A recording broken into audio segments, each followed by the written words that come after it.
Welcome to the World Racing League here at the Mid-Ohio Sports Car Course in Lexington, Ohio. This is day 2 of WRL action here in Central Ohio. My name is Ryan. I'm joined by Robert, Scott, and JT today with Jordan at the controls. We had a really exciting finish to the race yesterday wherein the number 70 Porsche 911 Cup car was able to hunt down the leaders, and then with some help from a safety car timing, able to really capitalize on the position they were able to gain there, and brought home the win in GTO. A little bit lighter GP3 class, although we should have the addition of a Honda Civic today, and then GP2 competitive as always, as well as GP1, one of the larger GP1 fields we've seen here this season so far.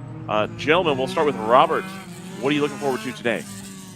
Yeah, good morning. Looking forward to a lot of great action here this all day long, but watching that number 70 round 3 racing machine, seeing what they can do. Obviously started off really strong yesterday, had a rocky day strategy wise, but was able to rebound back, grab that victory. They're also going to be joined in GTO by the Moorhead Speedworks 290 machine today. That was really fast, set the quickest lap in that field by quite some margin. So going to be interesting to see what they can do all day long. Scott Michaels, you joined us briefly yesterday. You're going to get to sit down and watch the entirety of a WRL race here with us on this fine Sunday morning. Yesterday we saw the Stratus cars kind of leading the overall. Do you think anybody in GTO has a shot, or do you think the Stratus cars can continue their dominance at the front of the field? Well, you should mention that, because I just noticed the Stratus cars are at the front of the field. Is that new this weekend? I believe that is based on whether they think those cars are fast enough to lead the field or not. Okay, cool. Well, I think WRL are right, and that those guys are going to run away. Then again, we did have a difficult last hour for Stratus, where 2 of the 3 cars stopped. I don't know if that was intentional, but those cars have been fragile in the past, so that'll be the interest, really. Well, obviously racing amongst each other, but also, whether those cars will last. In the GTO class, it looked like we had some really interesting, a really interesting balance of pace and strategy between a lot of the cars. So if we can get some good, solid green flag running in today, then we're going to get a really interesting race, I think. JT, you always keep your tabs on the general production field. GP1 sort of really worked out for Chattanooga Touringwagon yesterday, as Harrison, who were leading pretty definitively in that class, along with PC Racing, both running. Oh, that's for GP1. For GP2, excuse me. So the 66 was the main competitor to the 369, with Open Throttle, and they ran into issues. Do you think Open Throttle will be able to come back and get it done today? I definitely believe they have a good shot. I mean, Open Throttle, they're a team that's known for, dealing with whatever happens and recovering from it. So I never discount Open Throttle in whatever class they run in from, coming out with a good finish by the end of the day. So I don't know. It's going to be interesting.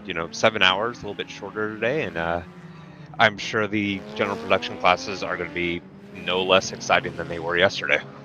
And then again, as I started to mention, then realized I was on the wrong storyline. In GP1, the PC Racing and Harrison Motorsports car both ran into trouble towards the middle and later half of the day. This GP1 field was pretty spread out yesterday. I'm going to be interested to see if we're going to have the vehicles be more spread out again, or if people have made setup changes and understand how the car works on the new surface, on the new tire a little bit better, and hopefully get a little bit tighter pack there. But I think we're also going to be looking for reliability out of that PC Racing car. That's the number 38 Palomar car, one of the GP1 contenders, having some smoke come out of the back of that car, and I dare say that would appear to be coolant being burned. That actually looks like the 83 Palomar. Is it the 83 or the 38? The 38 just it is 83. Yes. So they've gone to the rear. They're going to be trundling around here. I imagine that car will come down the pit lane, but we will see if that comes to pass. So the lights are out on the safety car, and I believe we're going to get going here this time by We'll give it over to Robert Hill Jr. to call the start as the Stratus 58 and 59 prepare to take the green. And I think they're going to wave this off with a double yellow.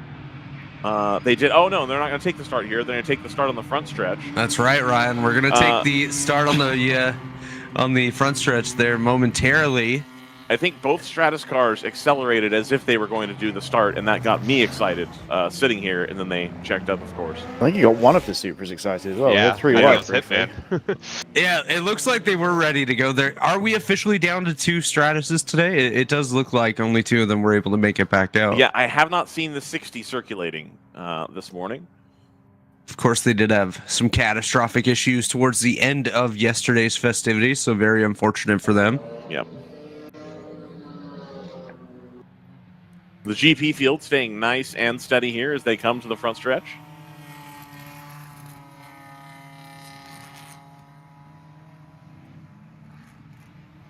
And now I will hand it over to Robert Hill Jr. As we get set to go green, 7 hours of racing ahead of us here at Mid-Ohio. A very tight field all day long as let's get set to go racing here at Mid-O. We are underway here today. Jumps out ahead by itself. It's going to have an uncontested run into turn number 1, I believe, but the pack behind going to be a little bit more jumbled up, and everybody's keeping it clean so far, going too wide there through into turns 4 and 5. Like I said, everybody's staying nice and clean. The 3 Audis, unfortunately, taking up the rear of the field. The general production class is going to come through the keyhole, and they're about to make their start. We just see the GT class moving through turn 9 here. One of the TCRs actually able to get up and around the Audi R8 as we see Harrison Motorsports and PC Racing taking the front row. They will make their start and their run down into turn number 4, and those 2 cars yet again streak ahead of the rest of the field. That Harrison BMW with the big V8 able to take advantage there, and they're going to have a run. The PC Racing car able to go around the outside, and they're going to cut back up the middle of turn 5, pushing the car a little bit wide there, and it looks like PC Racing able to hold on to the lead. And now, Ryan, definitely noticing a lot more frost on the grounds here today at Mid-Ohio. How cold is it down there this morning? Looks like the track might be a little bit slick to start the day. So it was about 27 degrees when I arrived this morning. We've since had some sunlight, so I think the frost will burn off relatively quickly. But it is going to be a little bit cold. We expect it to be warmer today, and we also expect less cloud cover as it sort of clears up after the weekend's gray and rather gloomy weather began around Thursday. You can actually literally see the frost melting right here on this turn 4 and 5 camera. See a little bit of the smoke coming out, the steam coming off of that frost. Great shot right there. The 225 there trying to get right in behind the Ginetta. That Ginetta had incredible pace yesterday, but of course the 225 of Thunder Bunny Racing, no slouches themselves. Probably Laura Hayes starting the car, really wants to stay in touch here.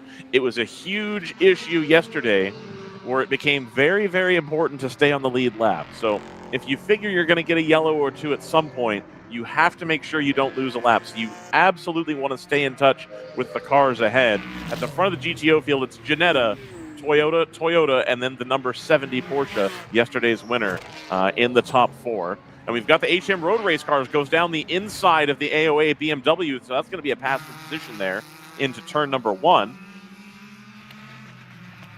Everybody keeping everything nice and clean here. It's the Thunder Bunny Toyota, followed by the Hitman Racing Toyota, the 225, followed by the 34.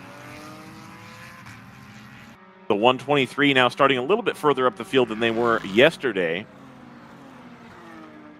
Still the championship leader, I believe, especially if we start taking into account the drop situation. I believe that they would be holding on to their championship lead, but not by a tremendous margin. They need to have a good result here today.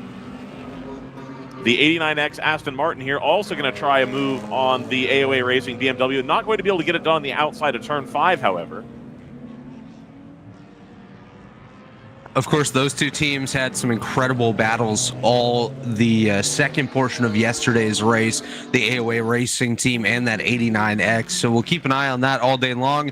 Maybe a little bit of a rivalry brewing between those two teams. Yep, absolutely. And we'll see now that Ginetta is not in traffic right now. If they have clear air, that car can really lay down some lap times. I understand that because the car is a little bit lighter, they're running a little bit lower power in spite of the noise coming out of the back of the car.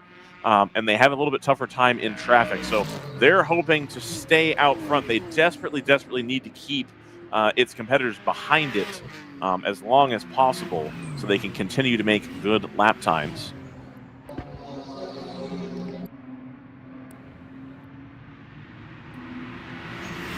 Both of Round 3 Racing's Porsche 911s able to take the start today. Brad McCall was up in the commentary booth yesterday explaining that the 997 had electrical as well as exhaust issues, and it would seem that those have been solved for the number 997.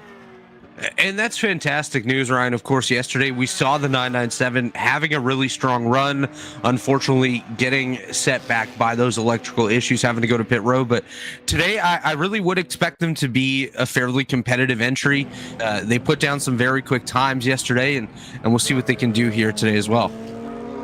89X Aston Martin's just made its way past the AOA BMW on the way into the keyhole there. That was to take over, it was to take over 8th overall, which would be 6th in class.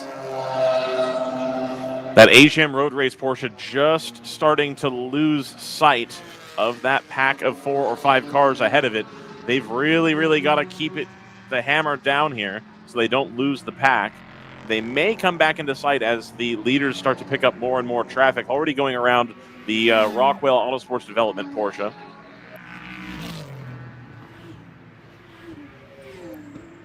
Of course, it was mentioned how yesterday getting separated from the rest of the pack really kind of decided the race for us. And it's going to be of utmost priority to these drivers to really get together, make sure you're staying with the rest of the pack so you're not losing that extra ground if a full course yellow does come out. But this traffic is getting pretty thick here. We just saw 3 wide through the last set of corners. And again, just everyone on top of each other. Gaggles all around here, Ryan. So the leaders now firmly getting into the heart of the general production field as they start to go through the GP3 and GP2 classes here with a handful of GP1 stuff sprinkled in. So that Ginetta now, I think we're going to see that it's going to start to lose some pace versus the instant power delivery of the 3-liter 6-cylinder Supras.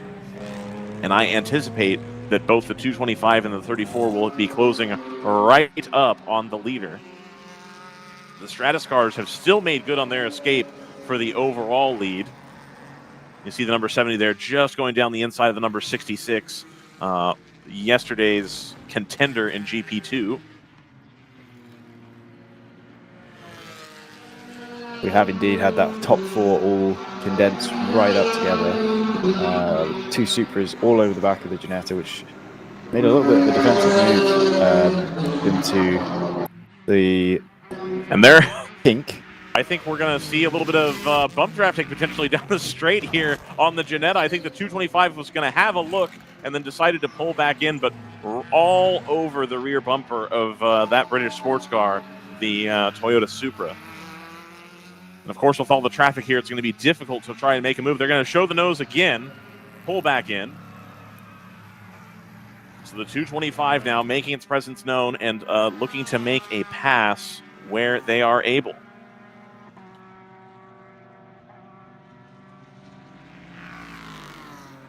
Great run through the keyhole there for the Ginetta. Really punched out onto the straight and has got a nice comfortable gap down the back straight.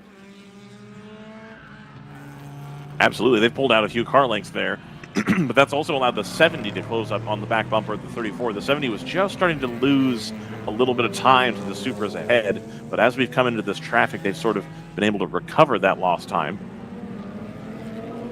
Back half of the GTO field still trying to navigate through this traffic that the leaders have already gone through. So there's your top 4 running right now in GTO. Good battle with some really high quality cars further back down the field. I think the NFC Mercedes just made its way past the number 90 Toyota Supra that we saw running towards the front yesterday, going through the keyhole. They, I believe, are racing. I think the AOA BMW might be at the front of that little train. It is. So there's that. Yep, and then the H&M Road race car is kind of the one out there in the middle. Yes, there's that little fight. Of course, the number 90 had really consistent pace over the course of the run yesterday. Didn't have the ultimate pace of the other two cars, but a very competitive car nonetheless, run by some Toyota engineers. They're now going through the top part of the GP2 class, and soon they will be getting into the middle and top of the order in GP1, as far as the leaders are concerned, catching the traffic. So we're firmly going to be in the traffic here for the rest of the stint, until we get a yellow, of course. Now, what's important to note is that the Stratus Racing Sebico NP01s have not caught to the end of the GTO field. So as it stands right now, everybody would still be on the same order if a yellow were to come out. So we need to watch for when the 58 and the 59 finally make their way through the GTO field. Now, it's going to take some time because those cars are quicker than the GTO cars, but not tremendously so. So here's the second place car in GTU. So that's the first place one, and then here is the second place. They are getting through into the top part of the general production order. So a little ways further up the road. Just for comparison, you mentioned how they are quicker. As of right now, they're averaging about 2.2 seconds quicker than the bulk of the GTO field. So still going to take some time to get around there and get by the field. But like you said, definitely something that's going to come into play today. Was a big difference maker yesterday. And it's absolutely going to come into play here very shortly.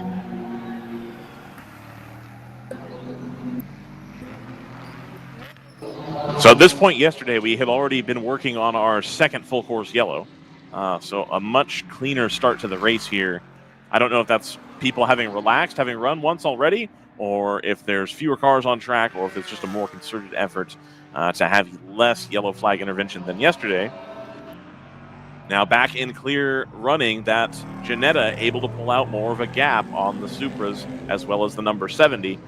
The H&M Road Race Porsche and the 89X Aston Martin just about catching those top four, trying as best they can, but have definitely put a gap between them and that group of the 90 and the 123.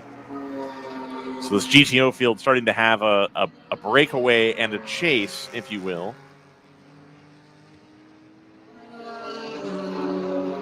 And so there we see... Just had a look there at the 89X Aston Martin that's bridged across to the HM Road Racing car. There was a little bit of a gap there, but they're catching them. And to be honest, the 89X is all the lap times update, so this is going to be wrong. But the 89X was on the previous lap the fastest car in GTO. So that car is bridging across. It's going to try and make their way past the HM Road Racing team and get across to that front group of four. This lap, however, that front group has dipped into the 31s, so it's not going to be easy. And you can just see that gap here on these shots that Jordan Worth is providing us right now. So there goes the overall leader, or so the second place overall. That is the 58, which is the leader. 59 is the gold one, so that is actually the so that is one. the second place, okay. Yeah, so that is going... Okay, there we go. Yeah, there he is. All right. Right up the back of the number 44 from PC Racing, which has made its escape again from the general production field. We're just seeing second and third in the general production right here. Three different BMWs, in fact. Three different sort of generations, three different power plants, and three different ethoses for how to build a car. All right there battling for second place, with the Harrison Motorsports car, the most powerful of the trio, leading right now, followed by the lightweight, low-powered, older BMW, and then the sort of middle-age E46, which, again, would split the difference as far as power to weight ratio, or not ratio is the same, but the power would kind of split the difference in the middle there. I did see the tires stacked at Will Choice's pit stall the other day. I swear they are running 305 with tires on that BMW, which is enormous. The tires on that black E46 you see right there behind the blue, yellow, and green car are massive. So those three cars duking it out, but unfortunately I think those three cars duking it out is allowing the 44 to continue to make its escape in GP1. And you'll see here that the newer, more powerful BMW from Harrison Motorsports makes all of its time on the straights here. And then as we get into the twistier bits of the circuit, the other two cars behind will start to catch. A lot more aero, a lot lighter, and they can brake much later. So as soon as the front half of the GTO field gets by that final grouping, they should be back in clear air. And again, you'll see here that both the Choice Racing as well as the Palomar cars have closed back up to Harrison Motorsports.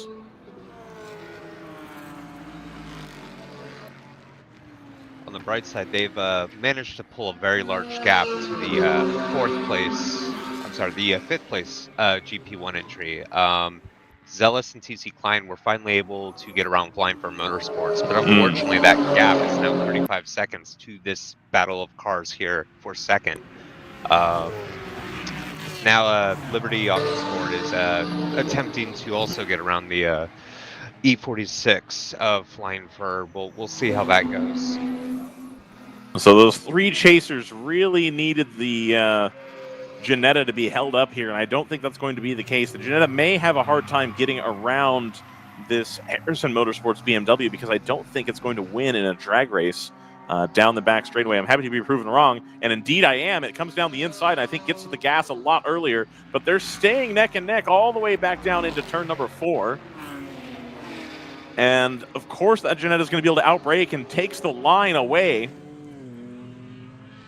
and gets down the inside of the Harrison Motorsports BMW. So that Ginetta will now have clear track. You see the cars behind, the two Supras and the Porsche, desperate to get around and continue to give chase. The 89X are not able to hold on to the HM Road Race Porsche there. They were a tandem, and the 89X had great pace, has now fallen off a little bit as they're going to have to now go through the general production traffic. And unfortunately, the 225 Supra still caught up behind the Harrison Motorsports BMW. They desperately, desperately need to get around that car because right now the 290 is checking out. And of course, yesterday that number 290 machine did not get to start the race at the beginning of the day. Joined kind of midway through and put a lap down that at one point was about 0.8 of a second quicker than absolutely anybody else in that GTO field. So some substantial pace out of that machine that we've already seen come into play here today. Consistently about 0.4 of a second quicker than the rest of the field. Obviously, as of right now, what's coming into play is the traffic for everyone else in comparison to that Moorhead Speedworks machine. But as of right now, great pace, and we'll see if that continues all throughout the day and if they're able to stretch themselves out to a rather nice lead before the opening pit stop. And we're being treated with two excellent battles for second place, where there's three cars contending for second position in the second and third classes here. Of course, the first class, the GTU cars, running away with it again, especially given all of this green flag running here early in the race. Unfortunately, the GTO traffic is now going to cut up the battle for second place in GP1 just by virtue of needing to get by the slower class traffic. Going to allow the Harrison Motorsports car to have a little bit of breathing room back to the Palomar and Choice Racing cars. Again, everybody being very cautious, very careful here in the opening 20 minutes. With one less hour available on this race, that's one less hour to potentially come back if you do make a mistake. So I think people being a little bit more cautious in the opening stanza here, especially given that it's run green the whole time. Definitely a lot more caution out of the drivers this morning. Like you said, at this point yesterday, we'd already had one or even two full course cautions that slowed the field down. So as of right now, everyone's staying sort of calm, trying to build up throughout the day. I'm sure we're going to get a little bit of chaos at some point, but as of right now, everything looking clean, staying green, and it's a good start to the day here at Mid-Ohio. And now we'll see the 290 just now starting to work on the number 44 of PC Racing, the GP1 class leader. Unfortunately, we saw in one of the previous shots that PC Racing was working its way around one of the GP3 cars again. So there won't be any let up in the traffic here as the AOA car sans bumper goes through our shot. I think we're now firmly into the you're going to have traffic the entire time portion of the race, which does not help the 290 necessarily, but will still be an opportunity for them to make good time and continue to get their heads wrapped around that car, a really unique build in WRL at least. I don't think I've seen it elsewhere built in this way, where you have the Chevrolet V8 grafted into the Ginetta sports car. It doesn't surprise me, though. We've seen a lot of great innovation in this series. I mean, even just yesterday, we were really impressed by the fueling system. I believe it was the 89X that was running the second fuel port on the right side that was allowing them to get fuel in the car even quicker. Now throwing a different engine configuration into the Ginetta. That's it's some of the interesting quirks of the WRL here, Ryan. Absolutely, and then indeed in the past we've also seen people run circle track cars with the same type of power plant in them, but really a home for anything as long as it meets the power to weight ratio requirements. You can get just about any type of car you want into GTO, so long as it has a closed cockpit.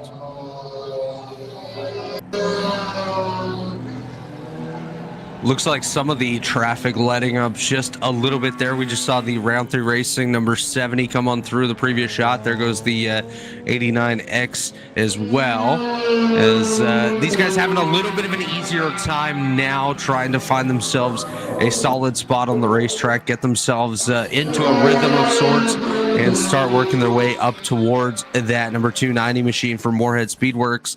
The gap as of last time by was 2.6 seconds between the 290 and the 225 Thunder Bunny Racing team. You can see it there on your screen now as they work their way through the carousel. I'd expect that to close up relatively quickly here as the Thunder Bunny machine does get into some clear air.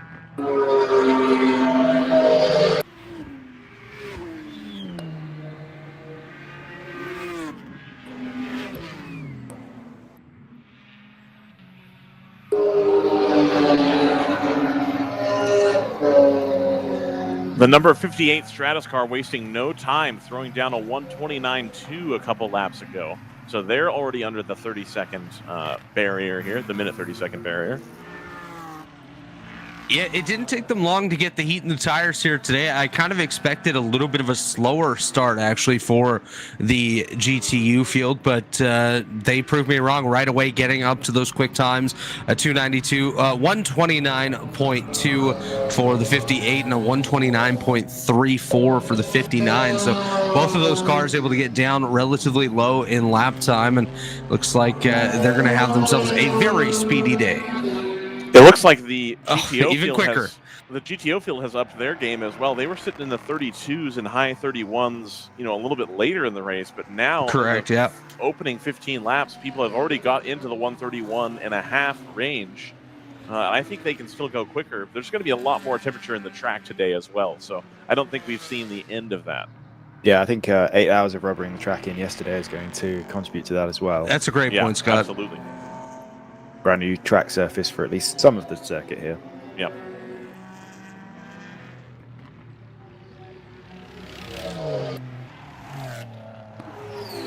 Looks like the 89X is... Oh, actually, they just as they come across the line to update timing, having had a bad lap, they did get onto the back of HM Road Racing, but must have got the short end of the stick with some traffic on that lap because they lost another couple of seconds.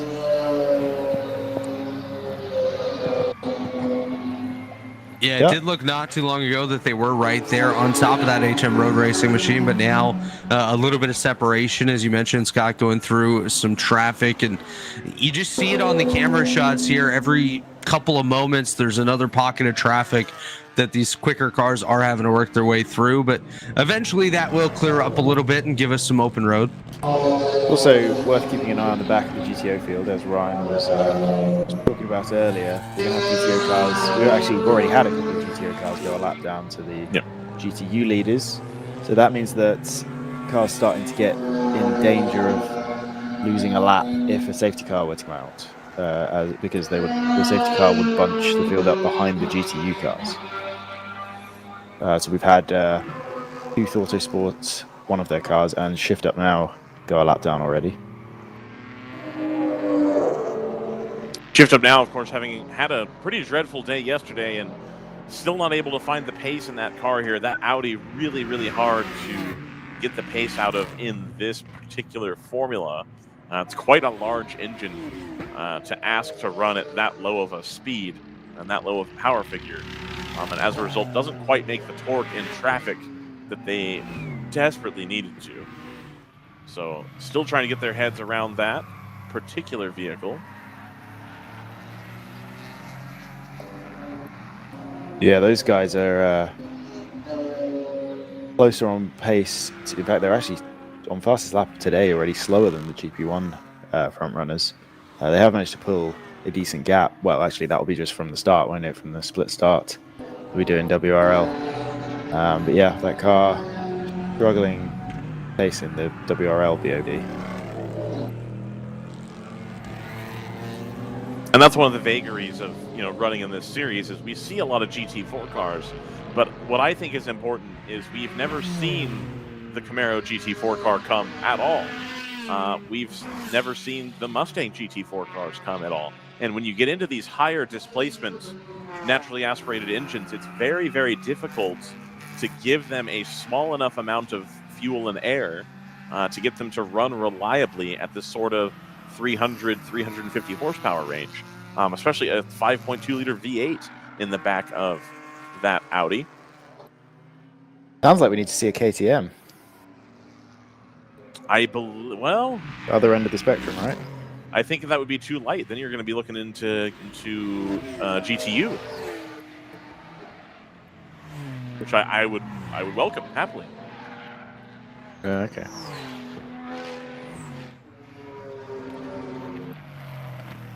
It's actually probably right on the cusp of going one way or the other, I would imagine.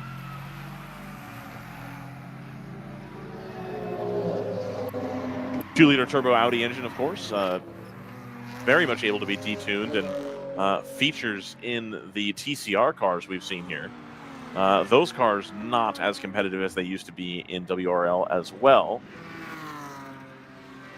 Still a good way to get some track time for anybody who would want to run in a front-wheel drive racing car. You figure for Michelin Pilot Challenge, of course, which is Michelin Pilot Challenge the pinnacle of TCR racing in North America? Or do you think it's SRO? I would more likely say it would be Pilot Challenge. Pilot Challenge. In any case, both series don't really offer a whole lot of track time. So if that is something you want to get into, it's a little bit difficult to kind of get your feet wet and have some live racing action. You can always go and rent a track and do a track day to get your seat time.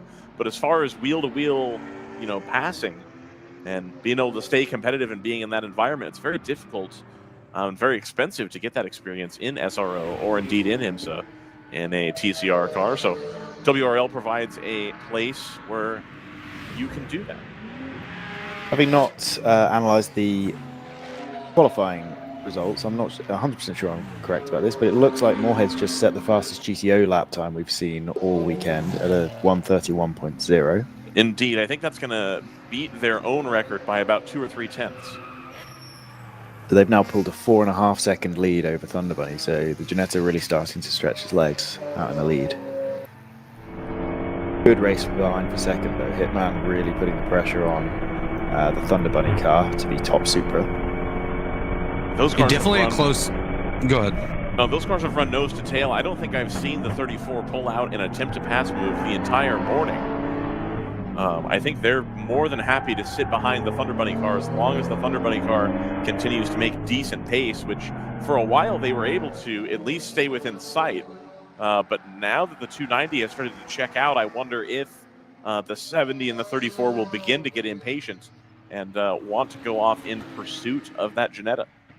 Yeah, you'd expect so, but obviously we're early on in a 7-hour race, so no need to do anything dumb. The 89X has recaught the HM Road Racing car, so another good battle lighting up there. That would be for 5th in class. We've got that on board there, yeah. Perfect shot out of the 89X. Looks rather clear this morning, knock on wood, so far. That gap at the line, just about a half second between the HM Road Racing 296 and the 89X of 89X Motorsports. Currently 7th and 8th overall, so that is 5th and 6th in class. And just an update from further back in the field, the Palomar Racing 83 in the GP1 field has not had a great start to the day. Of course, we saw them smoking during the formation lap, and now reports of their front splitter flapping a little bit, so they're going to have a little bit of work to do when they get to pit road. That splitter was flapping on the Friday.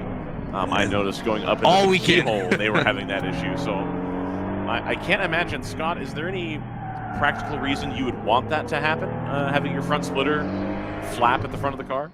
Oh, not intentionally without a significant amount of testing. You could argue that if it flaps at a certain speed, it will dump all the downforce and therefore potentially reduce some drag. But I think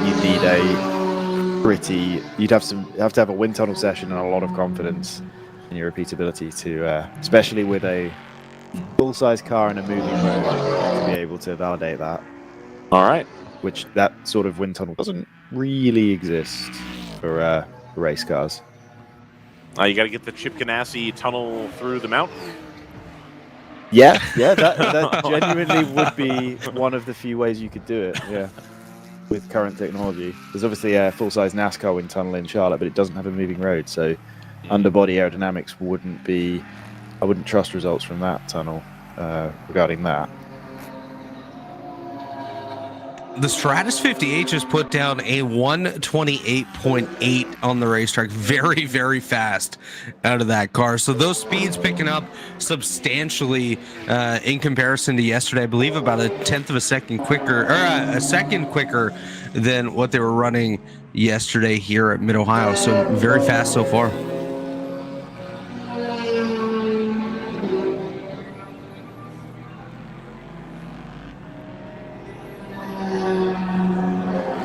Gap at the front of GTO has actually come back down a little bit. They're about to come across the line, so I'm sure that will go the other way, because it always seems to. But it was a 33.1 on the last lap from Moorhead, so that the gap came under 3 seconds. Filibustering, allowing Moorhead to come to the line to update that. You're going to have to filibuster for quite some time. Really? They're just now entering the carousel. Oh, okay. I thought it was only 12 seconds. There we go. I think I must have misread that. There you go. Oh, no, 26 seconds, yeah. And a 31.1. Back to a 131.1, yeah. Yeah, so 0.8 of a second is the growth in the gap this time. The number 70 able to put in their fastest lap of the day on that last lap. So they've now closed right up on the back of the Hitman Racing car. So that whole group less than 0.6 of a second. fastest GTO lap time of the race and probably of the weekend from Kingpin that time around, running 9th overall, 7th in class. Wow, that is a very quick time, a 1:30.983. Yeah, that would be the quickest GTO time we've seen all weekend. Previous was a 1:31.0 by the Moorhead Speedworks 290 yesterday. Yeah, that Kingpin car is, let's see, 51 seconds off the lead, so 16 seconds off the GTO lead at the moment. So we'll have to keep an eye on that, see if it makes some progress. It's 1.6 seconds behind 89X, which again has dropped off a couple of seconds from HM Road Racing. I'll have to keep a closer eye on that onboard. It seems like that car has it has race leading pace, or at least the pace of the leading group, but very inconsistent this morning. You're definitely right on that, where the inconsistency seems to have come into play here early on. We'll keep an eye on that battle. This battle does continue for second, third, and fourth in the GTO field. Thunder Bunny 225, half second ahead of the Hitman Racing 34 machine. In the round 3 racing, number 70 Porsche is third in that grouping as they go through the camera shot right now, about 0.2 of a second back of the Hitman 34 entry. As these drivers continue to put the laps in. 35 minutes in, it's been clean, it's been green so far. As let's see if we can top yesterday's lap total with a little bit less racing on the track here today. Now, the one thing I am going to start talking about now, as we've stayed green for the last 35 minutes, is the 225 and the 34. You would imagine run roughly the same fuel economy, given that there's only so many ways that you can tune the car and make it competitive. So I would imagine they're very similar in power and subsequently the weight. Is the 34 saving fuel by being behind the 225 this whole time, along with the 70 that is definitely able to sit behind both of those cars, already had a stint length advantage yesterday. I think that may come into play here as well, versus the 290 running really quick times out there in front by itself. Yeah, you'd hope if the 34 Hitman car maybe is a little bit faster than the 225, but not willing to make a potentially medium or high risk move. The next sort of strategy play you can do is just sit there, be safe, and stay fueled. It would be a wasted opportunity if he decided to sit behind and then didn't attempt to also save fuel. We've got a little bit of quite a lot reduced drag. Sat back close behind another car. So yeah, that definitely could be a strategy move they're playing. I don't know if that would be something that they would plan to do from pre-race meetings in the morning. But when you have this opportunity of a similarly paced car sat right in front of you, and you don't want to try a move that could go the wrong way and cause issues, then yeah, why not take that strategy option? I think it's definitely a good call, trying to conserve a little bit of fuel, staying in the pack there. And as we see them cycle on through once again, the 225 Thunder Bunny car leading this grouping of cars. Last time by, though, the Moorhead Speedworks 290, your leader in GTO, set another quick lap on the day, a 130.880. So very, very fast is that Moorhead 290. Again, set the quickest lap yesterday. That's how they started at the front.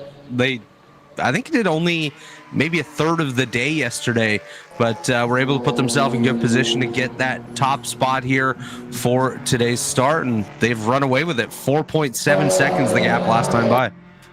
The 997 of round 3 racing, the second Porsche 911, second, of course, to the 70, the newer model. So the 997, the older car, just put down a 131.8. That is not setting the world on fire as far as available pace in GTO, but it is very consistent with what they've been able to run.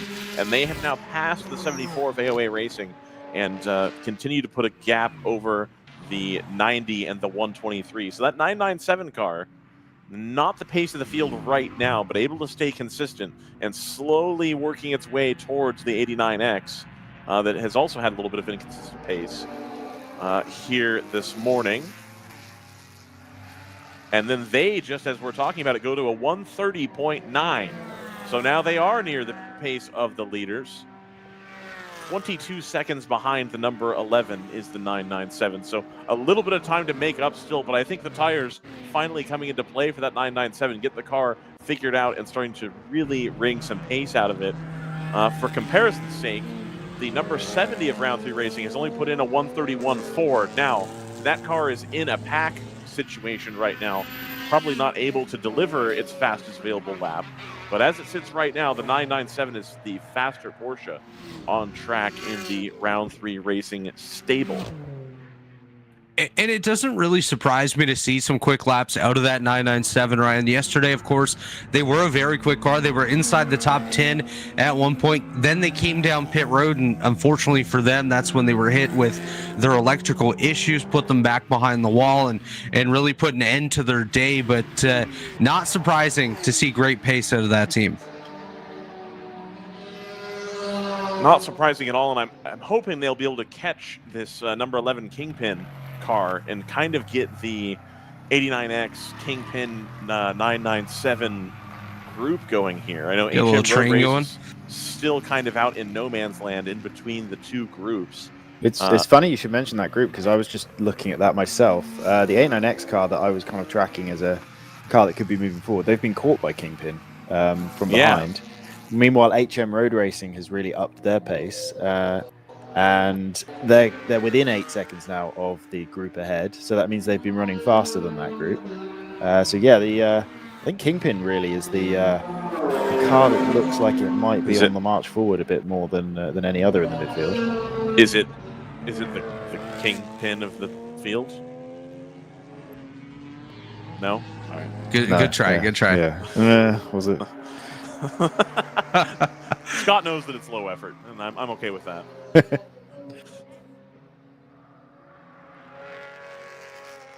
Oh, they moved the Mustang from yesterday. They didn't leave us a lawn ornament here in turn 9.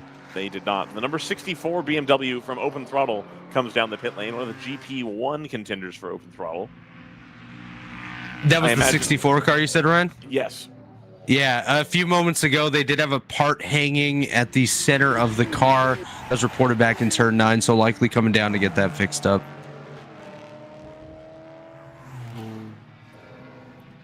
Yeah, we see it's already going back out on track there.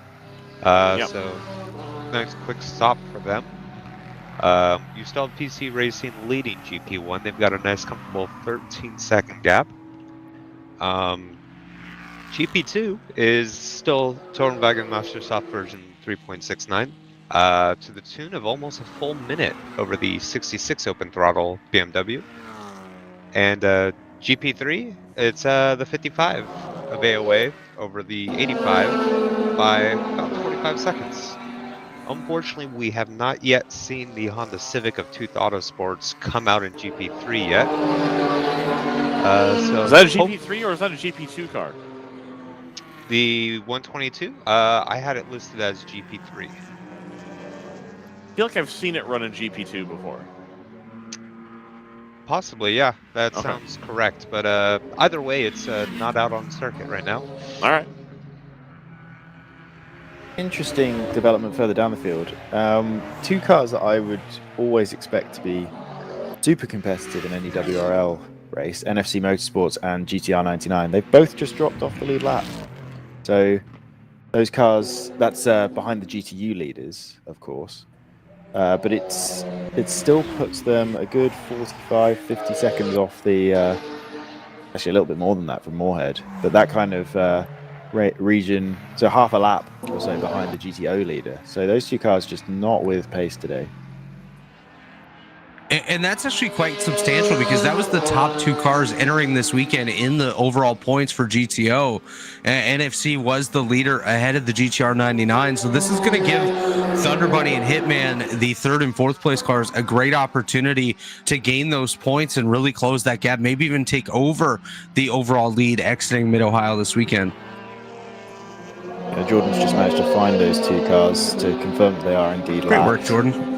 As is the Toyota R&D Racing number 90 and the 74 AOA BMW are about to go a lap down. So then GTU leaders, and there's a pretty solid gap in front of AOA.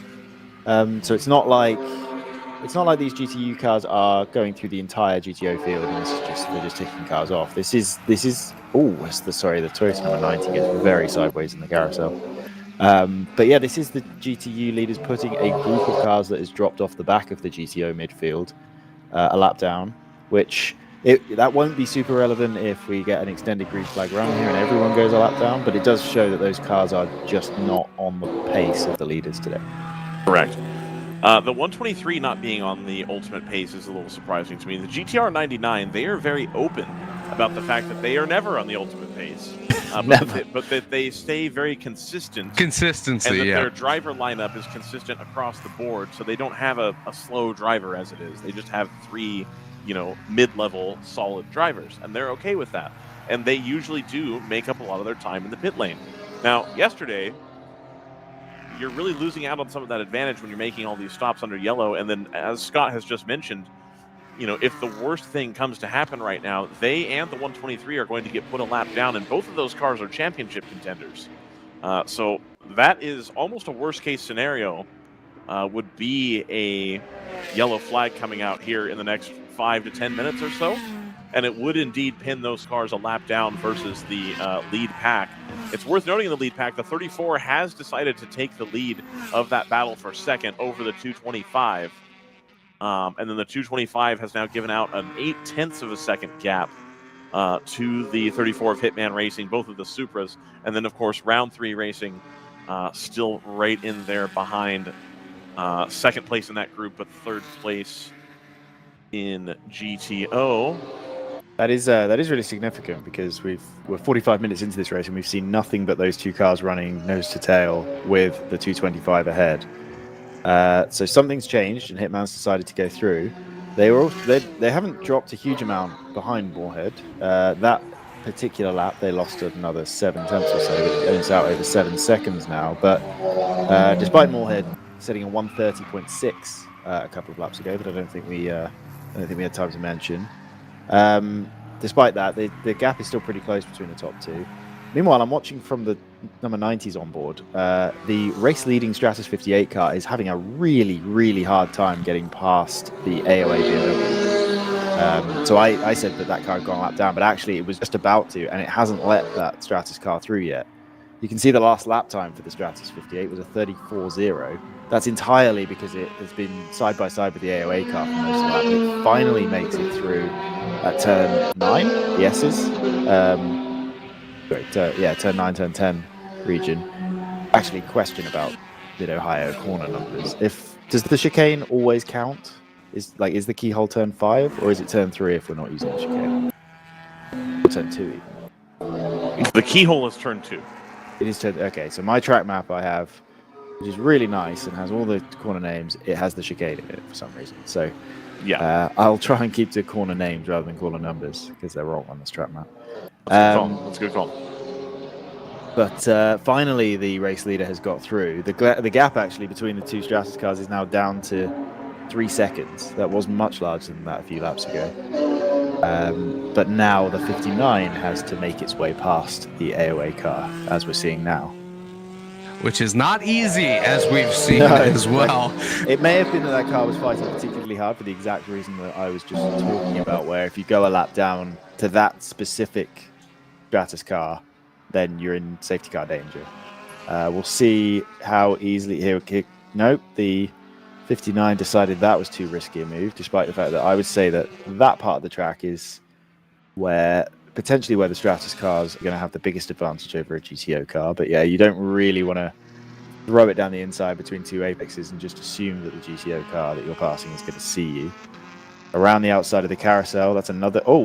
way off in the marbles. Yeah, there's another move that doesn't work, apparently, at a part of the track where the Stratus MPO1 is going to be significantly faster. You definitely want to keep it tighter to the curb than that. There's a lot of... I saw yesterday from some onboards a few cars sort of wandering their way more than a lane and a half off the curb, and yeah, their grip seems to really fall away in that carousel. Could again be another artifact of brand new track surface that's having rubbered in the racing line for 8 hours yesterday. We didn't necessarily rubber in anywhere off the racing line. Well, Scott, I've got the number 119 shift up now by AE Victory driver Sarah Montgomery here with us in the booth. Sarah, it's been a rough weekend. Yeah, well, I always have to come say hi to my friends. So absolutely, welcome, etc. Thanks. Good morning. Yeah, exactly. Yeah, it's been a rough weekend from the frigid, icy, rainy snow. Yeah, that was always interesting. I'm sure you guys have mentioned that already in the broadcast, but Friday was very cold. Yes, and to the point where it wasn't even worth driving a street car anywhere. Right. Let alone a race car on a brand new surface. So it was just slick. And when we finally got out there, got some heat in the tires, as much as you could on 31-degree weather.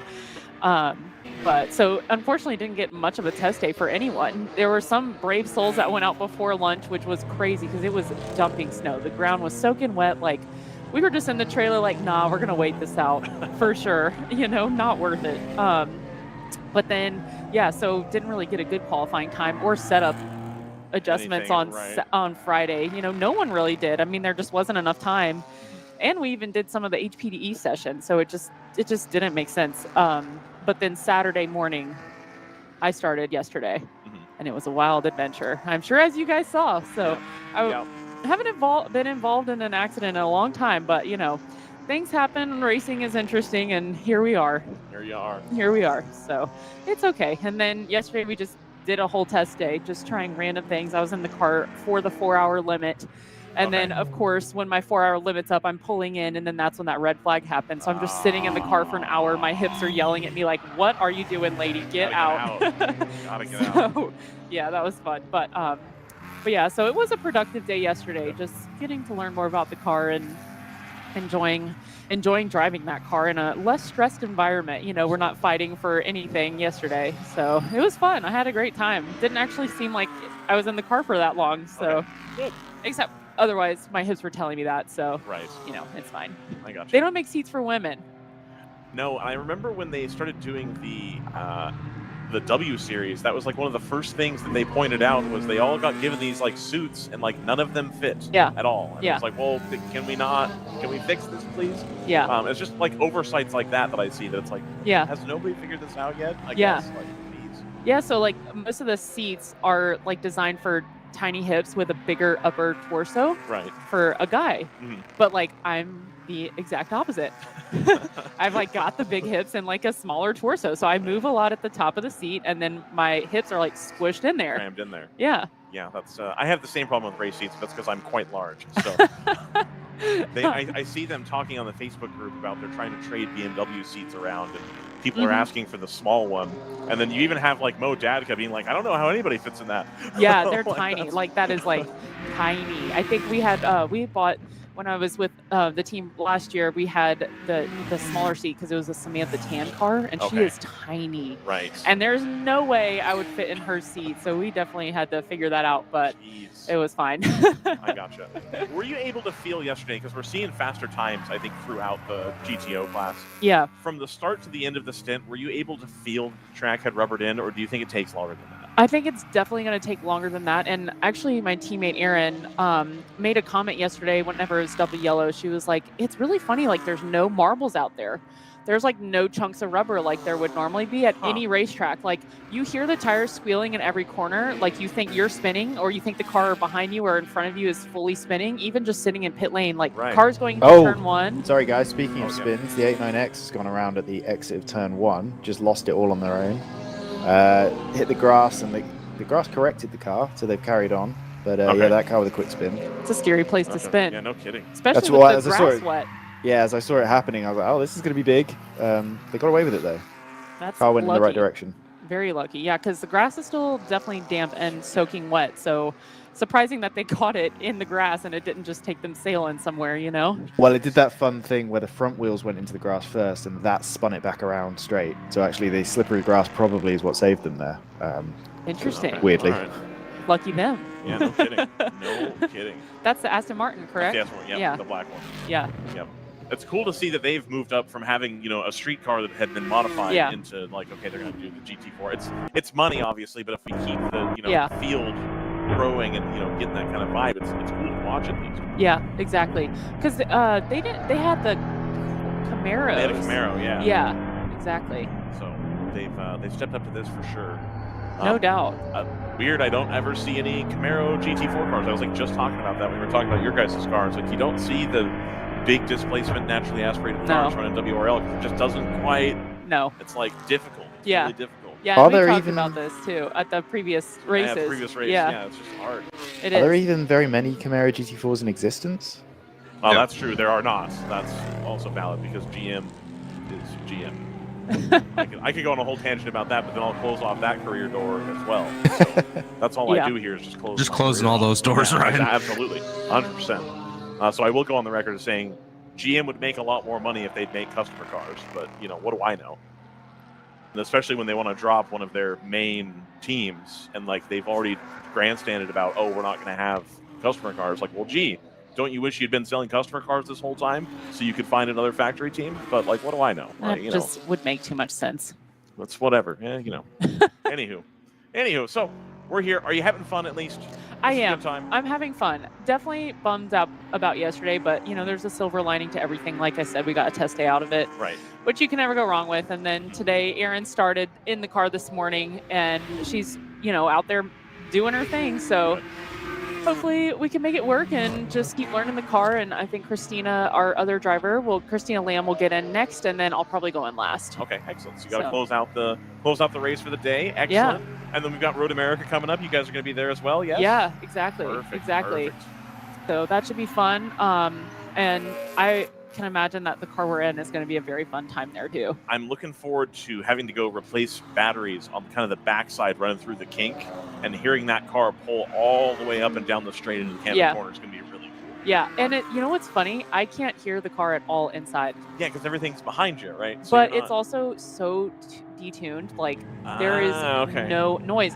I only can hear it like when I'm outside of the car, like listening. Right. That's the only time I know what the car actually sounds like. I hear all the cars around me.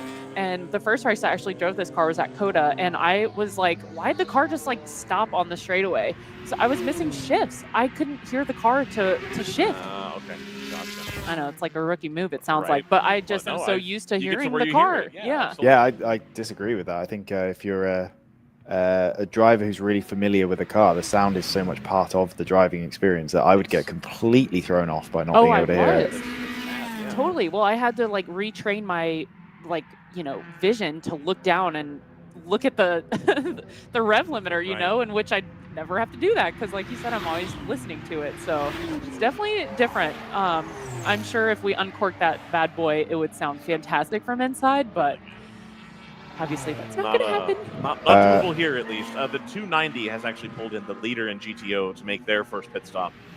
It looks like a routine stop. They're putting fuel in it. That feels early. Before I was just thinking that, Scott.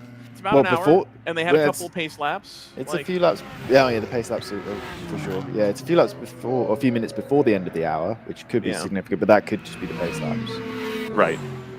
So, and also not wanting to run it all the way to the edge, having not run competitively here all day yesterday. Yes, that's an advantage a lot of teams from yesterday will have, is that they'll have the fuel mileage dialed in, whereas that car probably won't quite so much. So, but yeah, I mean, we saw a lot of cars running an hour and 15 yesterday, so to not even make it to an hour is very short. And so if you combine that with the 70 that can run longer than both of the Supras, that puts them at a pretty big disadvantage, because they're now no longer just racing the other two cars that are a little bit more fuel efficient. There's a third option that's a lot more fuel efficient. So as you mentioned, the 70, they made their way past the 225 while we were talking, and immediately set their fastest laps of the race, and they're in the high 130s now. So yeah, that car, it could well have also been sat in the train saving fuel, and actually has a lot more pace and actually a lot more fuel. A lot more pace than it looked like they had, and they may have a lot more fuel than the cars around them, because they were good on fuel mileage yesterday anyway. Right. So a 1.9 second gap from the 70 up to the 34, but both of those cars still owing a pit stop here at Mid-Ohio. Sarah, is there anybody you want to shout out? I know you got sponsors and stuff. Oh yeah, I do. But I would think most people follow me on social media, or hopefully. Oh yeah. I'm always pitching those guys, but all the typical people, people back at home, friends of mine, Team One Logistics and Lafayette Travel, my hometown, they always support the team, and Shift Up Now, we're all making the program work. Perfect. So well, we're happy to have you here. We're looking forward to that car getting sorted. I know. I'm still not convinced that this is like it's going to be bad for like there's got to be something's going to click. And it'll be like, you know what? Okay, now we're here. And it'll be really fun to watch. Yeah, and so exactly. I'm still waiting. I'm here. I'm excited for it. We're all here for it. We're happy to have you guys here. Thank you for coming. Yes, with me. thanks for always letting me harass you guys, and it's one of the best parts of the weekend. Exactly. Thank you. So that's Sarah Montgomery with the 119 of Shift Up Now by AE victory in the Audi R8.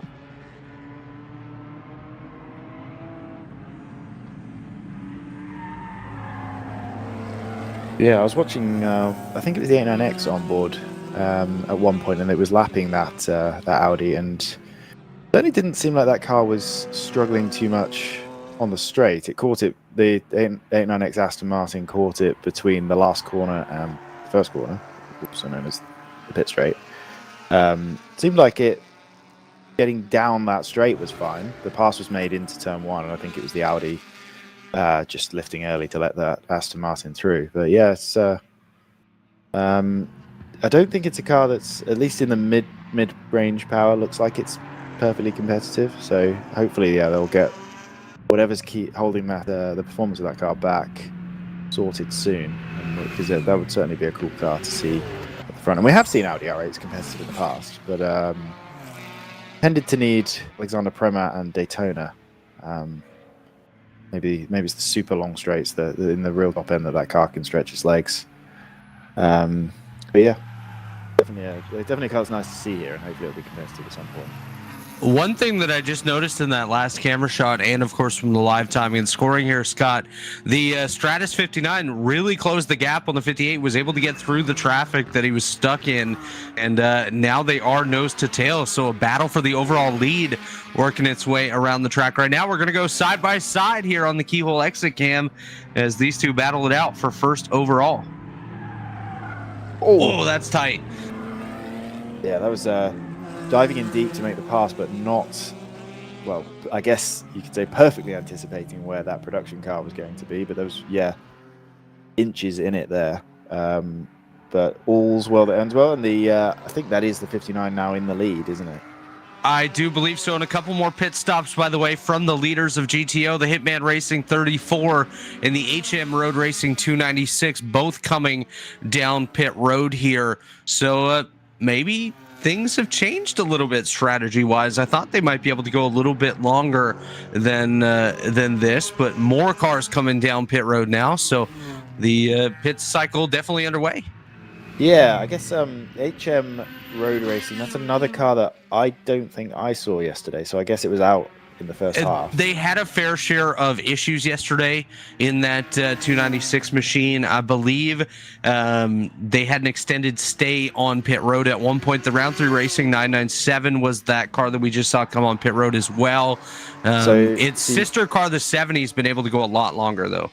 Yeah, I'm just wondering whether these are all cars that didn't get much of a handle of their fuel mileage yesterday. I think Hitman might be the exception to that, because I think Hitman would be the only exception. They were one of the front runners for a good chunk of the first portion of yesterday, and then I believe they were able to hang around the top 10 for the majority of the event. But yeah, that would be the only exception at this point. And yes, Hitman Racing did finish just outside of the podium yesterday, so definitely the exception there.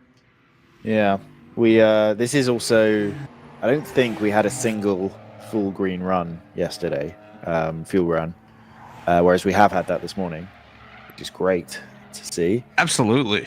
89X, I think. Oh, sorry, that's a 31.5. I read that as a 30.5, but that's their fastest lap of the race, possibly of the weekend so far. So that car's starting to find pace on as the fuel load drops. I guess that's one thing we'll see. We should see or at least we should see, is the cars getting faster and faster through the run, just because of what Sarah was talking about there. With no marbles means basically no tire wear. So the tires should be hanging on just fine as long as they're not overheating as we go through the run. So the cars should be getting faster and faster as they get lighter and lighter. Obviously, that's ignoring track temperature and a few other variables. But yeah, the 89X car certainly showing a lot of pace towards the end of the run. And as is the NFC car. I kept an eye on them after they went a lap down. And really, the pace isn't that far off. They're 31.7 just on that lap. As it updates to a 33.2, which I'm going to assume is traffic affected. Although they are right on track with Moorhead Speedworks, having exited the pits. So there might be a little bit of side-by-side going on there as well. But yeah, that NFC car, it's not miles off the pace, despite having lost a lap to the GTU leader. So same with the 90, it's in the 32s. It's totally competitive. So I'm not sure how those cars have ended up quite so far back. 33 seconds off 89X, which we're kind of considering a pretty competitive car today. Hopefully they'll be able to avoid going a full lap down to the GTO leaders, and we can get them competitive as the Kingpin 11 car comes in the pits this time around. Yeah, the 11 does come down pit road, like you said. And another thing to note here, the round 3 racing number 70 Porsche was able to get by the 225 Thunder Bunny car a couple of laps ago. That gap now at 4.5 seconds between the 70 and the 225. So the 70 really being able to stretch their legs now, get out there, put those quick laps in that we've seen out of them. Of course, last time by, they were about 0.4 of a second quicker. But just a quick note here, the Stratus 58 also coming down pit road for their scheduled pit stop. Of course, the first one of the day for the GTU field. I'd expect the 59 not to be overly far behind when it comes to coming down pit road, but a couple others look like they're making their stops there. As soon as we get those numbers, we'll pass it along. The Tooth Auto Sport 138 on pit road. I think that's the car that just went by the camera right there. Yep, number 90, Toyota R&D Racing as well. Obviously, with the GTU cars, one of them having not pitted yet, that would completely throw the cat amongst the pigeons if a safety car were to come out now. I have no idea where that car is in the GTO field. According to Race Hero, there's only 2 GTO cars still on the lead lap. So wow. Yeah, so if a safety car was to come out now, that would be extremely well, that would just destroy the GTO field. So we kind of let's hope that doesn't happen before, at least before the Stratus 59 comes in. Another personal fastest lap for the 89X Motorsports car, which apparently is off the lead lap. So I guess the GTU leader has caught them at this point. So that really is them getting through the top part of the GTO field. So definitely hoping for no safety car right now, so that we keep this great GTO battle together through the pit stop cycle. But we'll have to keep an eye on. Oh wow, the 90. So I've got the 90s on board. They were stopped for less than. I have to check on that. Maybe my brain just fell asleep for a second there, but I swear they were stopped for less than 10 seconds in the pits. Wow. It was a very, very quick pit stop. That would be rather quick for fueling up these cars, I would say, right? Like 10 seconds seems. It was definitely longer than 10. It was. The 225 is coming to the pit lane, gents. Thanks. There Ryan. we go. They've got hopefully they've got a stopwatch on right in front of the camera on this huge tablet that car has. It was stopped for 34 seconds. So it was okay. That's a lot more than 10. It's a lot more than 10, but it's a lot less than I would expect for a full tank. Like a lot less. I assume these cars are stopped for like 50, 60 seconds getting a full tank. Well, I don't think it's that long. You don't? Okay. Couple other cars down pit Okay, road. So the King is Go ahead. in the pit lane as well. That was one perfect. Of the There we go. Race leader on pit road. The Kingpin Racing number 1 down pit road as well. The 87 Stoic Racing entry also hitting pit road here. The 89X takes the pit road. They were a contender, and then they had that little bit of an off. I think it set them back a little bit. So pit road, the place to be right now, rather busy as we take a look at the onboard driver change on the 89X here. There was also a driver change on the 59 available. I did not catch if Thunder Bunny had a driver change or not. They're a little bit out of where I can see comfortably. And now we wait for the 70 to see how far they can go on their fuel tank. Now, what's important to note here is that so we'll have to wait for the timing to update, but the 290 was about a minute behind the Thunder Bunny car, and then the Thunder Bunny car was about 15 seconds behind the round 3 car. So I don't know if the 70 can come out ahead of Moorhead, but depending on how much further the 70 goes, the Moorhead car is going to be a substantial amount already into their stint by the time the Porsche makes its stop. There's something going on with this Stratus car that's in the pits ahead of the 89X. They finished fueling, and there's work being done. They've taken the engine cover off. This might explain why that car fell off the pace and lost the lead towards the end of the stint. I think that's the blue car, isn't it? The 59 is the gold car. Is that the? Well, that is the one that's on pit lane. Okay, so this was the car that took the lead towards the end of the stint. And the 58 has already made its stop. And keep in mind that 59 car, the Stratus, had issues yesterday. Rather late in the event, ended up on pit road. I believe they had to take the engine cover off at that point as well, and ended up losing 6 laps to its sister car. So hopefully nothing substantial there for that team. And just another quick update here. The Moorhead Speedworks 290 has worked its way back up to 4th overall, and looks like about 1 minute and 10 seconds behind the Round 3 Racing 70. I just don't think that's enough. I don't think the 70 is going to be able to come out back ahead with only 1 minute and 13's gap. I think we calculated it yesterday, Ryan, about 1.5 minutes is what they needed to be close. Right. So, and then they don't necessarily have the pace either to get by the 290. So this truly is, I think, between these two cars, going to be the one to watch. Because the 290 indeed is much quicker. But, I mean, it's not even that much quicker because they're only, a couple tenths, 2 or 3 tenths faster in overall pace. But the 70 has been putting in some really consistent times as well. So the cat and mouse game here, I think, is going to come to pass. The other problem is, with a 1 hour shorter race, that's 1 less hour to potentially save a stop over your competitors. Having a little bit shorter race gives you more options if you have a car that doesn't get the same fuel economy as your competitors. All right, Ryan, pit stop time update. Yeah. So I said the 90 car was in the pits for 35 seconds. Yeah. The 89X was in the pit box for 2 minutes and 25 seconds. Ooh. That comparison. Seems like a long time. That does seem particularly long because I also looked at Random Vandals. They were in the pits for exactly a minute. Okay, so I'm going to look at the 123 is pulling in here right now, and they usually do a good pit stop. 5:48:20 to go.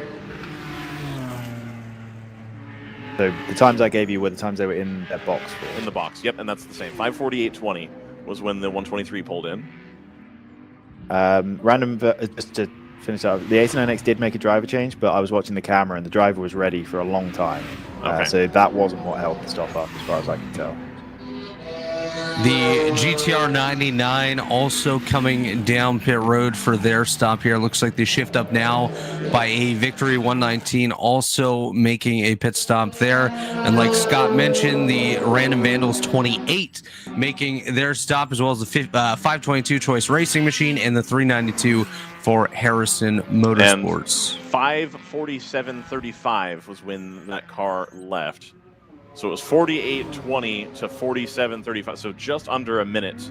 About 45 seconds on the NFC pit My stop. perception was about right, that a normal amount of time stop to the box appears to be about a minute. So that number 90 car, that was a very quick pit stop. So let's see if they managed. So they should jump 25 seconds further up the field. Right. Which, unfortunately, that car had dropped about 30 seconds off kind of the front mid pack. So that maybe will get them competitive again. We'll have to take a look. That was the 89 car you mentioned with the slow stop, correct? Yes. So they did have contact at pit in, so maybe a little bit of damage repair on that machine. No, really? I thought I watched them. They had some contact with the 83 Palomar Racing entry as per the race log here.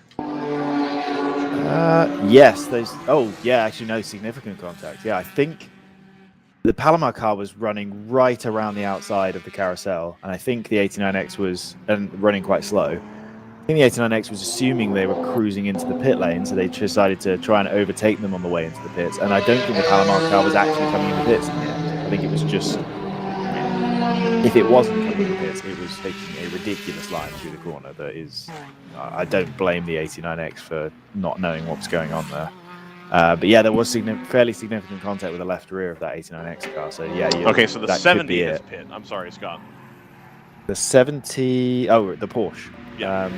On this lap. The leader. Yes, just they're in. Oh, they were the overall leader. Yeah. So they because of course the 59 car had an extended stop as we mentioned with the engine cover coming off. 59 still scored as on pit road. Is that correct, Ryan? No, there's only one. Oh, I'm sorry, it is correct. There's this pillar in the way. But keep in mind there's only one pit loop. So Correct, yeah. occasionally it'll throw that out there. The 70 makes a pretty quick stop there.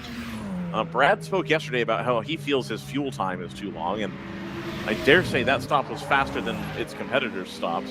I don't think it's going to make a difference here. I still believe that the 290 is going There's to... a 70 on the shot right there. Where is the 290? Full seconds behind on track, I believe. Okay, so There it there's is. there's the 290. Is that the 70 that was up ahead? That's the Said 997. 997. And then that's the 290, and then the 997 had come through ahead of the 70. There's so the 70. The 70, yeah, does not hold on to the lead there. In fact, they're right behind the 225. Is that what, or is that a different Supra? That is a different Supra. That is the 90, or the 99. Sorry. Right. Yeah, it is. Yeah. And there's another different Supra. Yep. That's the Stoic. Well, It's just a couple Supras. Here's a Supra. Is this a relevant one? This is the 9. That's No, that's the Kingpin. Or is that the That's 9? the 11. That's the 11. Okay. Fourth place overall last time by, yeah. So that car, that's a car that wasn't that competitive earlier on in the race. The That 74 car was running down in ninth. So that's a really big move forward during the pits for that number 11 car. If it has, unless it's a lap behind. No, because it's fourth. And he has made his pit stop indeed, so Yep, yeah, that car has made a Nice really gains. big move forward during the pit stop cycle. and there you go. The gap between Moorhead and round 3 last time by 16.3 seconds. Ooh, looks like we got a car stopped in turn 2. It's the 85 machine, the AOA entry. It's the second place car in GP3. Oh, I'd really love it if this wasn't a safety car. We've got to. What a charitable way to say that, JT. Podium run. That was pretty good. It's not wrong. All right, Definitely not wrong. Man on the flag stand is listening intently to his headset. I have not yet seen him bend over to grab the double yellow. He is looking down. I just watched The blue flag remains in hand. So I think we're okay. Yeah, I Yeah, I watched an think we're onboard good. through turn 2, and while the exposure was a bit wacky, I didn't see a stopped car.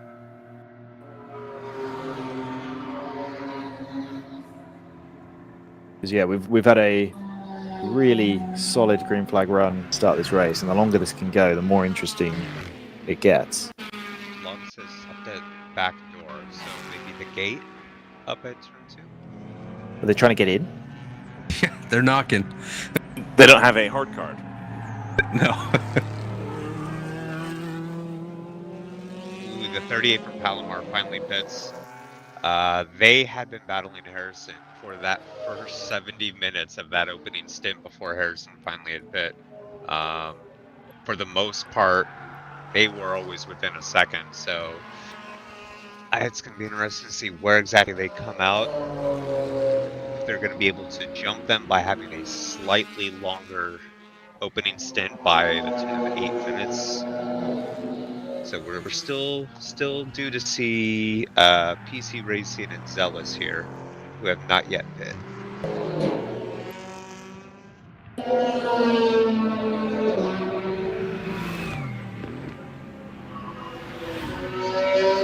So looking through the top 5 GTO cars' pit stop times, they're actually surprisingly similar. Most of the cars are within 10 seconds, somewhere between 2:43 and 2:53 for their outlaps. All of these cars have their pit box after the start line, so it's their outlaps that are particularly slow. The only exception being the car that I spotted being quite quick, the Toyota number 90, did a 2:26 outlap. So that is 20 odd seconds faster than the rest of those guys, which makes sense because I timed it at 35 seconds and it looks like most of the cars are stopping for sort of 55 seconds to a minute. So that car has moved up into 5th place in class, 13 seconds behind the Hitman number 34 similar car. It's ahead of the 225, which was the car leading the train for 2nd place earlier on. They had a slow stop. They were 3 minutes 16, so that's 20 to 30 seconds slower than the majority of the front-running GTO cars, and 50 seconds slower than the Toyota number 90 that's jumped ahead of it. We also have NFC Motorsports now right on the tail of that Thunder Bunny car, so that might be a battle for us to find. We just saw it on the screen, Scott. Also worth mentioning that Thunder Bunny 225 is doing what it did yesterday, where there was one stint, I think I've remembered that correctly, there was one stint where that car was back in the sort of 37s, 38s, 39s. It's doing that now, so I would hazard a guess that that is the same driver that we saw towards the end of the race yesterday. It wasn't the final stint, but it was one of the later stints in the race. Now, this is going to be good news for the 123 because they're competing with the 225 in the championship, and Hitman, also a championship competitor, but Kingpin less so, the number 70 less so, the 290 less so. So if the 123 can capitalize here and get ahead, that puts them ahead of the 99 and the 225. There's the move. They've just gone through into turn one. There it is. And that car's going to start to check out here as well. Immediately, yeah. That was the Random Vandals car right behind them as well. Although that car must have had... Actually, I timed that car. It didn't have a very slow stop. They came back in the pits, I think. Let's see. They had a 2-minute 50 outlap, which... No, that's about right. They had a very slow lap before the pit stop. They did a 1-minute 58, then a much more normal 1:45 in lap, and then the completely normal outlap. So there was... That car managed to lose 25 seconds the lap before it pit. So I'm going to rewind their onboard and see if I can figure out what happened there. We're on board the Random Vandals cars. They're working on the 225. Again, both these cars have similar, if not the same, power plants on board. Obviously, a little bit different chassis setup. Okay, so Supra versus the M4. Scott. So the random. Sorry to interrupt there, Ryan. The Random Vandals car. I shouldn't have. I'm watching a replay. It's not like it's time sensitive. So the Random Vandals car coming out of turn 9, the corner that leads into Thunder Valley. So going over the hump, that iconic hump we have at Mid-Ohio before the exit curb, that corner. They kind of did the classic thing where you lose track of exactly where that exit curb is. Ended up over the other side of it and in the very wet grass, had a quick spin and really, really close to taking out both Stratus cars, which were right behind it.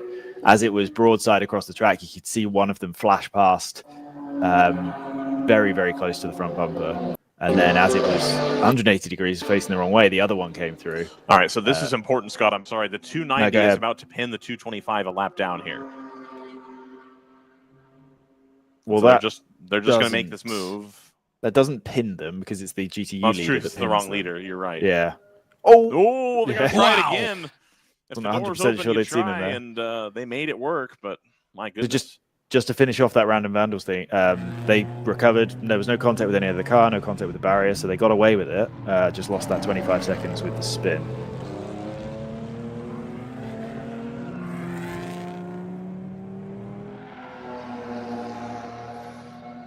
Got Tooth Autosports in the pits.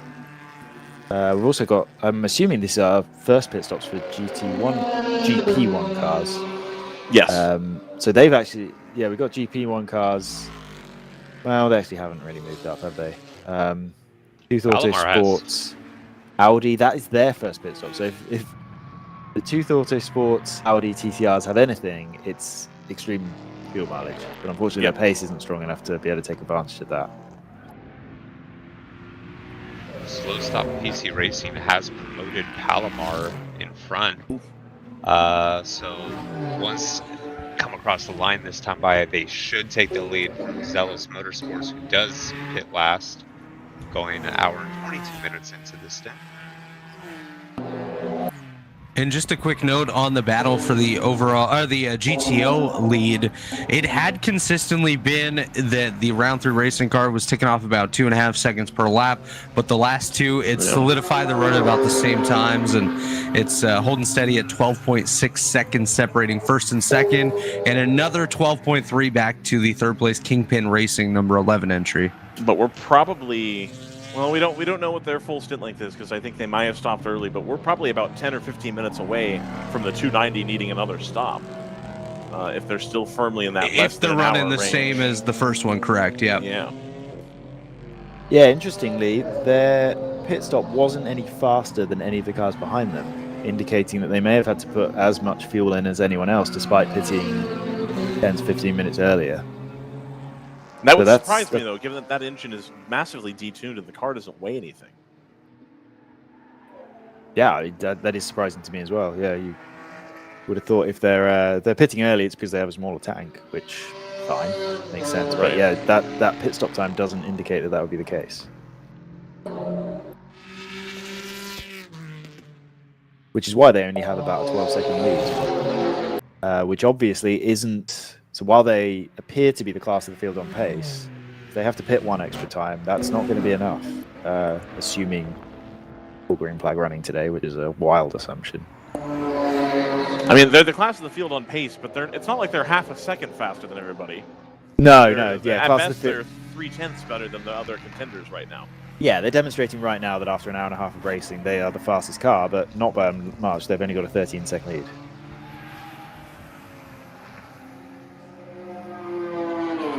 So after the second round of pit stops here, I'll be able to press the button, and we'll see if the 290 has enough Let's see if the 290 gets some love, unlike the 70 yesterday.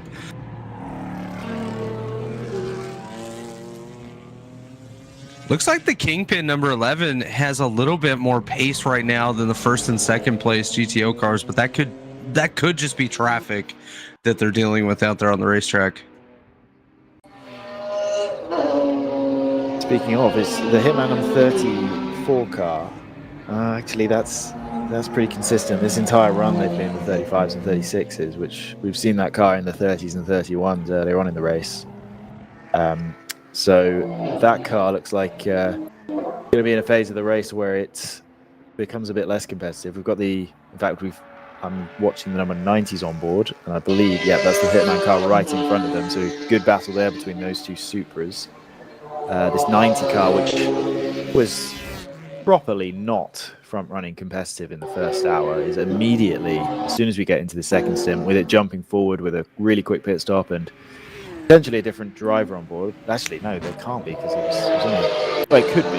It'll be an extremely impressive driver change if they manage that in 35 seconds, but I'm pretty sure they didn't from watching their pit stop on the onboard camera. But yeah, that car's suddenly way more competitive than it was in the first hour. It's about to take 5th overall and 4th in class from Hitman Racing if they can make this pass happen.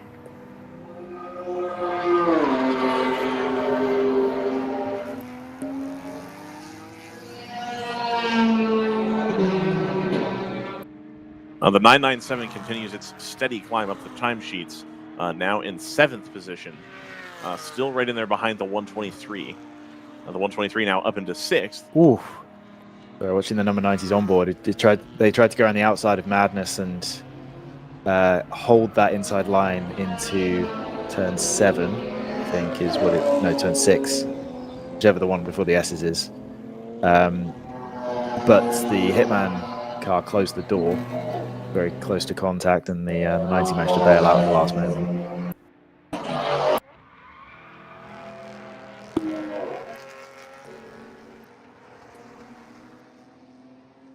The Moorhead 290 consistently now running in the low 131 bracket time-wise. We'll see what the Round 3 Racing 70 does this time. Also in that 131.3. So staying steady, staying about the same pace as each other right now, as you see a gaggle of cars working their way past the pit road entry right there. Looks like one of them got a little bit sideways, able to gather it up and continue on. What we're going to see there is the HM Road race car try to make a move on the 225 here this lap.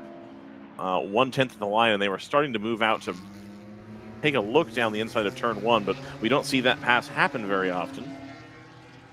Kind of a interesting way to do it, and indeed they have gone around the 225 as well as the 99.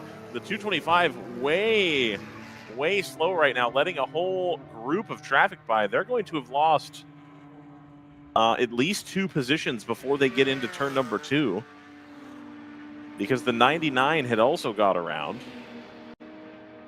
So they're going to go from 8th to 10th here. Meanwhile, the move was made by the number 90 Toyota R&D Racing on Hitman Racing at the end of the back straight with a nice late braking maneuver. We were kind of talking for a little while yesterday about the balance between those two very different, or at least two Supras with very different lineages. The number 90 is not the GT4 car. It's a, as you were saying yesterday, Ryan, it's a road car that's been modified. I would say that the GT4 car has an edge on top end. 90 got a really good run out the keyhole and was right in the slipstream and made absolutely no ground on the 34, but then was able to brake way later into the corner at the end of the back straight to make the pass. Well, that would answer my question from yesterday, Scott, about do I think the 90 has better, different, or more aggressive aero, which I would say the signs would point to yes, it does have more aero. Or at least Yes, more but drag. that Hitman car is doing 36s and 37s at the moment. That's true. We know that car's capable of more than that, so I'd say the driver perhaps isn't extracting everything from that Hitman car, but certainly, yeah, the drag on the back straight, but then obviously we've got engine tuning involved in that as well. So, but the drag on the back straight might indicate that, yeah, it does have more aero on this 90 car. But then the fuel does have a short pit stop, maybe, or whatever that was.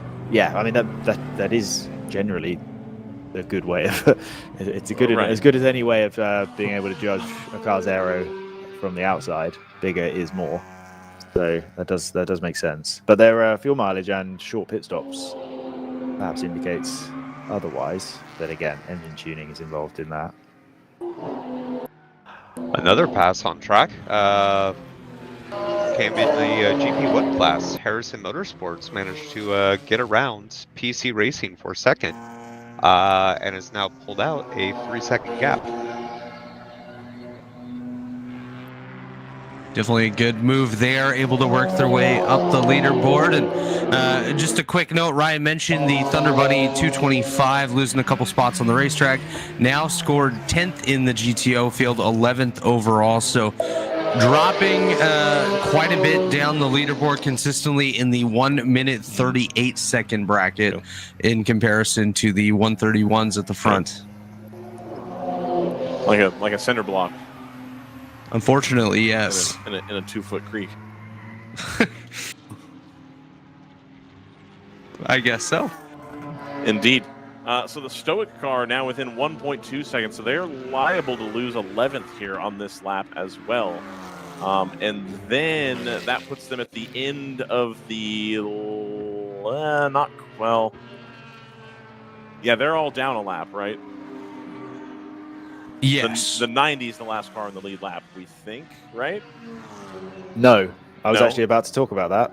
Okay. I'd say we're at 4 out of 5 on the safety car alert scale because we currently have the GTU leader in between third and fourth place overall. Sorry, no, fourth and fifth place overall, third and fourth in class. So we only have 3 GTO cars on the lead lap right now. There's a 51-second gap between the Kingpin 11 car and the 90 Toyota R&D Racing car, and the GTU leader is in that gap right now. But we've run clean, Scott. It's good. We have so far. Past performance indicates future gains. Well, past performance would be yesterday, and we had a lot of safety cars yesterday, so we are absolutely due one. 9 of them. Yeah, we've had 0 so far. So we're very much due safety cars, but I'll be disappointed when it happens, but I'm sure it will eventually. No, this race has a hot hand, Scott. I don't know what that means. The hot hand fallacy, that it's a thing in basketball where if the basketball player continues to make shots, it's like, oh, well, he's going to make the next one too because he's on Did we fire. lose you to basketball right there, Scott? Yeah. Well, I'm assuming that they've stolen that from poker, but probably. But yeah, that does make sense now that you've mentioned it. I'm a sort of statistician in the way that I would assume that if you haven't had something that you'd expect, then it's even more likely to happen because you're due it.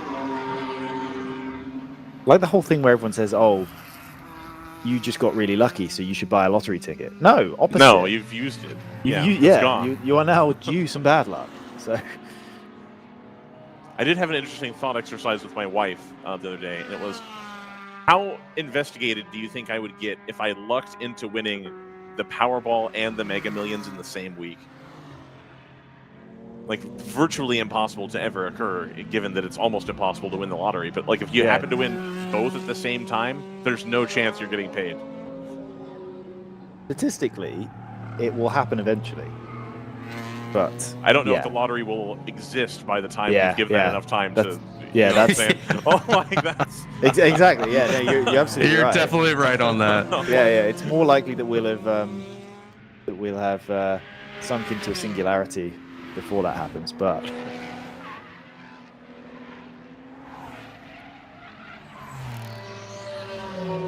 or something equally catastrophic but far more likely involving political leaders. No. We don't talk about that. No. No. Hold on.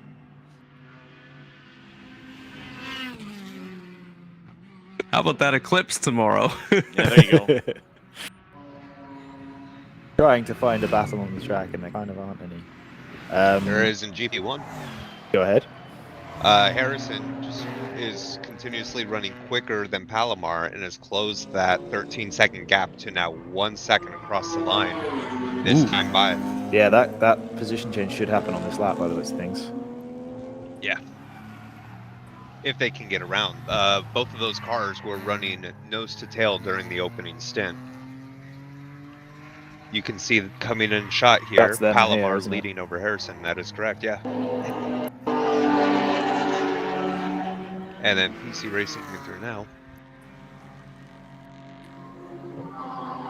Those two cars heading down the back straight. I'd say the gap is a little bit too large, but that Harrison car seems to be coming on top end.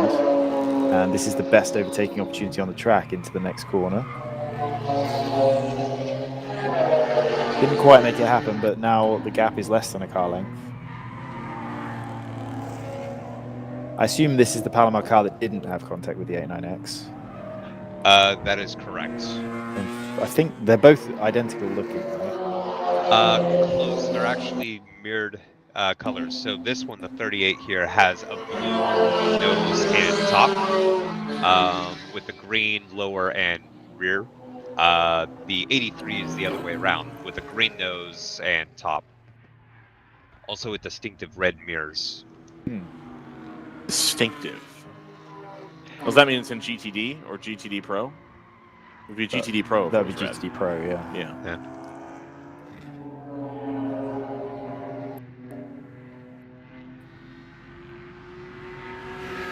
The Harrison car really flashing in. You're racing for position, dude. I think that may be just the way those lights work at a certain angle. Okay. On video. Benefit of the doubt then, I guess. He's going to go to the outside here. No. Doesn't work that time. He's just making him look in the mirrors.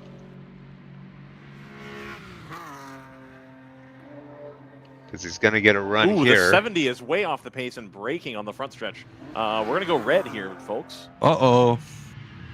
Ooh. So, the race is going to come to a halt here.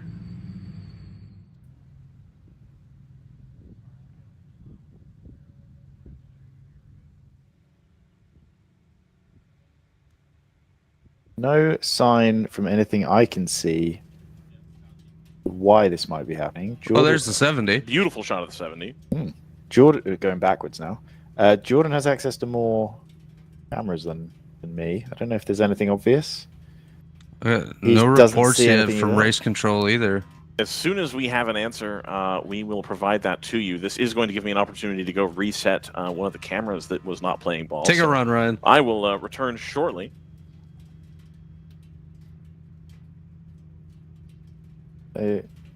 Interesting. Nothing from race control. And Jordan doesn't see anything on the nothing mosaic. Yet. Yeah. There's a safety car coming out. Interesting. Not a safety car with a huge amount of urgency.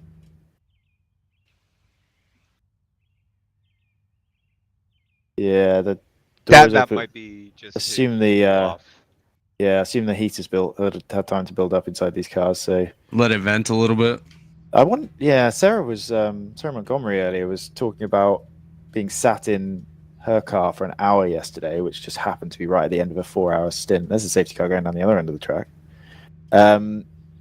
I wonder. I'm not aware of what the exact rules are that you're allowed to do, but I assume you're not allowed to unstrap your seatbelts, or certainly not allowed to get out of the car. Scott. No, Yeah. definitely not get out of the car. No.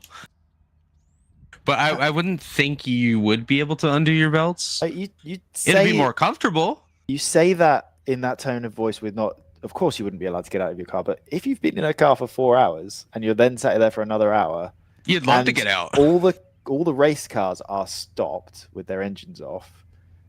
I don't know if in this amateur series, I think I would allow the drivers to stand by their cars if necessary, if they're that uncomfortable. I understand you don't want drivers suddenly opening doors in front of safe vehicles and suddenly stepping up, but I mean, we all manage that on the road in the real world. I'd like to think, as in when we're parked and whatnot, I'd like to think you'd allow drivers who are extremely uncomfortable the opportunity to stand up, but next to their car if they're if it's a very extended red flag. But yeah, if they're anticipating an extended break, for sure, I would absolutely be on board with the idea of letting the drivers get out for a second, stretch their legs a little bit.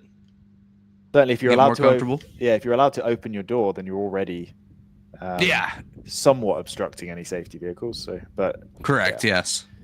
Just an interesting thing I thought of during her interview there. That seemed like a really claustrophobic situation. It also never really struck me that how uncomfortable it could be for some other drivers when the equipment isn't necessarily manufactured or designed for a body shape or something along those lines. And Sarah Montgomery mentioned, how it's a very tight fit sometimes in those driver's seats, and these drivers are going out here for a couple hours at a time. You're definitely feeling it, and that would be an opportunity where you do get a red flag. You want to step out for a second and maybe free yourself up a little bit. So yeah, I had the opposite experience fairly regularly in karting, at least in university karting, where the format had us do a 1 hour endurance race at the end of the day, and you had to have a driver change in that, but the driver change could happen anytime after the first 5 minutes and before the end of the race. And I was quite often paired up with a driver who was slower than me, so we would choose to put me in for as long as possible. And the problem with, even though they were reasonably high performance two-stroke cars, they were rental cars, and therefore they had seats that everyone needed to fit in. And I'm not a very wide person, so 55 minutes in a seat that was about twice my width in a kart, so that's a fiberglass seat, and karts are obviously zero suspension machines. I was having the opposite problem, where having too much movement in the seat was really, really uncomfortable by the end of a race. So I feel like I can somewhat relate to what Sarah's going through, just even if it's the exact opposite way around. But yeah, you definitely, that's any kind of seat that doesn't fit perfectly for 3 hours, or 4 hours actually is what she said, wasn't it? 4 hours plus 5 minutes sat stationary. It's one of those cumulative things where if you're a little bit comfortable for an hour, the second hour becomes extremely uncomfortable, and the third hour is like squared, triply uncomfortable, like very, very, very uncomfortable. And it's not like it's not like just being stopped and not, in fact, not having the adrenaline, I imagine, would make it even worse. Sat there for an hour. So yeah, not a fun situation. No, absolutely not. And, while we're under the red flag condition, why don't we take a look at the schedule, see what we got coming up here in the World Racing League. Obviously, just a few weeks away from the next round of action, going to take place at Road America, April 26th weekend. Be sure to tune in for that. We'll have all the coverage from Road America. Charlotte is coming up in June as well. Unfortunately, the May round at Daytona got pushed to the side due to some maintenance over there. Then in July 26th weekend, we'll head to the Michelin Raceway Road Atlanta. High Plains Raceway is the September stop for the World Racing Racing League, September 6th and 7th. Both High Plains and Charlotte will be extended endurance style races. So I believe it's Charlotte that's 12 hours, High Plains 13 hours. So be sure to tune in for those. October 18th, we'll head to Watkins Glen International. November 8th, we'll go to Sebring for the penultimate round of this season, and we'll all wrap up at COTA for the National Championship weekend, December 6th through the 8th. So that is your schedule coming up here for the World Racing League, and we are going to switch over to full course caution and get these cars moving once again. Oh, great. Any explanation yet as to what happened? I believe we're still waiting on an update on that, but doesn't seem to be anything too major. So it could just be just a simple small issue that they had to get fixed up there, but we are back underway, so that's a good thing here, Scott. Yeah, obviously, sadly it ruins the nice long green flag strategy race we were having. It does. Is what it is. We were expecting it at some point. I mean, we had 9 full course yellows yesterday, so to go almost 2 hours into it without any up until this point, pretty solid start so far. 62 laps in the books, and a pretty solid start all around. I'd expect a couple cars to come down pit road. We are approaching the time where they would make that pit stop, so maybe take advantage of this opportunity. Just take a free stop, come down, and get it fueled back up. Yeah, this could be a big free kick for Moorhead, who looked like they were going to be the worst off on fuel position. I think it's been about an hour since they stopped, although obviously we've been red flagged the last 10 minutes or so. So yeah, I think this is going to work out timing wise really nicely for them. The other cars are probably going to have to pit for less time than them, so they may end up getting leapfrogged in this pit cycle. They're in the pits now. And we do have an update on the reason for the red flag. No cars involved, no incident on the racetrack. It was unfortunately just a simple timing and scoring error. They've got it all fixed up, and with the new Flagtronic system, they were able to verify that all positions on the racetrack are correct. So timing and scoring was a temporary issue we had to deal with there. They got it sorted out, and we are going to go racing once again. And pit road is a busy place right now. The Stratus 58 comes down, the 290 for Moorhead. Also on pit road, the Toyota R&D Racing number 90, the 34 for Hitman, the 296 for HM Road Racing. Also on pit road with a slew of other cars coming down as well. So a busy place and a great opportunity to take a free stop here. Well, it's worth pointing out who didn't come in. And by the looks of things, is the 70. Unless maybe their pit box is before the start line, but the start line's very early on the straight, so I'd be surprised. But that looks like that's the only front runner who didn't come in. Possibly NFC Motorsports, but the GTU leader will have been in between the group that NFC was in and the leaders. So I think NFC's trapped a lap down either way. That might be the strategy that they're trying to play, is to see if they can get a wave around if they stay out, which I'm not sure. Well, I guess not a wave around necessarily, but put themselves in front of the race leader so that if there was another quick safety car, they would then get a lap back, which is similar to what we saw the number 72 yesterday to get a lap lead on the field. They stayed out when they could have pitted and then got a quick safety car and then ended up gaining a lap just because of where they were in relation to the GTU leader. The GTU leader did pit, so potentially correct. Yep.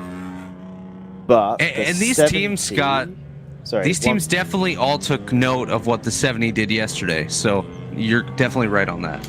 I think if the 70 did stay out, they're going to take the overall lead here, I think, because they were on the lead lap, and the 58 has just pitted. So we'll have to take a look at that. So there's the safety car with a bunch of lapped cars lined up behind it. That looked like the 225, I think. Oh, the 225 has actually dropped way down the field. We didn't really notice that. They're down to 12th overall. Yeah, the 225 had a rather rapid descent through the field. They were running in the 138, 139 second bracket there, much like we saw at the, I believe is the later stages of yesterday, like you pointed out earlier, Scott. So I'd kind of anticipate it's the same driver behind the wheel right now, just running consistent laps, keeping the car clean, and then they'll try to charge their way back up towards the front. And looks like that car's still stopped up there in 11. Unless that was just a mirage. That might be a broken camera. I think that one. That could be the one that Ryan's gone to fix. Yeah. Yeah, so we might need send Ryan. That might be the one where Ryan's running down to. But either way, we'll just see if we can get that one fixed. I think that 225, given that it's second in line here, probably got pretty unlucky with where the GTU leader was when the red flag came out. And you're right, Scott. The round 3 racing number 70 has taken the overall lead by staying out on the racetrack.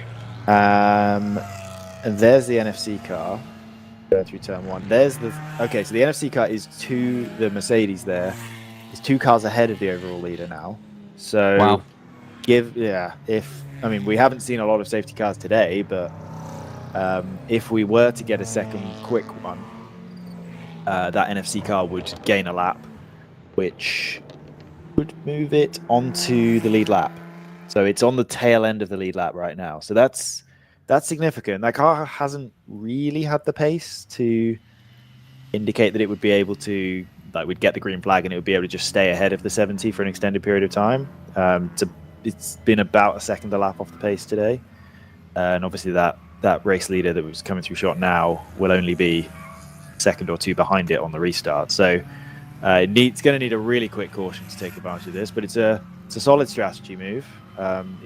It will hinder them if we don't get a yellow, because they'll have to pit under green fairly soon. But if we do get a yellow, then that will be a great strategy move, similar to what we saw yesterday from the 70. Absolutely. And just taking a look by class here as of right now, the GTO field, it's the round 3 racing number 70 out front ahead of the 290 for Moorhead Speedworks, and the Kingpin racing number 11 currently sitting 3rd in class. Of course, GTU, it's the Stratus 58 out front. Unfortunately for the 59, they are still on pit road 10 laps down. Then over in GP1, the Palomar Racing 38 leads ahead of the 392 Harrison Motorsports entry and the number 44 for PC Racing. It's been some great battles in that class, so definitely want to watch here on this upcoming restart. In GP2, it is the Chattanooga Tourenwagen Meisterschaft team leading the way ahead of the Open Throttle Racing 66 and the 41 for Rockwell Autosport Development rounding out the podium there in GP2. And of course, GP3, the AOA Racing 55 is ahead by 14 laps over its sister car, the AOA 85. That's the field as they run right now, as I think we are preparing to get set to go green once again. Curious that the only car listed as in the pits right now near the front of the field is the GTR 99. I don't know if that's an artifact of where they are in pit lane or something, but let me see. So with the timing loop, it's only going to trigger once each lap, so they likely just haven't come by it yet. As the pace car does come off, let's get back under green flag conditions. We are racing once again. That one about a 15-minute slowdown period there as we are back underway. Zealous leads us to the start as Harrison and Palomar go side by side into turn 1, and Harrison's going to take that lead in GP1. PC Racing is still right behind Palomar, so that fight is not over by any means. Well spotted, JT. We have the NFC Mercedes coming past Harrison into the keyhole. So that NFC Mercedes is important for them if they want the strategy that I assume they're on. To have any chance of working is for them to get in clean air and just tick off some really fast laps. They're immediately on the back of the 225 Thunder Bunny Supra. I would expect that move to be made. There it is on the brakes, and we can see the number 70 Porsche Cup car moving up to 4th in track position there, right behind the AOA BMW. So that is the car that the 123 is trying to stay ahead of, so that they can, hopefully for them, catch a yellow and get back on. Well, they're on the lead lap, but back all the way around to catch up the rest of the lead lap cars. And just through that shot moments ago, you saw the Stratus 58 trying to battle its way up to the round 3 racing number 70 to retake the overall race lead. That will likely happen within the next lap or so, as you see the entire field cycling its way through turn number 9 and headed towards the carousel now. Everyone's still bunched together for the most part. That's actually a really good point you've made there. The Stratus car is probably the bigger danger to the 123 going a lap down than the 70 is, because it's only a couple of seconds behind. They have Stratus have lost an extra second to the 70 on that lap just because of the thick traffic they're stuck in. But obviously they'll get clear of that eventually, and then they'll go back to being 2 or 3 seconds faster as the Ginetta shortcuts the track there into the pit lane exit to make sure it makes a clean pass. That was interesting. That's obviously the Moorhead Ginetta, which is effectively the GTO leader because they pitted under yellow, so they're in a much better fuel position than the 70 is. 70, which is now clear of traffic. And there, right there, we had that's a battle for position there, the 225 versus the 89X, which goes around the outside. The AOA car that followed it through is not for position. That car's actually dropped an extra lap down. So that car's properly out of contention at this point. A car that was very competitive late on into yesterday's race. And that was the GTU leader taking a look down the inside of Harrison Motorsports. We're deciding there's no rush, which there really isn't for that car as far as the GTU race goes.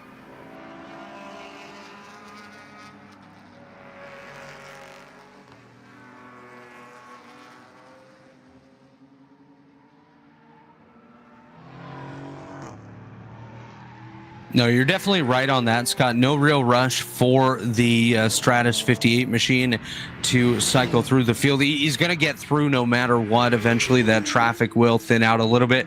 Looks like he just got through the thick of it here as he goes by the start-finish line and the starter stand here. 3 wide just behind him, though. That could be rather tight. Yeah, that was that 225 Thunder Bunny car. Was that getting overtaken by a GP1 car, potentially? Either way, there were 2 cars there filing their way through on the inside. So a bit of a bottleneck at that 225, as that was almost contact between, I think, that exact car and Hitman Racing. If I ID'd them correctly. Hitman, who have dropped off the lead lap through that pit stop and red flag cycle. They are... There's a 997 ahead of them by 1.1 seconds, and then it's NFC ahead of 997 Cup car. And speaking of the 997, it's had a very steady gain here today, currently running 5th overall, or 5th in GTO, 6th overall as of right now. Of course, they ran into some troubles yesterday, consistently shown speed all weekend long. So it'll be interesting to see how far up the chain they can move here today with just over 5 hours of racing remaining, coming up on the conclusion of the second hour of this event. Yeah, based on where we are with, or where we've just been landed with that red flag, at the moment they only have 2 cars ahead of them before nearly a lap's gap up to the Kingpin car. It's 1 minute and 16 actually between NFC running 5th overall, 4th in class, and Kingpin up ahead of them. Kingpin are actually all over Moorhead Speedworks as both cars are working through traffic. Moorhead obviously being the white Ginetta, then Kingpin number 11 being another Supra. Not sure exactly what livery that car is, but it should be the one that's right behind. So I guess that white TRD looking one right behind the Ginetta that we've got in shot, or coming into shot now. And then I think it's Hitman who's a lap down up behind them. So yeah, these 2 cars here, I would say that's effectively the race for the lead in GTO, given that 70 car owes us a pit stop. They are both up behind the Porsche Cayman that I'm blanking on which team that is. The 296. That would be HM Road Racing. Oh, yep, that makes sense. Who were, they're 6th overall. 6th in class, 7th overall. So still competitive today. So yeah, that's the car that Hitman is chasing down. Right ahead of the overall, sorry, the effective GTO leaders. As the actual GTO leader, number 70 Round 3 Racing, so that's their fastest lap of the race out in clean air, 1:30.8.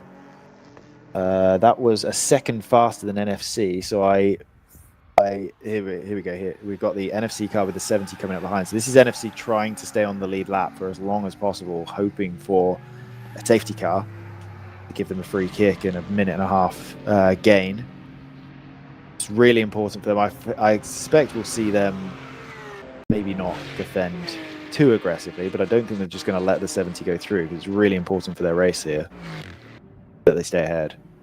It's not even just important for the race, it's important for their season as a whole to be able to still have the opportunity to battle it out with this podium ahead of them on the racetrack. Of course, entering this weekend as the points leader in GTO, don't want to have the opportunity to lose more spots rather than get up there and stay in contention for at least a podium. I don't know as of right now that anyone really has anything for the round 3 racing number 70. That gap in GTO currently 16 seconds between the 70 and the 290, so rather large there. And actually the gap between the 70 and the 58, which is the GTU leader, is quite substantial as well, as 7.2 seconds last time by. So that just shows how much traffic that Stratus was stuck in. Yeah, I think once that Stratus car is able to warm his tires up and stretch his legs, it should be able to close that gap in 2 or 3 laps. So I don't think, yeah, while we're looking at this 123 versus 70 sort of fight, again, it's the 58 that's actually the danger for the 123 going a lap down, as much as the 70. Got the 89X Aston Martin there, out in nice clean air as well.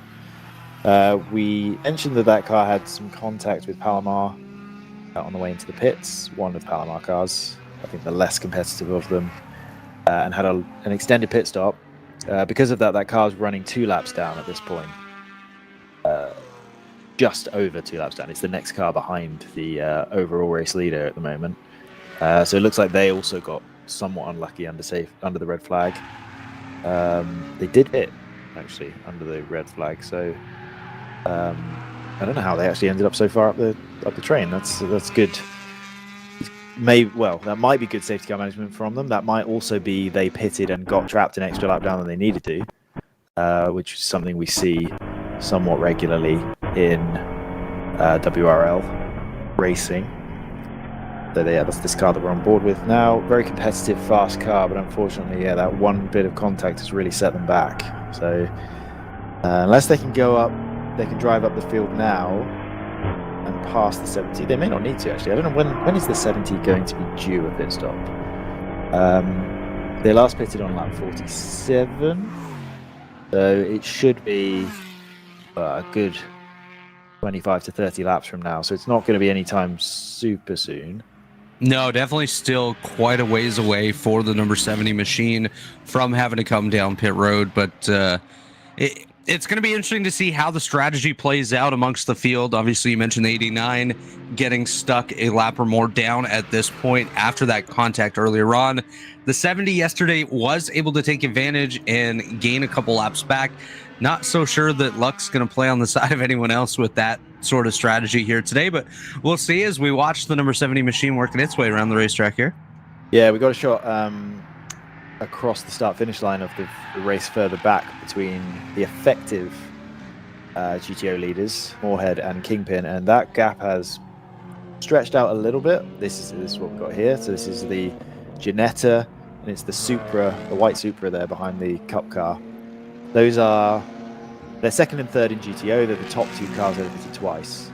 And that behind it is a second Mercedes that I didn't know existed. Which team is that? That's the one. That's Kingpin. That's the Kingpin number 1. Okay, I haven't mentioned that car all weekend. So It's been quietly running along.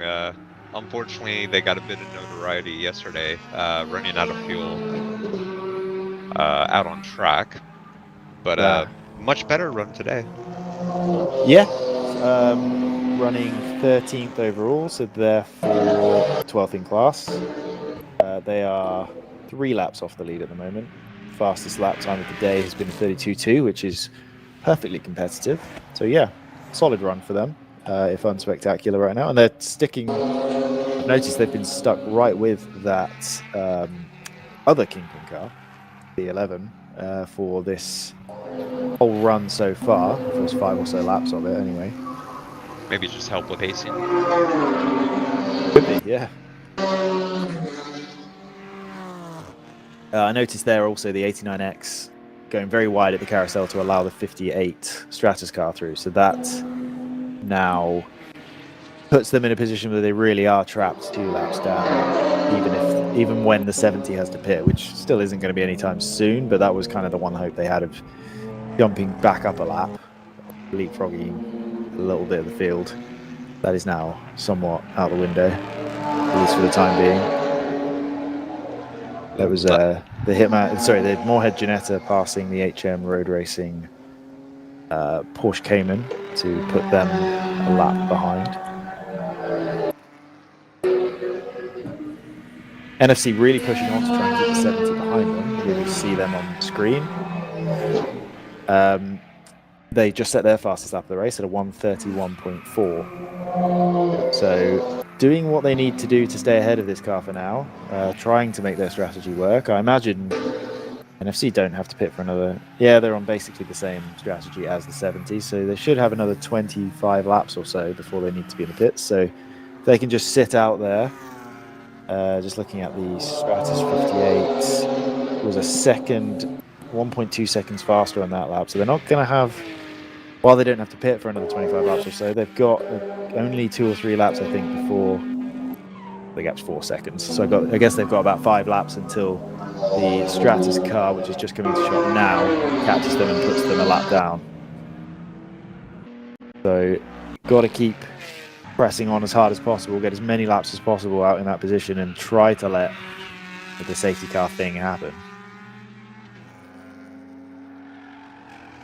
We have also seen if a competitive GTO car really doesn't want to let a Stratus MPO1 pass, there is quite a lot they can do just because of the way those cars are balanced, with GTO cars having significantly more straight line speed. If you want to place your car in a position through the corners to stop an MPO1 passing you, or at least having to make an unnecessarily risky move to pass you, then you can do that in GTO. It's perhaps a bit of gamesmanship, but they have that option given the straight line speed that these GT4 cars have over the Mazda engined Subico MPO1.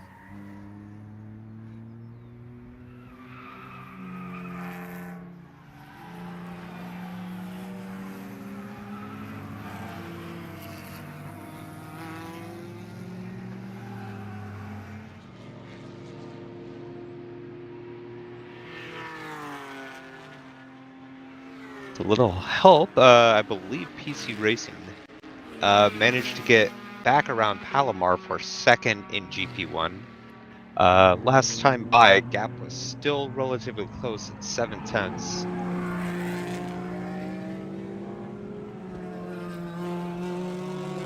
Harrison just up the road a bit, 11 seconds. Yeah, coming across the line, still a half-second gap between them. The fight for second. Choice Racing, still not too far back from them. I believe an additional 18 seconds. So they're doing a great job holding on, staying on the lead lap here. Based on the top 6 or 7 cars in the race, I'd say we've got some really good track conditions right now. All of those cars, when I was about to mention it 3 seconds ago, were in the 31s. Which is about as fast as we really ever see those GTO cars going. To have every one of them in the 31s is, I haven't seen that so far today, or yesterday for that matter. So yeah, really nice track conditions at this still relatively early time in the morning. I've noticed though from the onboards there's still quite a lot of water on the exit of the keyhole. If you were wanting to take a wide entry and cut back to sort of diamond off the exit of the corner. You can't really do that at the moment because where your inside tires would end up running through that water, which surprisingly still hasn't dried off. So I guess indication of how little sort of solar energy there is out there at the moment, that can't get rid of that little patch of water, which probably means that the track temperature is still relatively low, even though yesterday I think we had measurements that were telling us it was relatively high compared to the ambient. But yeah, that's indicative of a very cool track this morning, and yeah, some really nice lap times coming out of the top running GTO cars. Just taking a look, if it hasn't happened already, it should happen momentarily. There should be an overall change for the lead. The Stratus 58 last time by was 0.8 of a second behind the Round 3 Racing number 70 Porsche, and running about 2 seconds quicker per lap. We see it here. We've got the NFC Here 1, it 2, is. 3, then the 70, and then the Stratus car has actually lost. That gap's kind of stretched out a little bit. That lap. They were 0.4 of a second. slower. Yeah. But yeah, if we watch this group go around, this is important not only for the overall lead. Actually, it's probably not that important. Obviously, a GTU car versus a GTO car. Of course. But what is interesting is whether the 123 can stay ahead of the Stratus GTU car to help itself get back on the lead lap. So that's actually the more critical part of this. But yeah, it is also the race for the overall lead for now. 3 wide there for the NFC car demonstrating they are. Oh my! Oh yeah, that's an unfortunate sign. There's something going on there. Why have both of those started doing that now? That's interesting.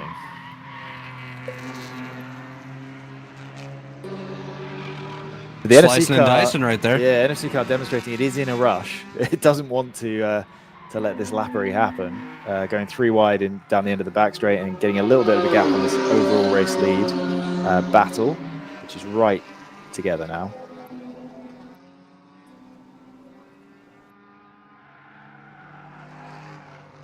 So has the yellow bailed out the Moorhead car? Is that what we're getting to here?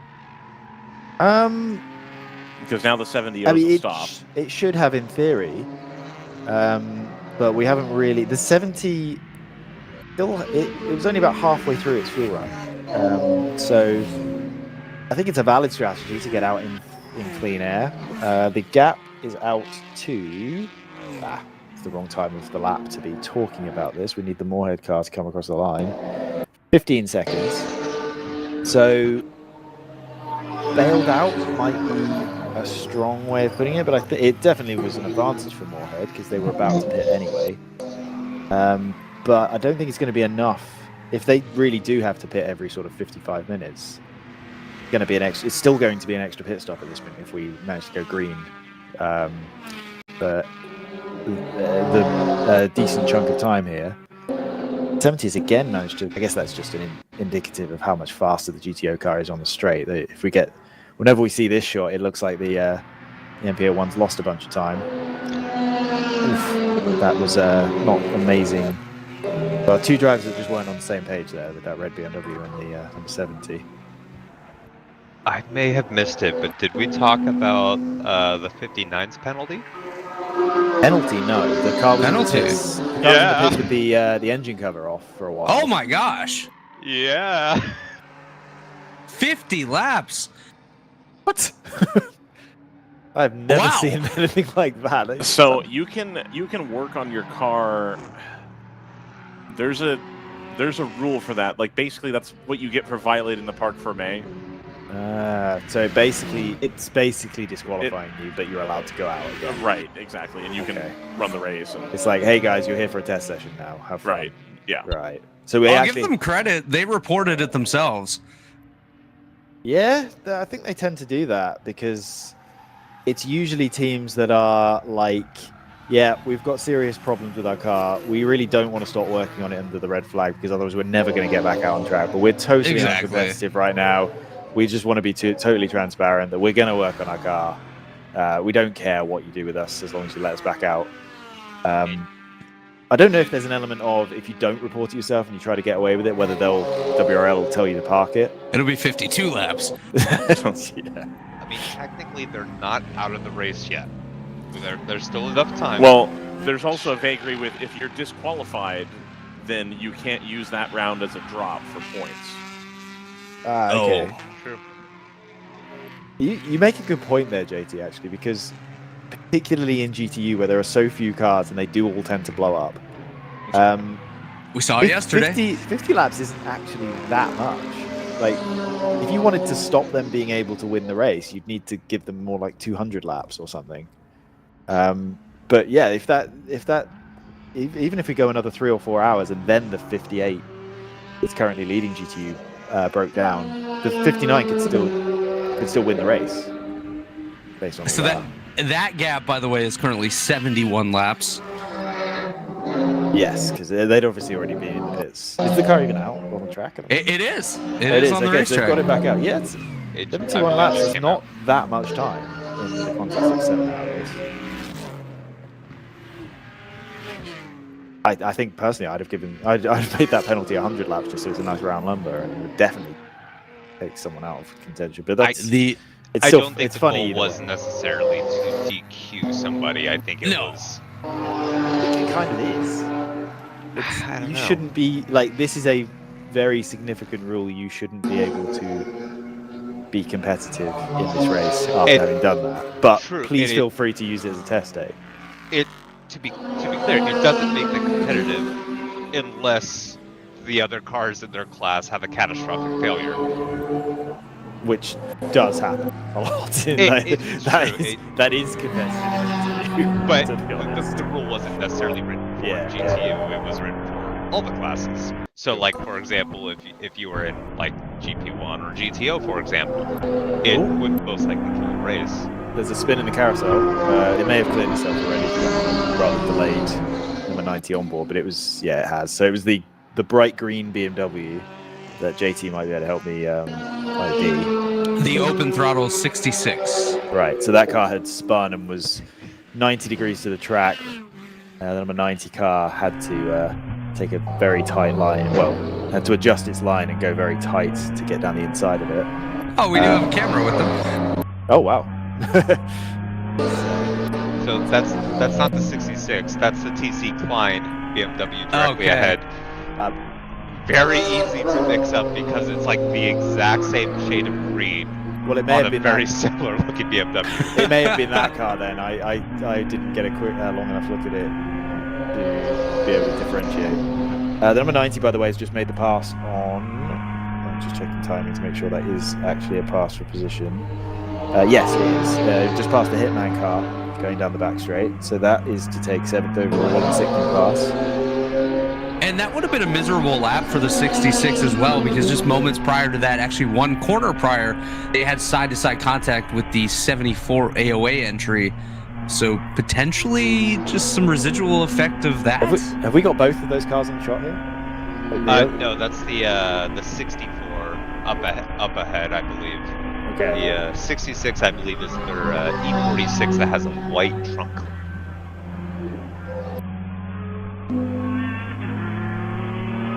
I'm just interested in. So it definitely wasn't the TC Klein cars, but their lap times are completely. Yeah, the 66 last time, not the last time, but the lap before was a 209 compared to their very consistent 140, 141s. Yeah, so it's definitely that car then.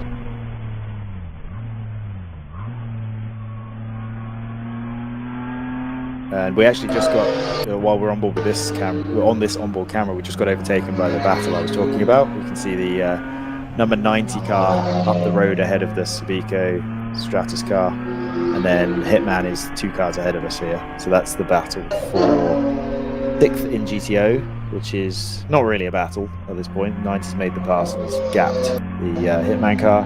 We should see the Stoic Racing pauses for Race Hero Supra, of course it's a Supra, come up and pass us shortly, because that's the next car that's chasing Hitman. They are 8.5 seconds behind in 8th in GTO. I greatly enjoy your love for the Supra, Scott. I have no problem with the Supra. I just yesterday it did just seem every time I was looking for a car I could have just guessed Supra. It was and always just Supra, yeah. And I was just getting fatigued with saying Supra. I have no problem with the car in concept. I like the fact that we've got 2 very different Well, they're not very different cars, as it turns out, but they're two types of Supra with very different lineages in this race. That's a really interesting. Absolutely. And it does look like a very sorted car. It's a good-looking car. It's going to race well. So no, I have no issue with the Supra. And we certainly have fewer Supras in this race than in the past. We've had Caymans or GT4 M4s. So still plenty of variety in WRL, even if that is the most common car in the field at the moment.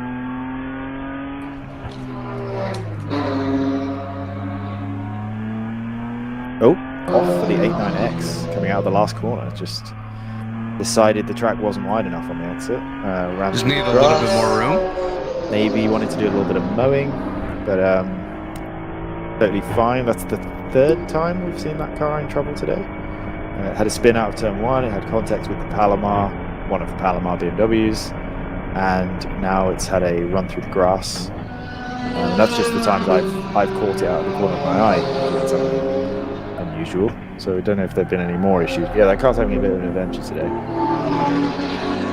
The round 3 racing 997 has come to pit road, and actually that incident earlier with the 99 looks like a 2-lap penalty was assessed there, so that would explain the drop that the 89 had through the field. Well, that's an additional drop, yeah, because they spent 2.5 minutes in the pit, so that dropped them down a couple of laps, and they've now, as you say, had a penalty that's dropped them a couple more laps. So now they're the last competitive GTO car ahead of the GP1 field. I think I get it, that penalty, but they were very unlucky because from the onboard camera I couldn't work out what the Palomar car was doing at that point, but it's no contact in WRL, and they did have the option to wait and see what the Palomar car was doing rather than try to jump past them on the way into the pits. So yeah, I get the penalty, but I think they were very unlucky with that whole situation. And another penalty from earlier, I don't know if we touched on it, the 123 got a 1-lap penalty. That is the NFC Motorsports car, which is now why they're scored 10th overall, 9th in the GTO field. That is disappointing because as we see them on track here, they're still ahead of the 2 overall leaders. So they would technically right now still be on the lead lap, and they're doing a great job of staying in that position and giving themselves a chance if there's a yellow flag. And that could be big for their championship, big for their race. They've clearly got race leading pace, as we're seeing right now, because they are just sat in front of the race leaders. But yeah, an extra lap down now. Was it a 1-lap penalty or was it a 2-lap penalty? 1-lap penalty. Yeah. Oh yeah, that makes sense. Yeah, they've completed 81. They would have completed 82. The leaders have completed 83. And we're side by side for the overall lead again. Oh, the Stratus getting nearly sideways right there. Yeah, there's not a lot of grip on the outside of the carousel. We've seen that multiple Absolutely times. not. And he's tried it multiple times. Yeah, he's contributing rubber to that line, so eventually it will come in. Trying to make it work later today. But for now, it's interesting that car has caught the 70 and hasn't been able to make pass. I guess that's somewhat So he actually was ahead of the 70 for a couple of laps, then started ticking off 134s, 133s, now in the mid to low 132s. So they're basically running the exact same lap time right now. Well, yeah, it looks like the Stratus car his pace is being dictated by the 70 being in the way. And yeah, I guess this is indicative of what I was saying earlier, where a well-driven and competitive GTO car, even though they're on raw pace 2 or 3 seconds a lap slower, they have the pace in the right places to make it really difficult for not only for an MPO1 to get past them, but also if an MPO1 gets past and doesn't immediately gap them, then the next straight will come and the GTO car will just blast through again. Oh, sorry, just caught the 89X on board from the corner of my eye, and they were that kink on the back straight. If a GP1 car hasn't seen you coming, you can get yourself into a very difficult situation. And the 89X had to put 2 wheels in the grass on the inside of that little kink to make sure they weren't going to make contact. Sorry, the Jordan saying he spotted 70 running off the track, getting past lapped cars. Got hit. So that's... Well, that is interesting because, again, zero contact That was tolerance. the 123. The NFC Motorsports car getting into the 70 round through racing Porsche. I missed that. I was busy watching the 89X. We'll have to wait to see what race control has to say about that. They don't like contact, and they do tend to assign blame no matter how incidental the contact looks, which is fine. It's not necessarily the case anymore, Scott. Is it not? It hasn't been since last year. Okay. So last year they started, if it was truly incidental and nobody was at fault, they would not try to assign faults as long as everybody was okay with that outcome. Okay. For the most part. I didn't see the contact there, so I won't speculate, but we'll see what race control has to say about it. Hopefully nothing comes of it, of course. Of course, unfortunately for the 123, they've been involved in a couple of issues so far today. Had an off track earlier on, of course, got that 1 lap penalty that we mentioned from the contact in the first hour. And now this issue here with the 70, so we'll keep an eye on that. And as of this time by, the round through racing number 70 continues to lead overall, as there's the Stratus 58 coming into the shot right there as well, just behind a little bit of lap traffic. About 0.7 of a second the gap last time by, and there's a swap for second in GTOs. The Kingpin number 11 gets by the Moorhead 290 to take that spot by just 0.2 of a second. Yeah, well spotted. I was gonna mention that. But they're actually right in front of the 89X car at the moment. That's a little bit... here they come. Yeah, here they come. Keyhole. The big defensive move there from the Kingpin car. It's a little bit surprising. That Moorhead car, I think we were all expecting to maintain its really strong pace from earlier on in the race, but it seems to be struggling a little bit on this this run.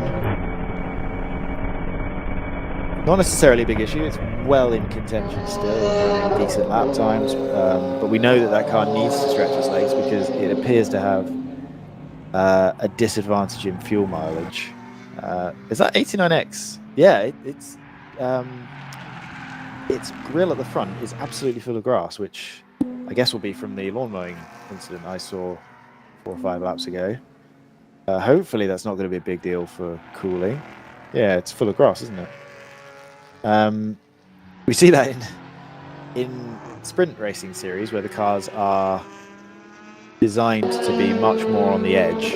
If you do that, you tend to have to pit pretty much immediately because any extra blockage in the cooling vents tends to tip them over the edge.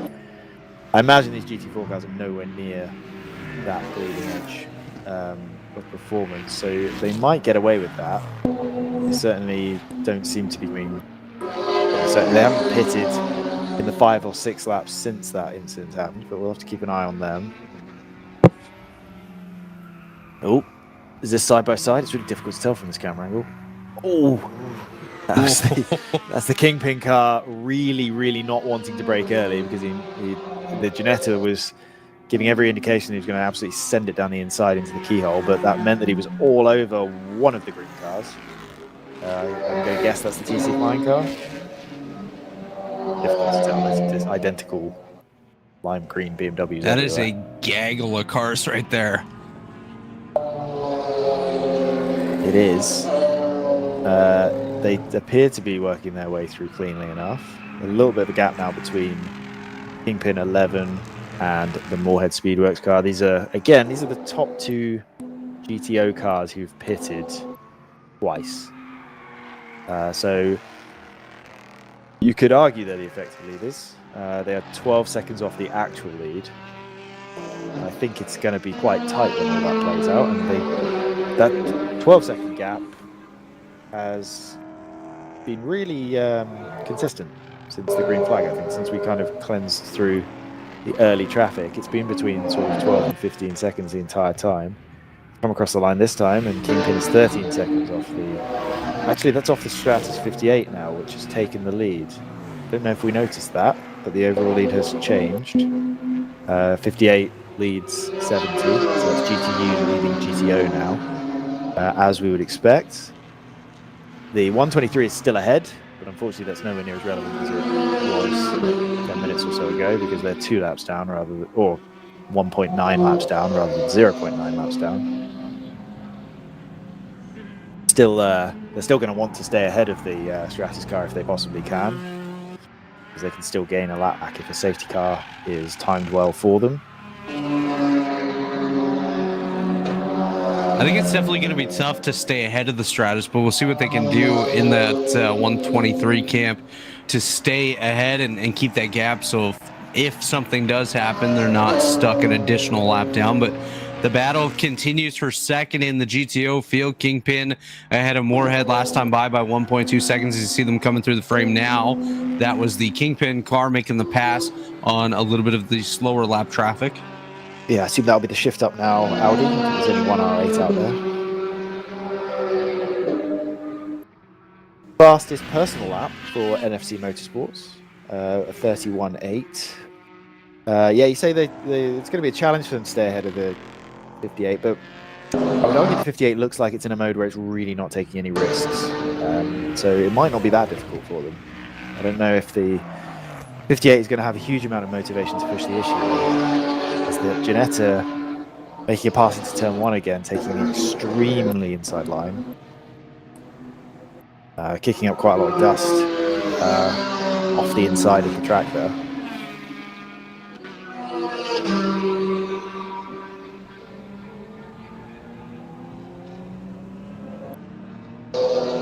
Ooh, that Mustang.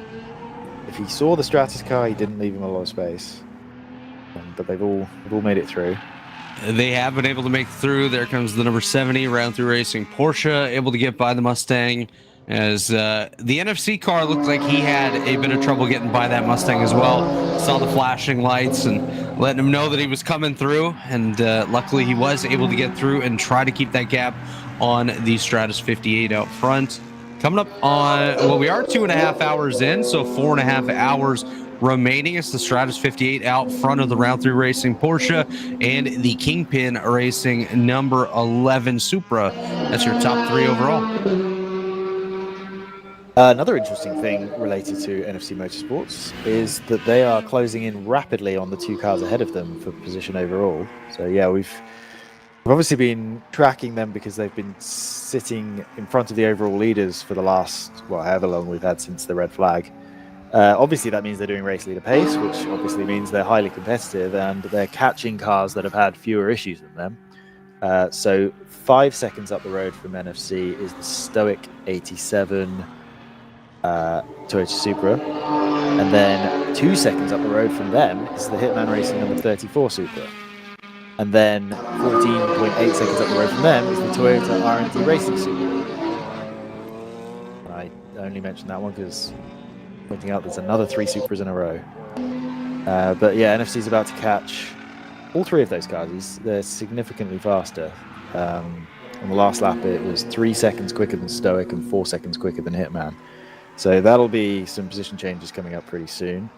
That's them gaining a lap, essentially, on that group of cars since the yellow flag, even though they also lost a lap due to their penalty. So kind of all cancelling out a little bit there. It's both unfortunate and impressive for them. Unfortunately, they lost the lap, but impressive that they've been able to essentially, like you said, gain a lap back on those cars that they are currently chasing on the racetrack. And the other battle to watch is the Hitman Racing 34, just 0.8 of a second ahead of the Stoic 87. Stoic was 1.2 seconds quicker last time by, so potentially a change coming here for 7th in class in the GTO field. Well, that's the same battle because it's the NFC car right behind that. Oh, you're correct. Yeah, exactly. So it's going to be a 3-car battle here. And we've got it on screen now. Jordan's found it.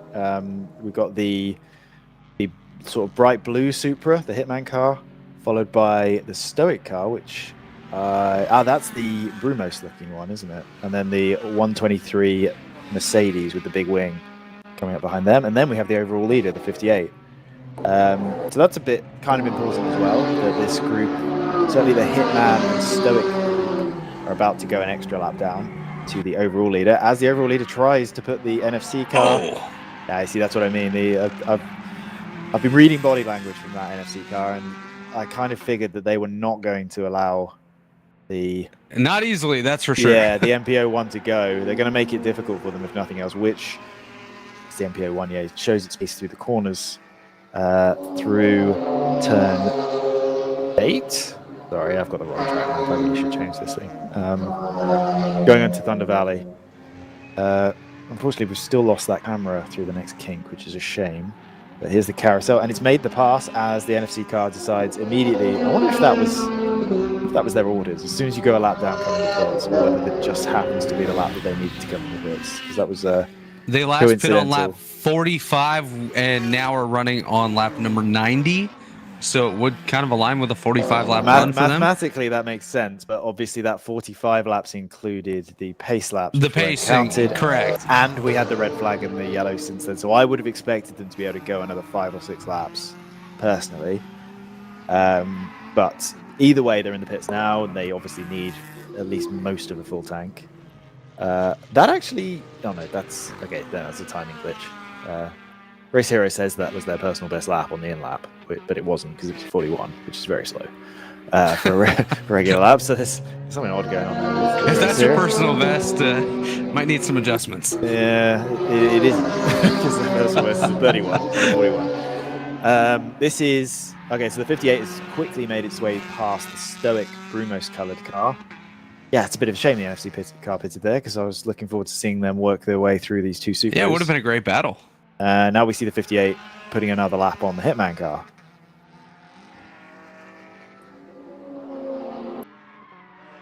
Definitely great pace, as expected, of course, from the Stratus 58 out front. The battle will still continue between Hitman and Stoic as they're battling for 6th in GTO, 7th overall on the racetrack. A couple other battles, too. The Moorhead Speedworks 290 is rapidly closing in on the Kingpin number 11. That's going to be the battle for 3rd overall, 2nd in the GTO field. Yeah, 0.3 of a second last time by. We've also got the 70 coming up behind those two. That car will be interesting to watch, obviously, because it's got to lap those two GTO cars, but also, and it is actually the overall leader now. Oh, no, it's not. Sorry, the 58 didn't pit. It was the 123 that pitted. That car's also, the 70 is also interesting to watch because if the 123 is just pitted, then that car should be due a pit stop as well because they were on very similar strategies. The 70 did pit a couple of laps later as Harrison Motorsports pits. I'm not sure we'd be expecting that. But yeah, the 70 pitted a couple of laps later through the first green flag run, then the 123. But again, it's been 43, 44, 45 laps since that pit stop, so we should be getting them in pretty soon. JT, is this Harrison Motorsports pit stop expected? Let's see, based on the math, their first full stint, green flag stint, was 1 hour and 10 minutes, so I would say yeah, given that we had the... Oh yeah, we had the red flag, yeah. Yeah, red flag / little bit of a safety car is, yeah, spot on. So that means, yeah, Harrison in now. We should start to see choice racing in the next couple laps, and then in the next 10 minutes or so, we'll start to see Palomar, PC, and Zealous coming in. I don't think we will see choice because they pitted under yellow. They were the first. They're the only right, GP1 team at the front who did, which is interesting in itself. The GP1 crew, the GP1 field decided that yellow wasn't worth pitting under, whereas most of the GTO field did. So yeah, interesting little quote there. But yeah, we're probably going to see Choice Racing take the lead in GP1 based on that, assuming they are. Yeah, they're all on the same lap, aren't they? Lots more callers. The 225, also relatively uncompetitive at this stage. The Palomar 38 also came down, as JC alluded to moments ago. Yeah, so this is all the cars that didn't pit under the yellow / red are coming in now, getting to the end of their fuel runs. We should see a good 20 laps or so before the rest of the field who did pit under yellow come in. This is the main reason why you probably should pit under every safety car, just because it gives you the flexibility to stay out. I mean, we've got 20 laps here where any of these cars that have just pitted are in real danger of losing extra laps if another safety car comes out. And based on the frequency of safety car yesterday's, that's not something I'd want to be risking. If it all cycles through and everyone pits the same amount of times under green, then it's no real downside to it, and you gain a bit of track position and get to be out in front of the mess on the restart, which can be particularly advantageous if you are only a third or halfway through a fuel run. But obviously you put yourself in danger of being caught out by the safety car, because pit stops in WRL are roughly a lap long, so you do tend to lose an extra lap if you make an early pit stop and then get caught by an untimely safety car. So we'll keep an eye on that. I think all these cars that pitted under yellow are in a better position right now. Well, certainly they are right now.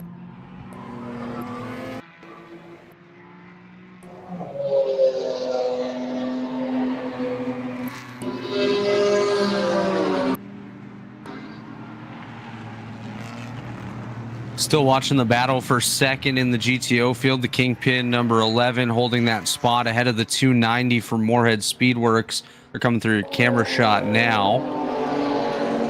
Looks like Moorhead struggling a little bit in the traffic that they're dealing with right now, as Kingpin was able to elude that pack.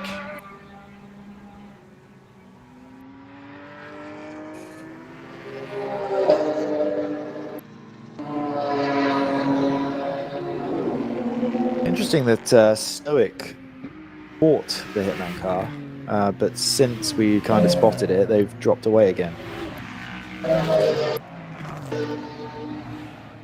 Don't have much more of an explanation than that, but that seems to be what's happened in the race for the second GTO. Yeah, last time by they ran a 138.0. Don't have any information on what might have happened or anything like that, but it's about 4 seconds slower than they've been running over the last handful. Maybe caught a little bit of traffic potentially. Yeah, it makes sense. Certainly it's not the time in the race to be taking huge risks in traffic, so yeah, if you get caught by if you catch a particularly nasty gaggle, you may as well sort of take your time and pick your way through. There's plenty of time to make up a couple of seconds later on in the race. And the likelihood of safety cars means that you don't really need to be trying. It's not a race where we rely on code 60s and hot pulls. Technically speaking, every second counts. If you lose a second in the second hour, it's just as critical as losing a second in the last 20 minutes, because you have there's no field neutralization. But we would certainly expect more safety cars later in the race, just based on the frequency with which they seem to be happening this weekend. So yeah, that means no particular need to be rushing at this point in the race.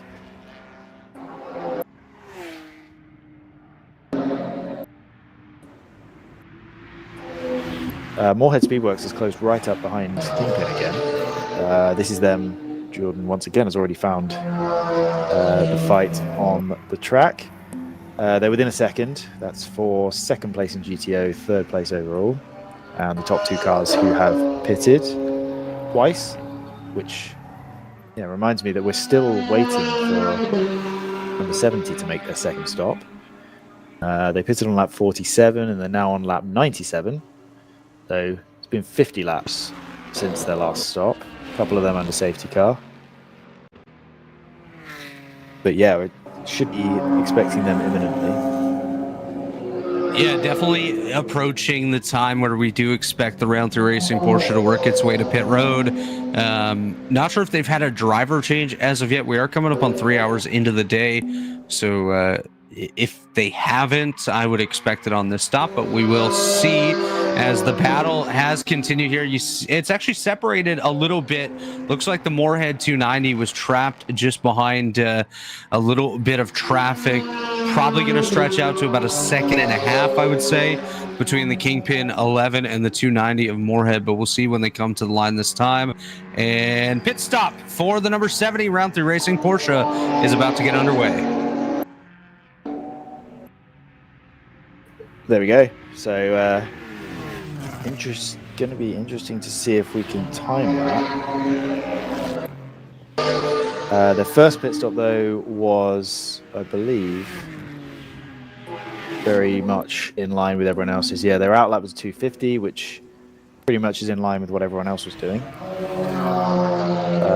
Everyone else, the majority of the cars were doing. The 89X is also in the pits behind them. That car down in 16th after a contact penalty and some repairs. Driver change once again in the 89X as we watch it on board here. We've been able to catch quite a few driver changes in this onboard camera this weekend. It's been good to see the processes that they go through and how quickly each driver's able to get themselves set up to go back out there. But the round 3 racing number 70, I also believe has undergone a driver change. I'm pretty sure I saw a driver hop back over the wall. Yeah. So do we know which driver's in there, Ryan? Josh Blicke has got out. Okay.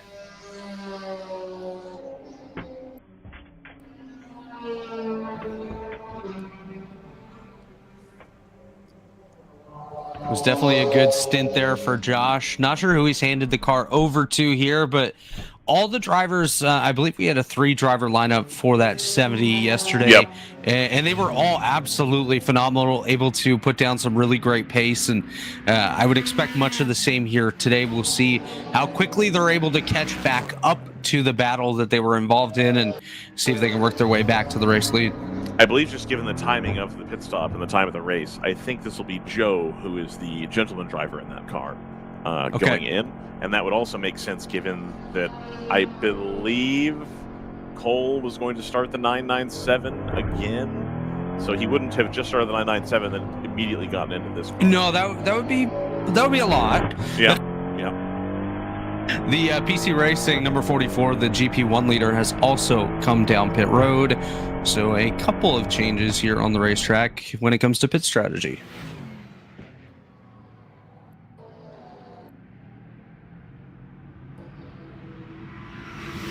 So the 70 is going to struggle to stay on the lead lap, but should come out in front of the 296. That's how I believe that will cycle. So they'll hold on to the top 3.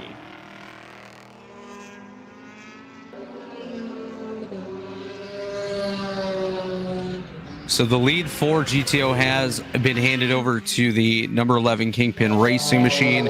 Still ahead of Moorhead Speedworks. It was 2.3 seconds at the line last time by.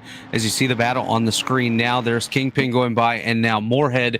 So still quite a gap there, but that 290 has been very quick. And as soon as they do get clear of the traffic, which they have, I'd expect that battle to pick right back up.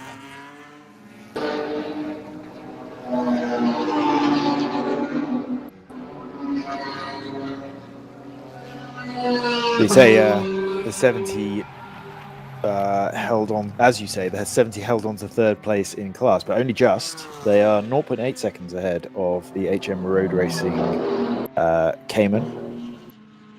Obviously that car owes us a pit stop, but not imminently. Should be another 10, maybe 15 laps before that Cayman's in.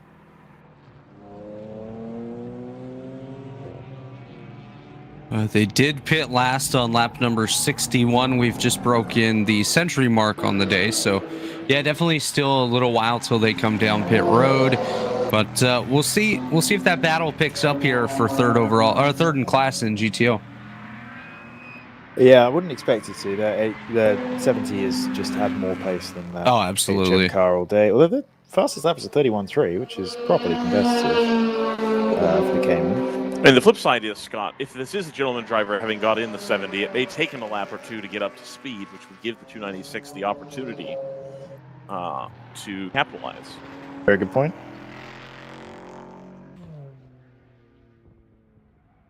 Ooh, Kingpin putting down their quick time on the day so far, a 1 minute 30.576. So a really quick lap here on lap 101. But only a 10th faster than Moorhead, who were correct only 300 slower than their fastest lap of the race. So we've basically got 2 lead cars on nice low fuel, Clear track, good track conditions, and setting really fast times. All right, so I've pressed the button on the prediction. Oh, here we go. We've had a red flag recently. I know. But it's something to talk about, right? It gives us an angle. You got something to, figure out here. So, the 70 is still favored to win. Sorry, Brian, just very quickly. The 89X is apparently back in the pit lane, which definitely... Oh. That can't be right, because their onboard does not show that. So there's a timing glitch there. Carry on. So the 70 is still a favorite, but only by 61%. Interestingly, the 123 has a better shot at winning than the 290.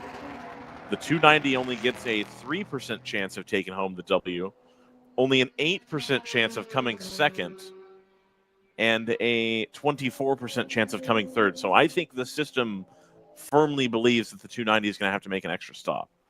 That sounds reasonable. The 123, again, a favorite for second place and definitely a favorite for the podium, which is a little surprising to me, given that they're not remotely near the top 5 right now. 290 Moorhead Speedworks in the pits. That really does play towards what you just said. Yeah, exactly. They pitted under the last yellow. Right. So which was a full almost 20 laps into their fuel run.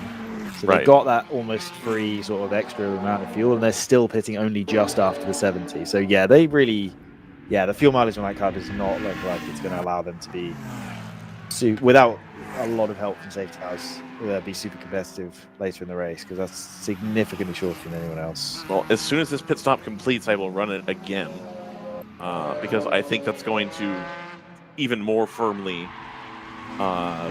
solidify the situation here. What was interesting was the 11 didn't feature prominently in the top part of the predictions. Well, that doesn't make sense. Exactly, so that's why I'm going to wait again. See if this changes it. And that's why, like, the 123, who are very far behind, did feature. And so I wonder if there's something crossed there, or... Well, the 123 is they're only a long way behind. Actually, have they had another penalty?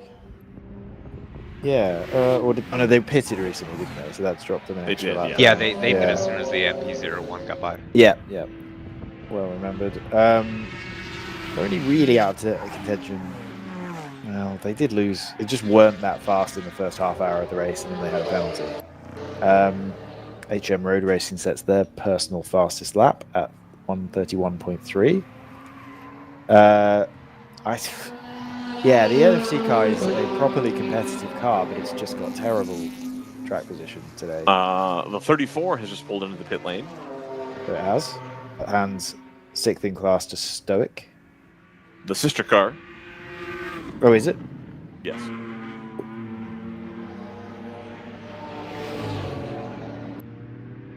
Maybe that's why we never really saw that battle light up. They were being friendly to each other. That could definitely be the case, for sure. Personal best on the day for the HM Road Racing 296, a 131.333. Lots of threes there. Yeah, all the threes.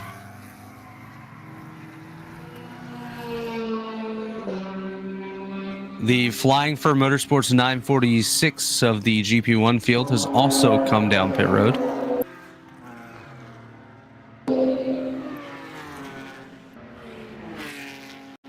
So I'm just waiting for the 290 to click its lap so that I can hit the button again. It's actually it's a short run for Hitman. They pitted under the last yellow. Well, so... we're also getting into the driver change territory as well, having been about 3 hours in with a little bit of yellow and red, obviously, but you've got to get drivers cycled through the car. I think that might be influencing a lot of this as well.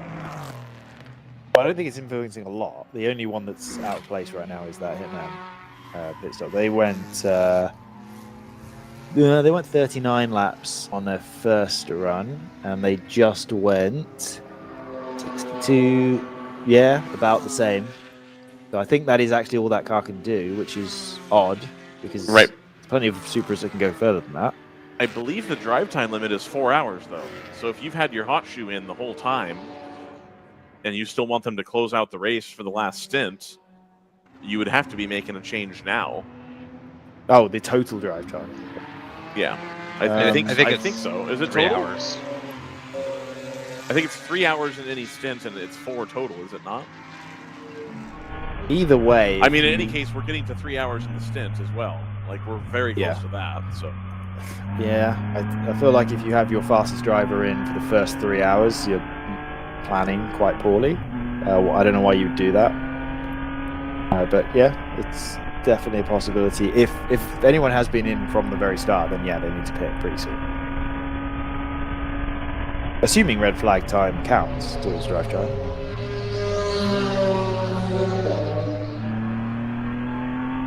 I imagine it does. The driving stint is a 3-hour maximum as per the rulebook. Right, and that is... presumably they allow force majeure if there's a red flag. Well, no, if you get caught by the red, they allow you to make that change. Right, but if the red is in the middle, they'll still count that time. Okay. Yeah. It wasn't a very long red anyway. It was only 10 minutes or so. All right, so I've hit the button again. His solidified the 70. Still a 60% favorite for the 70, but the 290 actually has a better chance now at 28%. The 123, like second place is anybody's game right now. The 70, the 290, the 123, the 296, and the 11 all have basically even odds at coming at second. But the 70 is currently favored to win. Well, by enough of a margin.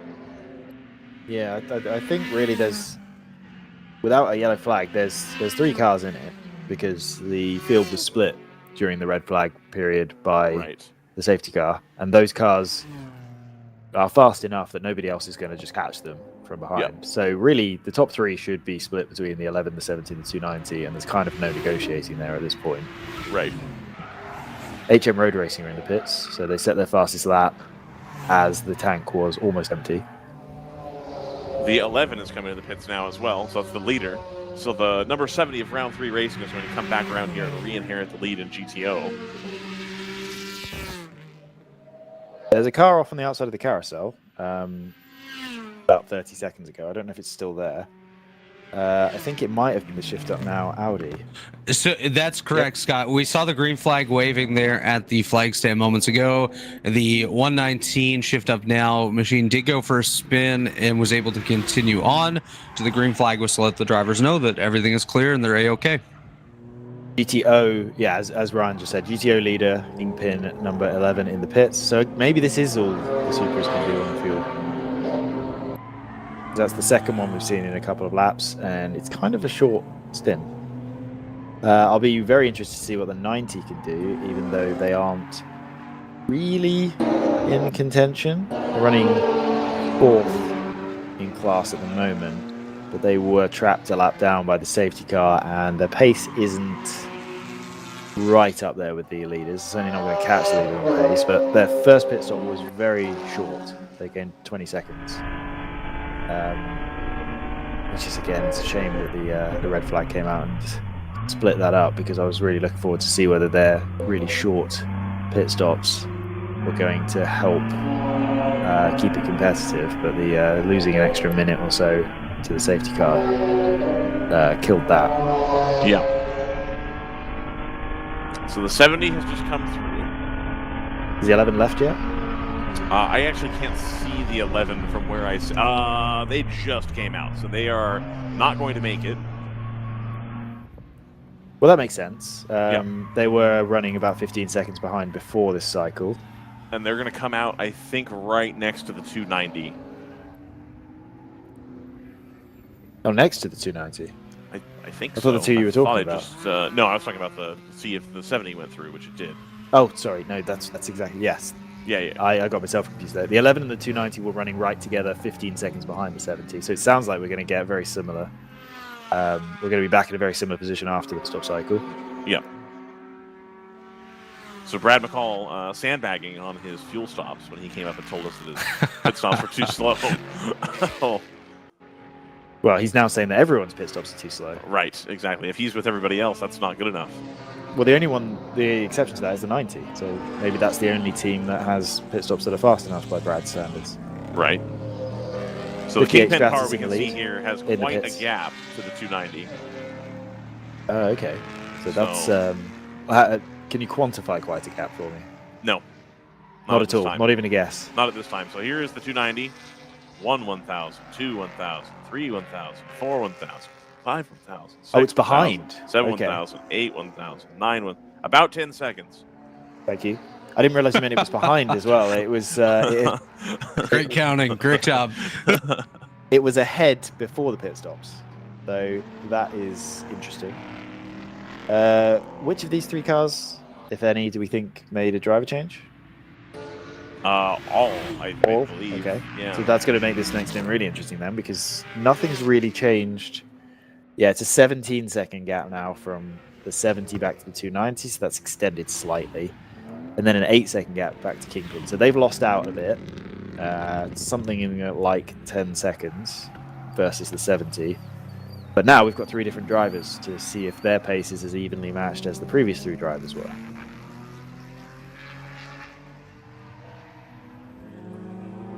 Couple of cars down pit road here. The shift up now 119 comes down. The Zealous Motorsport 88 and the Tooth Autosport 261 all hitting pit road.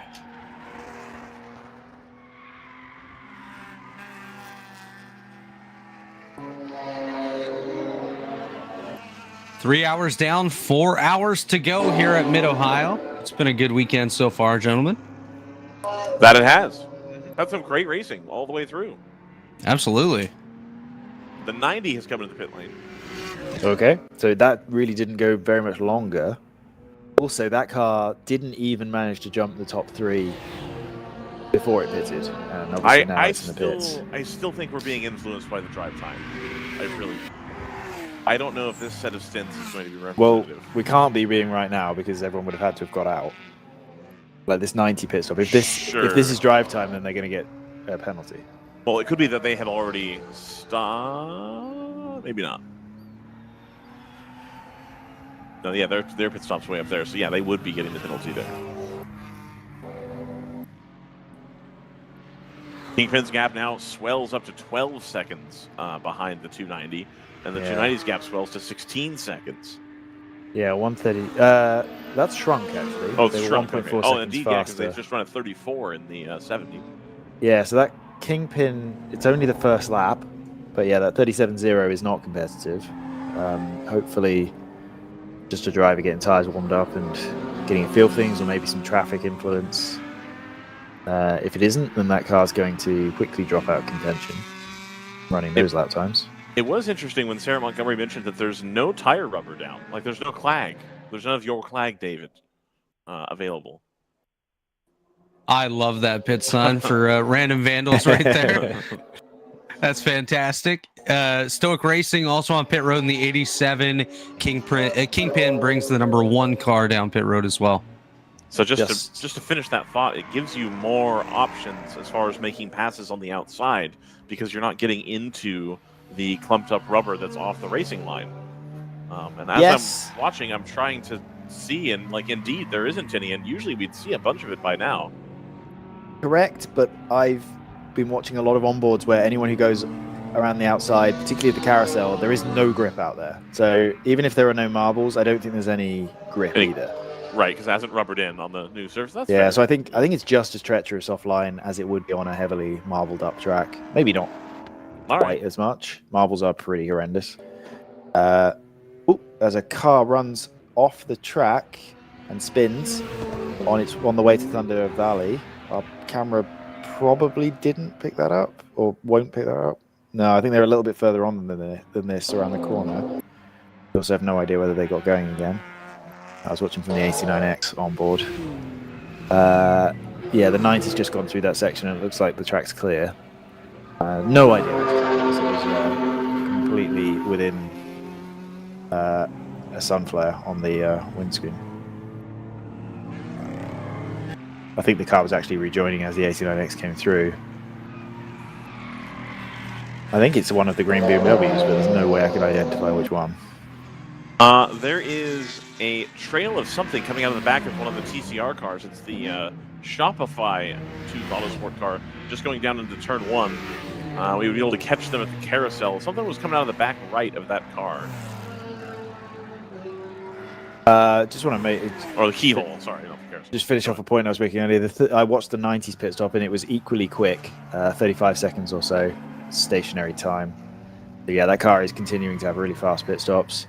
And speaking of pit stops, we've got Kingpin number 1, the Mercedes, Random Vandals, Stoic just pitted. So these are cars who are running relatively long in GTO. And we also have Choice Racing in the pits in GP1. There is a safety truck going to the track, gentlemen, that just coming down the pit lane, going to be exiting at turn 1. We've pulled out the white flag, but no full course yellow. Truck.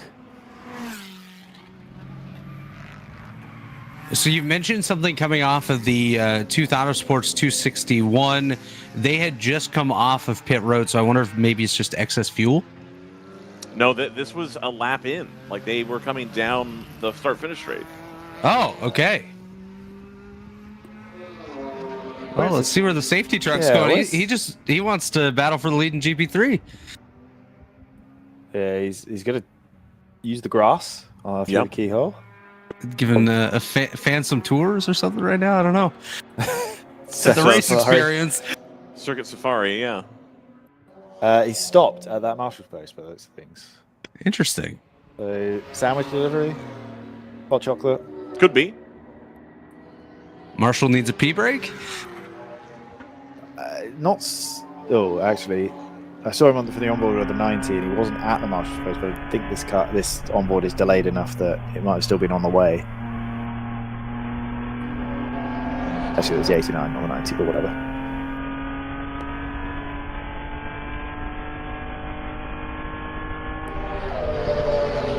Truck watch. Don't see him from this onboard.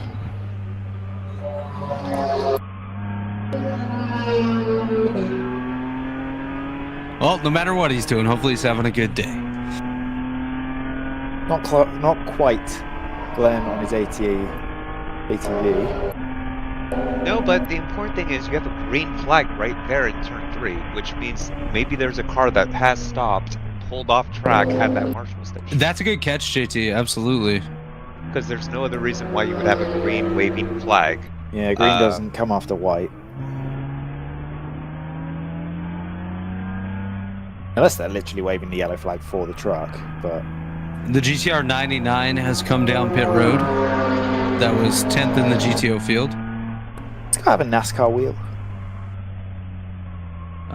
Looks like it. A little bit, yeah. It's a little deep dish steering wheel there. Actually a bit small to be a NASCAR wheel, isn't it? But like a rally car, old school rally car wheel or something. And there's the report from race control as well to what you pointed out, Ryan, dumping on the right rear of the 261 for Tooth.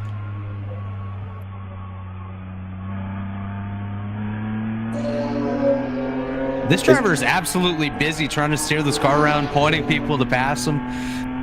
Yeah. Busy times behind the wheel. I wonder how effective it is.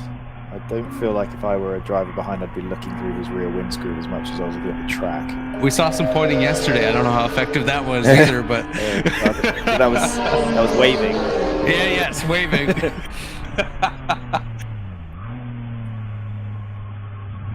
Interesting. Car with an watching a car with an H-pattern gearbox. You just don't see it much. I know there's. I'm sure there's a. Oh, hello. The 89X having an excursion. What's happened to the 89X? Because they Thunder Valley. That car has had a spin. No, that wasn't him. That was Random Vandals. This car has had a few adventures today. It's been an adventurous weekend. We went through the dirt with this car yesterday. Yeah, they were mowing the lawn earlier. They spun out turn 1. They hit Palomar. And we got another spin. The car is not up to speed, so I'm assuming they're going to come in the pits here. Yeah. They've had enough. They're done. It should be different. Should at least be 2 different drivers who've had adventures, so we can't really blame the driver. Maybe this is a bit of an evil car. Quite possible. Has to be 2 different drivers because we're more than 3 hours into the race. They're being given the motion to shut the car off here. They're going to check the front grille.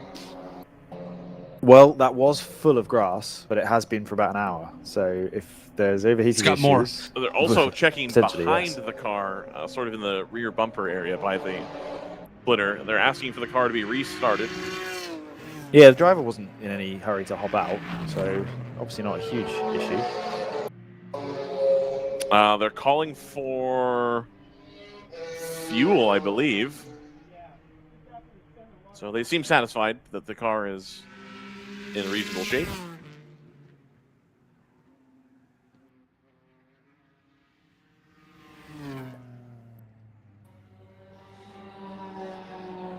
The number 70 has now worked that gap out to 24 seconds ahead of the 290 of Moorhead Speedworks.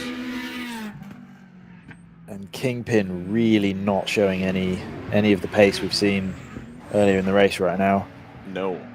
Lap times are actually dropping away, which is concerning. It's the last two have been over 1 minute 40. It's a new driver who is perhaps lacking confidence. We tend to see at least moderate improvement through the stint with lap times, but the car has literally got slower on every single lap of the stint so far. And I mean, indeed, the rest of the field, Scott, is in, the 33, 34, 37 range. So the only car setting lap times that were on par with the first couple hours is the number 70 right now. Everybody else is almost evenly slower. I actually would say even the 70 has dropped their lap. There was a 31.6 in there, so yeah. And 31.2. No, never mind. Yeah, that car is just as quick as it's been all day. But all the other cars that are in the 33s and 34s, that's only a couple of seconds, whereas that Kingpin car has dropped 6 or 7 seconds a lap.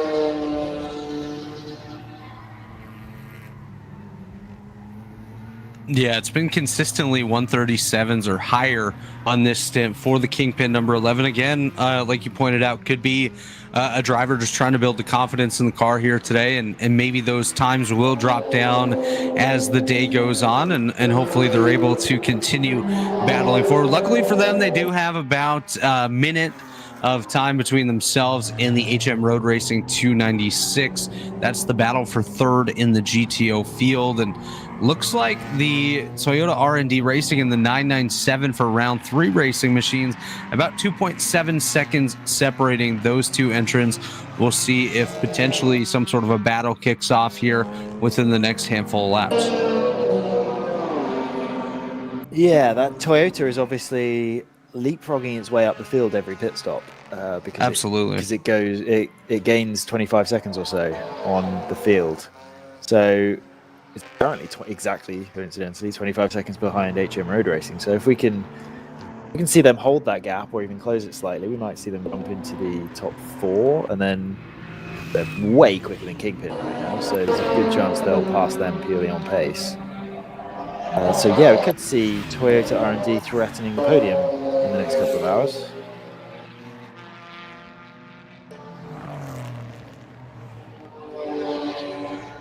There's also, that 997 car, which we know has pace. And then NFC, that's running one place behind the 90. And then NFC is one place behind that. And they, as well, we know have pace. So we'll have to watch to see if those cars make it forward. I'm blanking on why Hitman is as far behind as they are. Oh, they just lost a bunch of pace when they did the driver change. Right.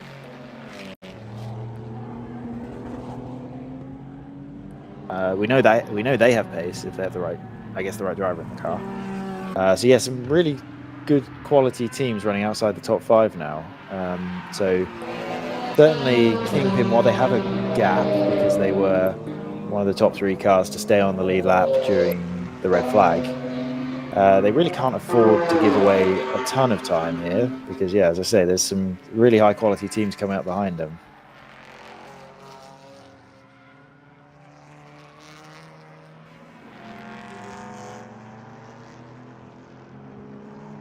I still don't think we've seen the end of the strategy play here between the 70 and the 290.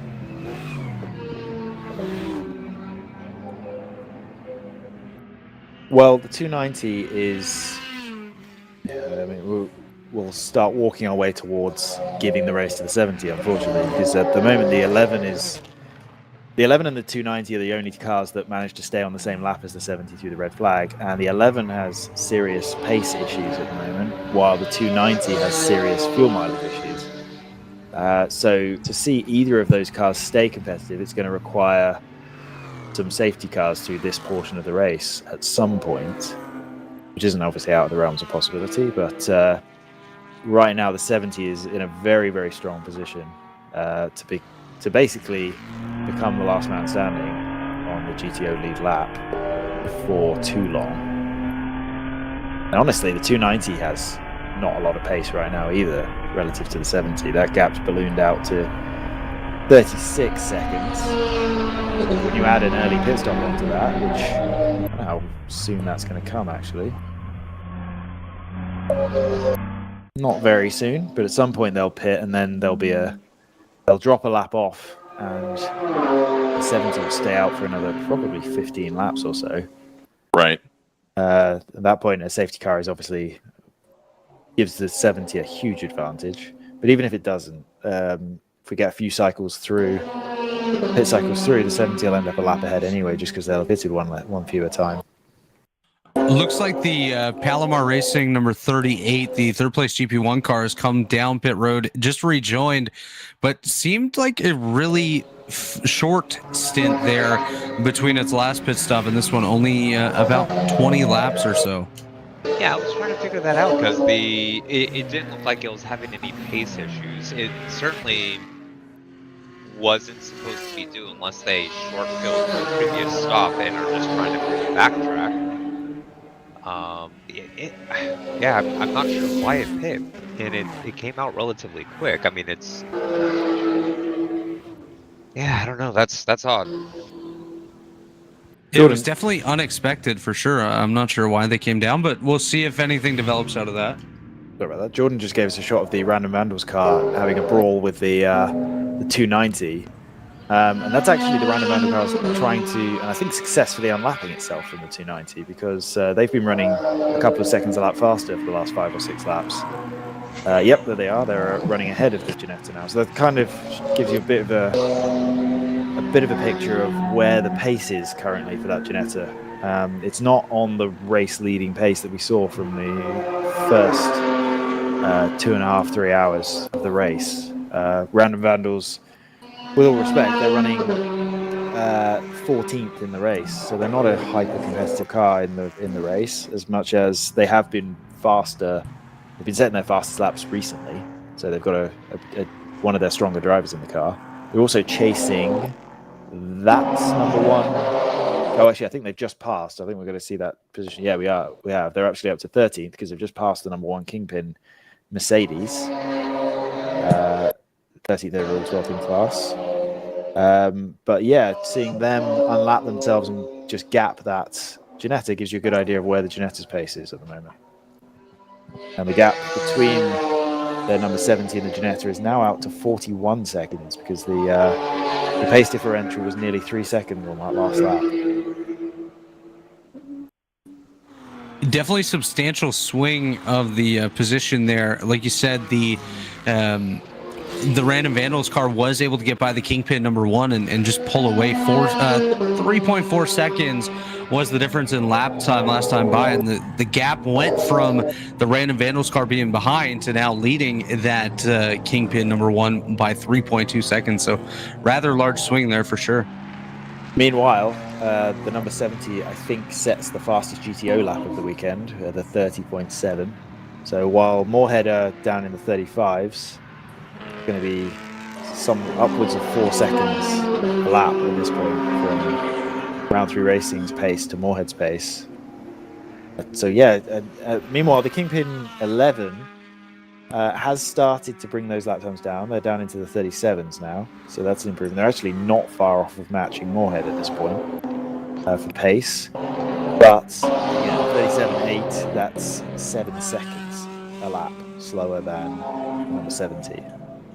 And that Kingpin number 11 does, of course, hold the quickest GTO time of the day with a 1:30.576. Then it's followed by the 1:30.64 by Moorhead, and now this 1:30.7 out of the Round 3 Racing Porsche. So the three quickest cars here today in the GTO field currently run 1, 2, 3.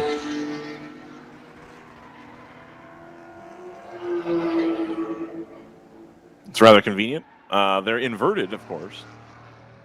Yeah, I guess you could say the quickest are running 3, 2, 1. Yeah.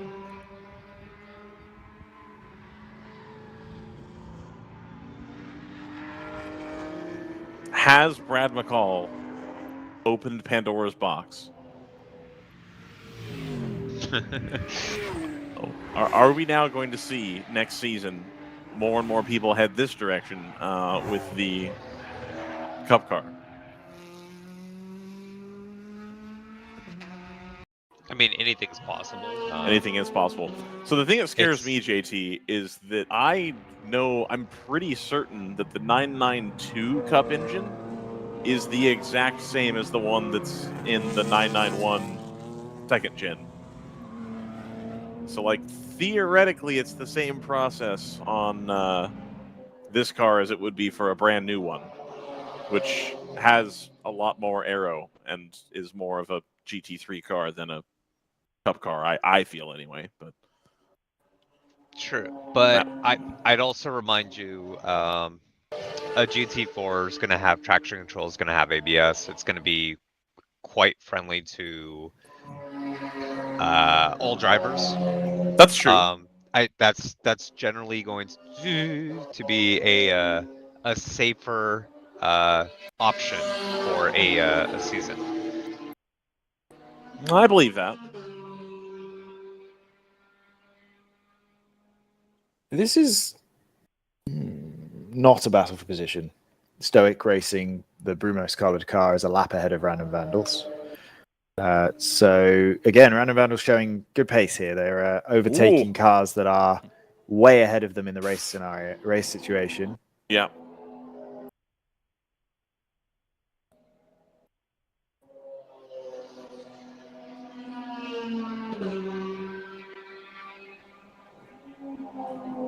Oh, very, very wide for the Brumos car there, and the camera cuts out at the perfect moment, but the car's disappeared. So we'll make the assumption that they made the pass. I think we just saw the car going out of shot, still on the track, so I think it's safe.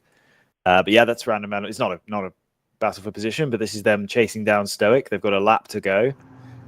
Stoic running 10th overall, 9th in class. Yeah, just washed out of turn 9 there, which is easy to do. Yeah, very much so.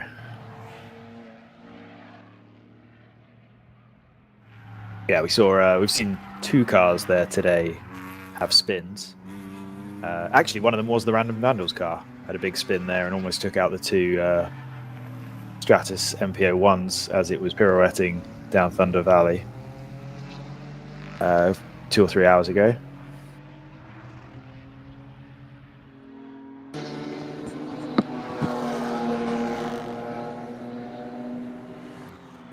Well, gentlemen, I have another guest. I have Mike Gorman, the team principal, as you could say, of Open Throttle Racing is here with me.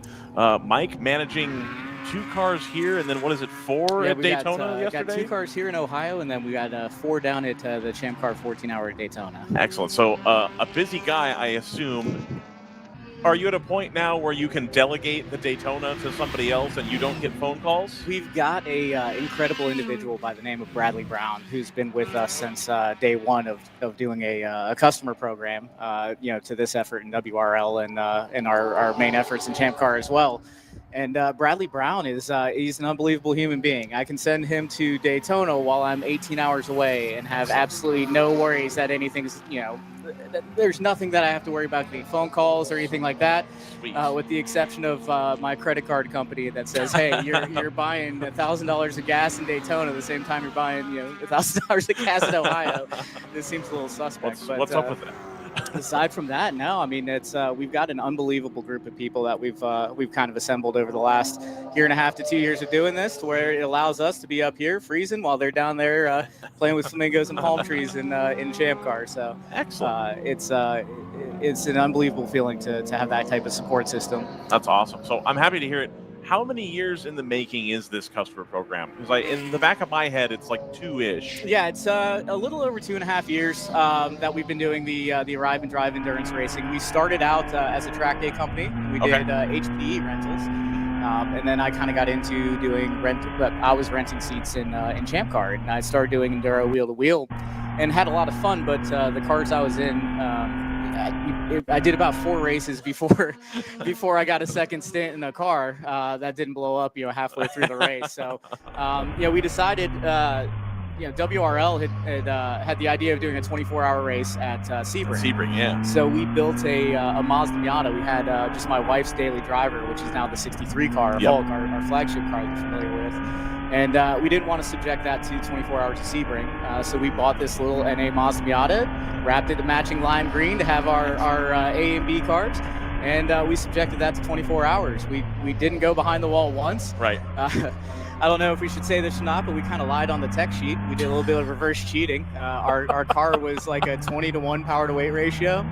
So on our disclosure sheet, we filled out we had like a quick change differential and massive brakes and all these things that would give us penalties, so we could make the minimum power to weight to be able to race. So we qualified dead last by like 6 seconds in GP3, and it's a 24-hour race. You just got to keep circulating. So we ended up finishing 5th in class and 23rd overall. Excellent. Against a bunch of factory cars with the little Mazda Miata. I was going to say, certainly on pace, you'd have been faster than there was another Champ Car team that was there in their like Honda Accord. Yes, correct. But I remember posting later, and they were like, wow, we had no idea what we were getting into. Yeah. We've got this awesome picture going through turn 1 where, we're splitting 2 factory, race cars in our little Mazda Miata with the headlights up.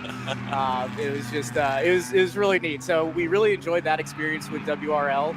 And so at that point, we have the BMW M3 and then a 110 horsepower Mazda Miata. Right. A gentleman that you know as well by the name of Gino Manley. Yep. He dropped off his old Champ Car and WRL Mazda Miata, that blue number 96 car that they won 14 Hours of Daytona with many years ago. All right. So he just drops this off in my driveway with a trailer full. They basically finished a 24-hour race, pulled the car into a trailer, and then left it in a storage lot for like 4 years. Gino gets tired of paying storage on it, drops it off at my house, and says, here you go, have fun. Take it, have a car. So at that point, we go from one M3 to now we have 2 NA Mazda Miatas. Right. And it just kind of escalated from there. We didn't really have anything in between, and Gino comes to the rescue again, drops off his old 330 daily driver that became the 65 car that we won the championship. I was going to say, now a championship winner now car. national champion, East-West, and national championship winning car. So, excellent. Yeah, we just we really decided that we wanted to put a program together that we kind of had everything covered. Depending on where you are in your motorsports career, we really pride ourselves on bringing high-level HPE drivers and helping them get their wings in endurance racing. So we're definitely open to first-time drivers being in our cars, in the Mazda Miatas. It's a great entry point. Then from there, we kind of have everything all the way up to the M3s that you see us running in both Daytona and Mid-O this weekend. So I was actually very excited to see, and I know that they had been working on it for a while, but Harrison had brought out that Barber, that same type of M3 thing. So it's like, okay, now we can start to get like an A-B comparison here, and we can get it going. Absolutely. The Harrison car is really well put together. And we're so happy to see another E92 out here. We've, for the last couple of years, to an extent, felt like we're putting a square peg in a round hole with that platform when you compare it to like the E46Ms. But we like the way it sounds when we mash the skinny pedals. So so that's why we stuck with that platform. And it's nice to see that they're running really good pace out there, and it's good to see what a large amount of development does to that platform. So. Well, then I remember when we were at the GT only race at Road Atlanta last year, you had a couple of heavy hitter drivers in one of those cars. Yeah, and we that did. car had the pace. We finished. We took our car that's a GP1 car, put it into GTO, and I think we ended up finishing 9th out of 48 cars or something like that. We had Gino, Nigel Greensall, And then Harry Barton, that flew over from England. Right. They raced quite a bit with Thunder Bunny this year with that Super GT4 at the end of last season. That Super GT4 that they've shipped back over to the UK. So yeah, that was a remarkable finish for it. We really enjoyed it, but we feel like with the evolution of the series and the evolution of the GTO class, we're bringing a still street insured and, and still Florida license plate car, up against like 40 plus factory GT4 cars. So we decided to detune the cars for this season. We ran the detuned car last year, had good success with it.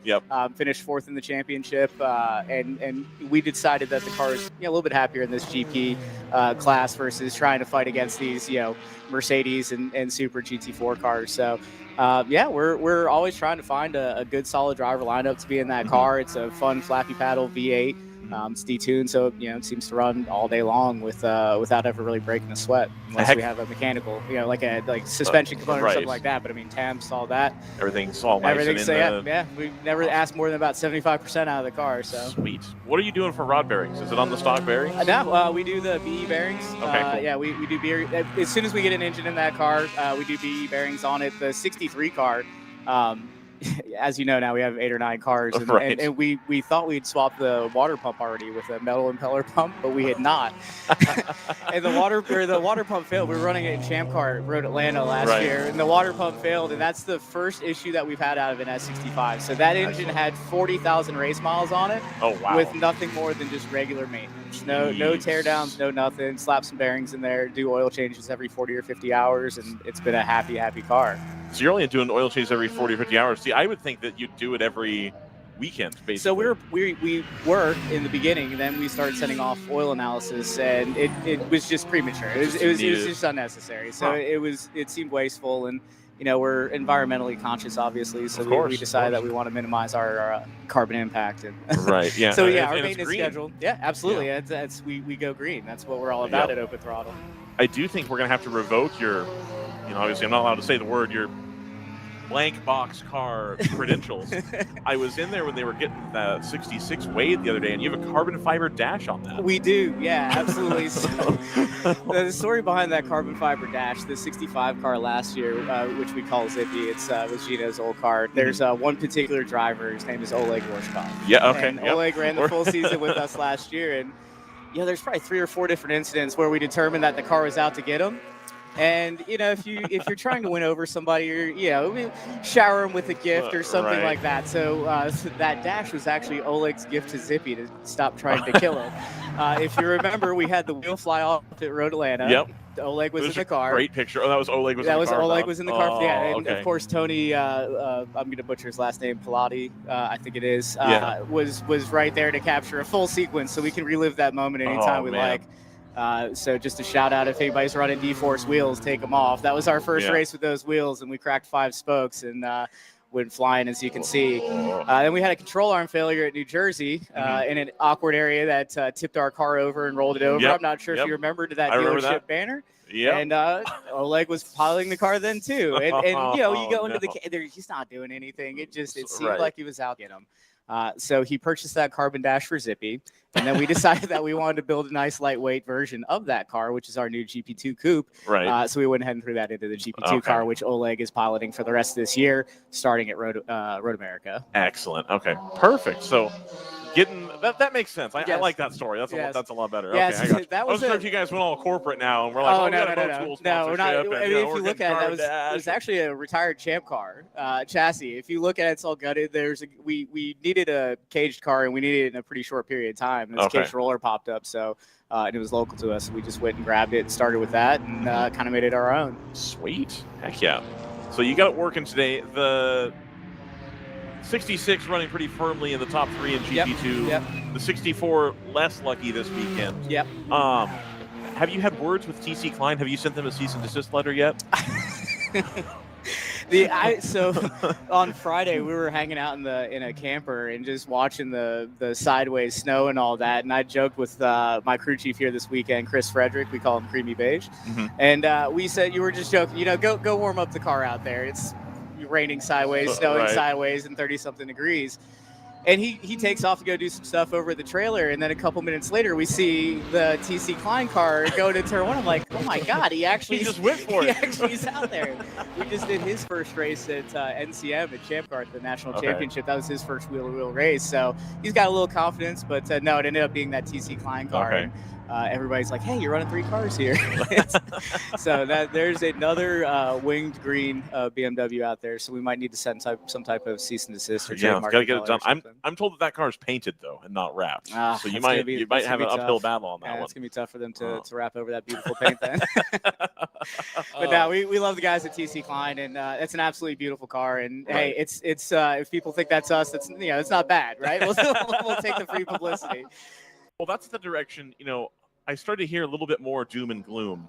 The GTR 99 guys, several years ago, they had a nice E46. Yep. And they got to where they were having issues with part supply of getting non-genuine parts that were labeled as genuine and things failing, race after race. There was just a post this morning on the WRL page where somebody's going to bring a E46 with the 4-cylinder with the turbo, that motor. I think it's still a B series. Correct. Yeah, on that one. But we're seeing people work their way away from the E46 a little bit. Even JT, what's the team in the Iron Rock Motorsports?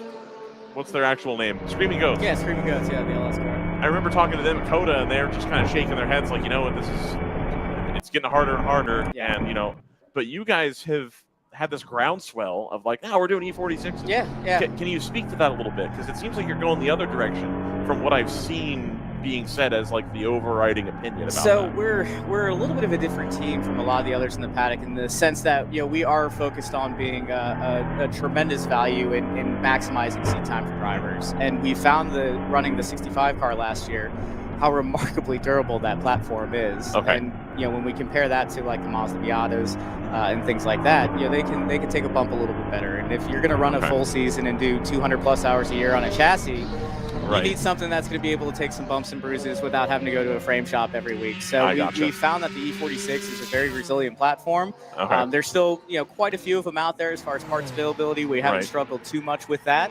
And we're still running the M54s, the stock M54s in the car, and they've been very, very reliable for us. So it's one of those things that we want to be as efficient as possible with our lineup and our equipment, and kind of, as you saw with our Champ Car program with a bunch of Miatas, we like to just hit copy and paste when we find a platform that we like. And then when it comes to spares availability and all that, we really just have to stock certain chassis. So that's, we had how can we put the E46 in and kind of swept GP3? Yeah, absolutely. So, you smoked everybody. That's why I wanted to ask. It's like, if people are going away from it. But solid platform. It's a good platform, but the one thing that we struggled with all year last year, what we struggled with on the E92s also is just weight. We were running almost 3,100 pounds in the GP3 car last year to make GP3. Right. Everybody wondered how we had a 330 in that class, and the thing was just super heavy. just super heavy. Obviously, throughout the season, that thing lost a couple of pounds as it hit a couple of things.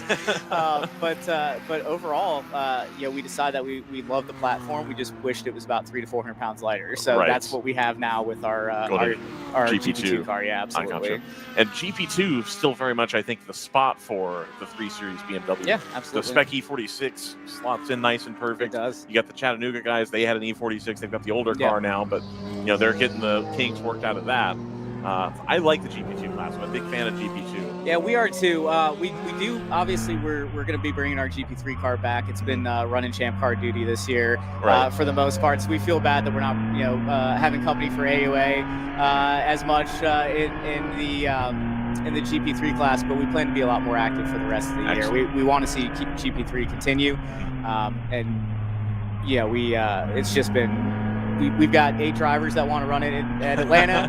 It's the same week as Eagles Canyon, so we're going to send it to Atlanta. So, our main focus this year from a championship standpoint is going to be GP2, and then continuing to run strong in the GP1 cars as well. Excellent. Well, I'm glad that it has continued to be fruitful for you guys. It's one thing for me as a bystander, basically. even if I had enough money to rent a seat, I'm doing this, so I don't really have time either. But you're very transparent and open about the pricing. Of course, yeah. We'll get people in the YouTube chat that ask from time to time, like, how much does this cost? And I know what some GTO teams are charging. I know what some GP1 teams are charging. But you guys, you touched on it several times. The value is tremendous in being able to get out there and get on track. And you have a good mix of drivers. You got Oleg Gorshkov, who's run in the round 3 stuff absolutely, and crushed it there. And you've got people that are still new to it that are HPDE drivers, but you're never. I very rarely, if ever, see an open throttle car out there just making a total clown of itself. Yeah, doing like crazy stuff. So like you cull the drivers correctly to where you're not going to rent the seat and then somebody's going to bend the car before you get to it. We kind of start preaching that months before the event, and we've got drivers guides that we send to them, what to expect and how to transition from HPD to wheel. And if we look at the statistics, the newer drivers that are coming into our cars and doing their first race with us are generally not the ones that we have to worry about. Okay.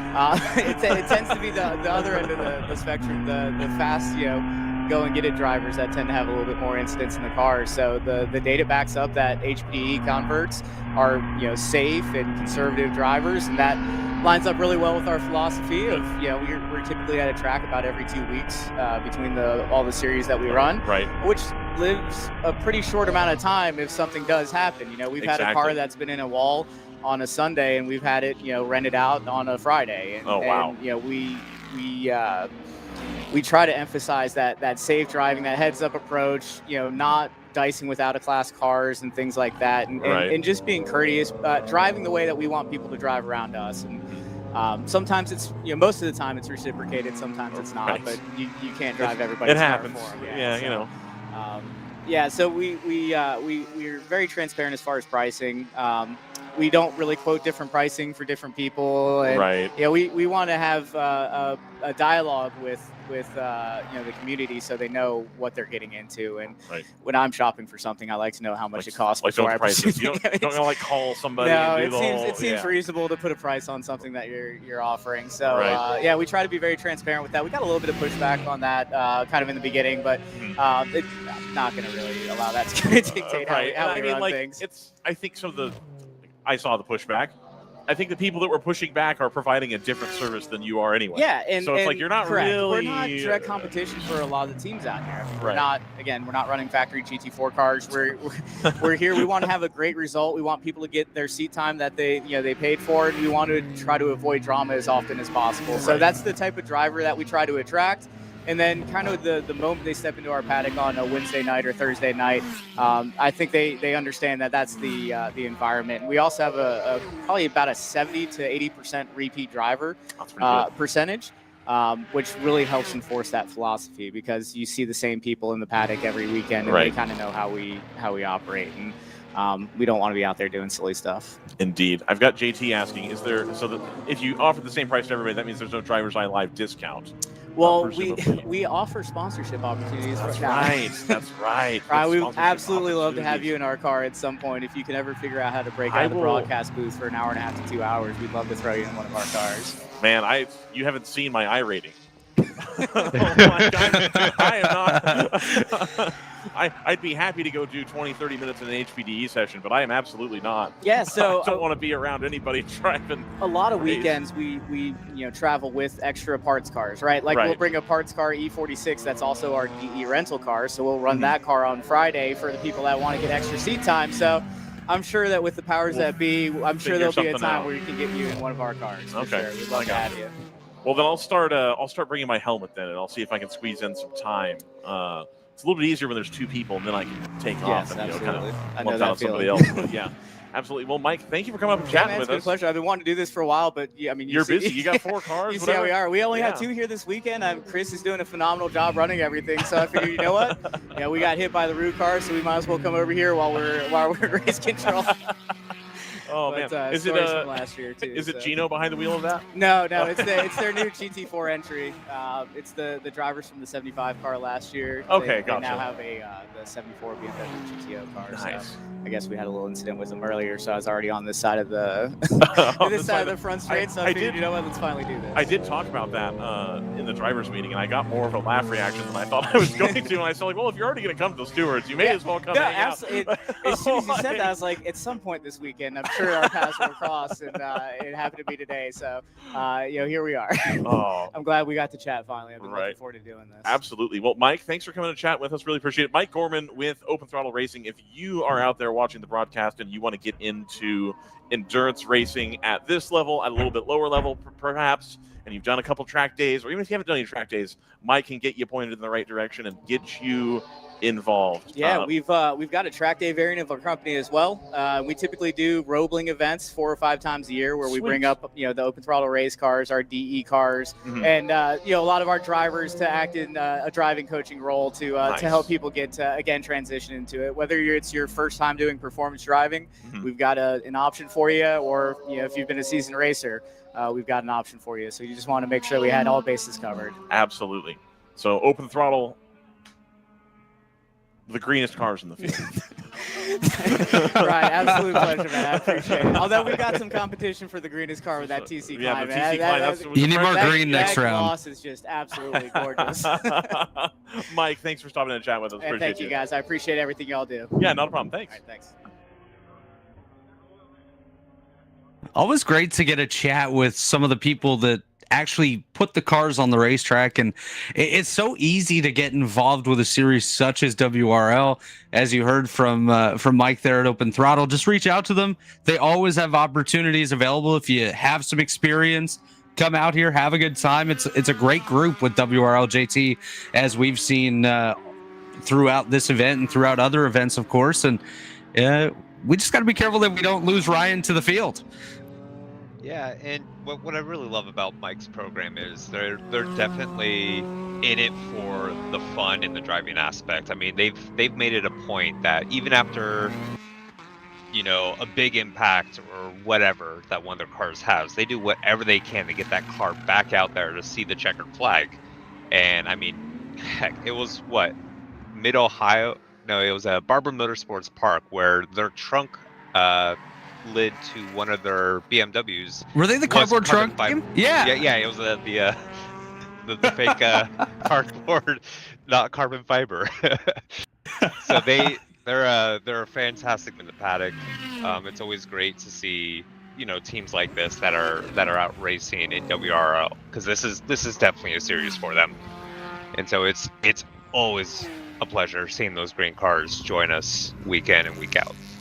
And another thing I love, and it's something that Ryan and Mike touched on there, they're very transparent about their costs and how much it would cost you to get behind the wheel of their car. You could just go to their website. I'm looking at it right now. They have the fee that they charge for someone to get involved for a race weekend, and it's half price compared to some of the other ones I've seen. So absolutely a very affordable option to get out here and race with a very solid team. So check them out, Open Throttle Racing, and it looks like we do have a car on pit road here, JT. It is the Thunder Bunny Racing number 225 in the GTO field, 9th in class as of right now, 10th overall. This does appear to be a scheduled stop. We're about 40 laps or just shy of 40 laps since their previous pit stop. So expected, and I would definitely expect this cycle to start kicking off here momentarily for the rest of these guys. Yeah, I'm quite interested to see if we also have the 369 Turn Master stuff on pit road as well. They've been dominating GP2 today. And that might be them with their hood up down pit lane. I'm not sure. Because now the 66 Open Throttle car is now on the same lap. I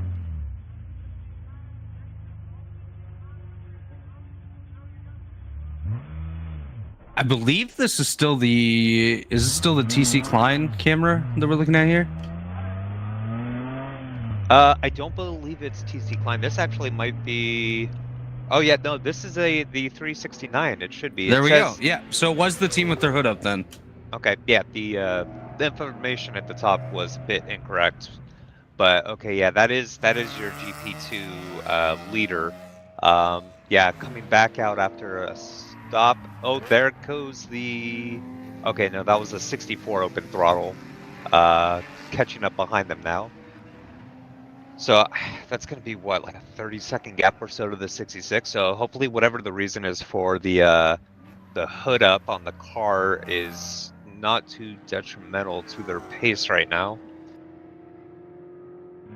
So we're coming up on 4 hours in already. Let's take a look here on board with the Chattanooga Tourenwagenmeisterschaft V3.69 team and see how their speed seems to be out here on the racetrack after a stop on pit road with the hood up, which is not typically a good sign.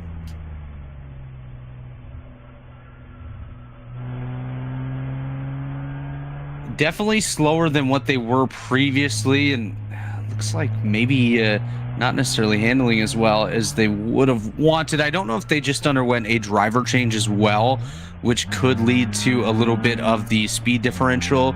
So as our producer Jordan Worth has confirmed, they did do a driver change. So we'll keep an eye on this throughout the next handful of laps, see what their pace looks like. But currently, of course, the Stratus 58 does lead overall ahead of the Round 3 Racing Porsche, who holds the GTO lead ahead of the Moorhead Speedworks 290. And the Toyota R&D Racing number 90 car holds third in that class currently. So a great drive by the Toyota R&D team to work themselves up to third in class. GP1, it is the Harrison Motorsports 392 ahead of the PC Racing 44 and the Palomar 38. PC about 19.9 seconds back of the Harrison Motorsports 392 for the overall lead. And there you go. You just got the update, JT, from Race Control. A report of smoking from that 369 Chattanooga Tourenwagenmeisterschaft team. Yeah, I mean, they were due for that pit stop more or less regardless, but I mean, yeah, there's something else that seems to be troubling them a bit. And That's they not have that just handed the. It is, I believe. Yeah, back on the road again. It's back up. Yeah, as we see going through turn 1 here, green car with the white trunk. That is your 66 open throttle BMW that is now taking the lead in GP2. Rockwell Autosport Development also passing by. That is approaching us now. The blue and yellow Porsche Boxster coming through our screen now. Only 7 to 8 seconds behind the open throttle car. So GP2 by no means is settled at this point. Absolutely not. It's still free for all at this point amongst the open throttle Rockwell and Tourenwagenmeisterschaft teams, all within shouting distance of each other currently. As the 73 having issues as well. That's the Pegram Racing Mazda Miata. It looks like they've been on pit road for a while, so not too sure on that one, but just another update from Race Control, and this one up in the top 5 of the GTO field and top 5 of the race overall. The HM Road Racing number 296, that is the Porsche Cayman, has gone for a spin on driver's right in turn number 12, was able to continue on. So a little bit of a shuffle there that could lead to a potential battle with the Kingpin Racing number 11.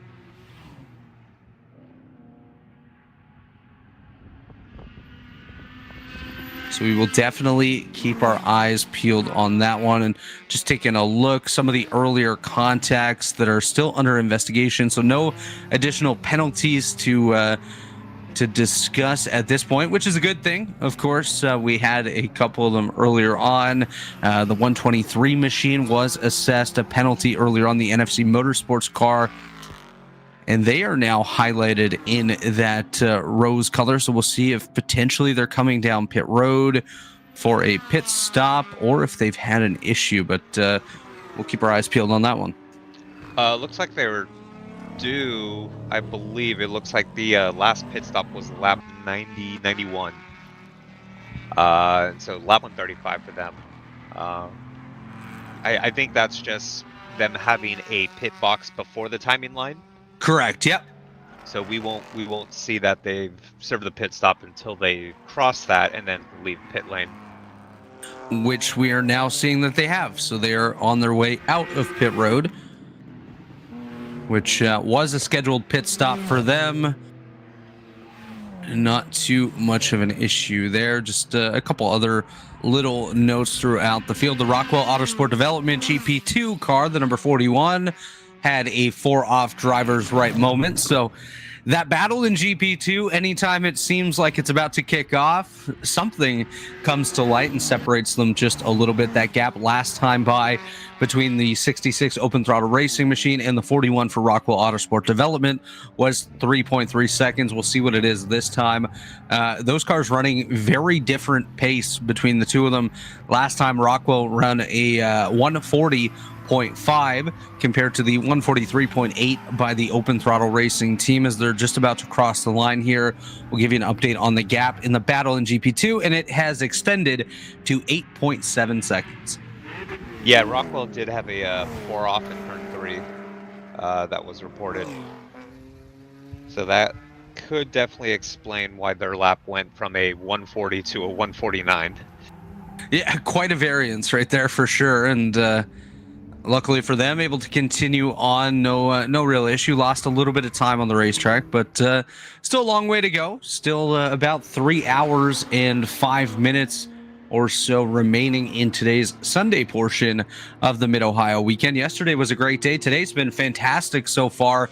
A lot more green flag racing in comparison to what we did have yesterday. Just the one full course caution today.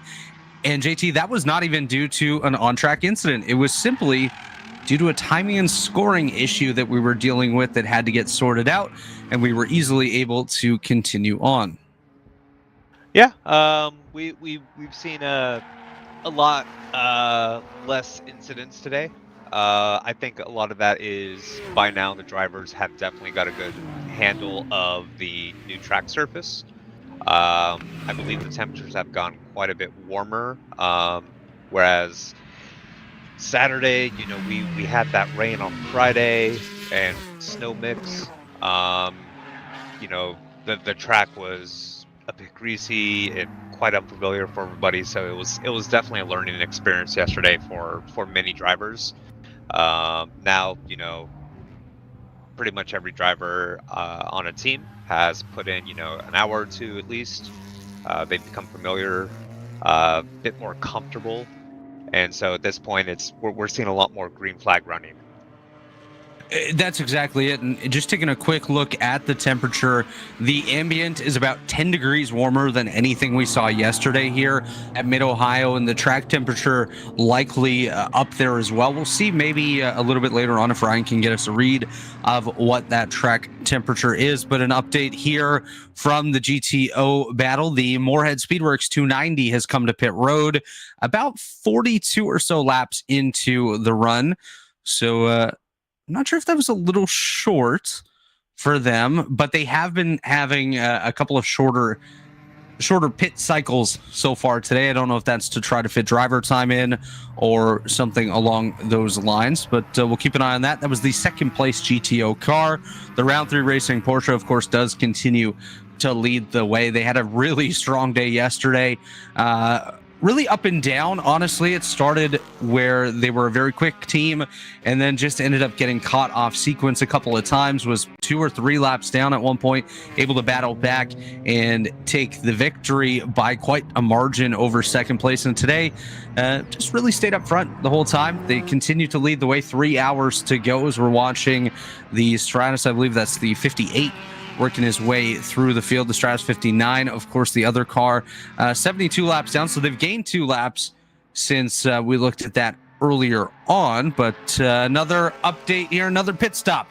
The number 90 Toyota R&D Racing car, the third place GTO, coming down pit road.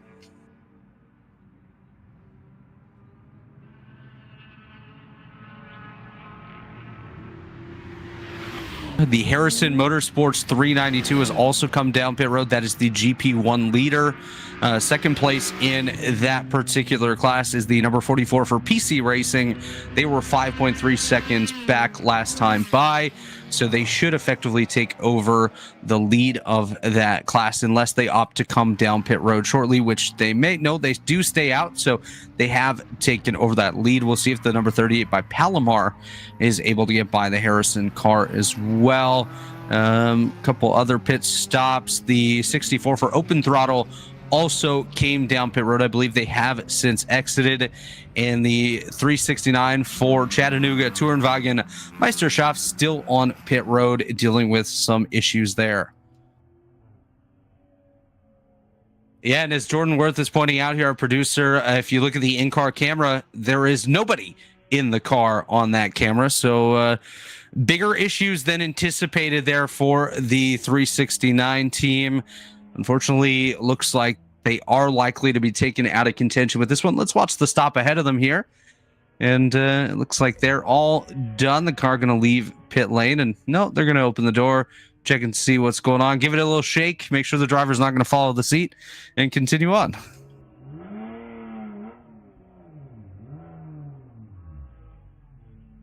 The round 3 racing Porsche, I would expect to come down pit road shortly. It has been about 48 laps since their previous pit stop, which I believe is about on par with their runs so far. Today we're coming up on 150 laps in the books for this one here today, and coming up on the conclusion of the 4th hour of action here at the Mid-Ohio Sports Car Course. Thank you to everyone for tuning in here with us. Says, oh no, we're about to go up on the flatbed here, see how these tow trucks work.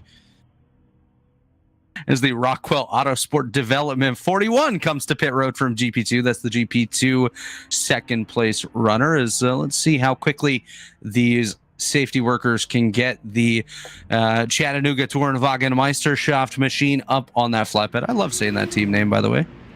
So to be clear, the 41 actually just finished the pit stop because the tow truck has now moved into that space. And speaking of pit road, you can see it on your screen right there towards the right side. That is the round 3 racing Porsche number 70 that has just come in for their stop. 3 hours remaining in this one. So realistically, if a team wanted to, they could put their ace in the car to finish from here on out because it's the 3-hour drive time limit. I don't expect Cole to be getting into that round 3 racing number 70 this time. I would say probably next pit stop they'll throw him in there, split up the day a little bit. Of course, Josh Balicki started that car here this morning. There's the flatbed doing its work.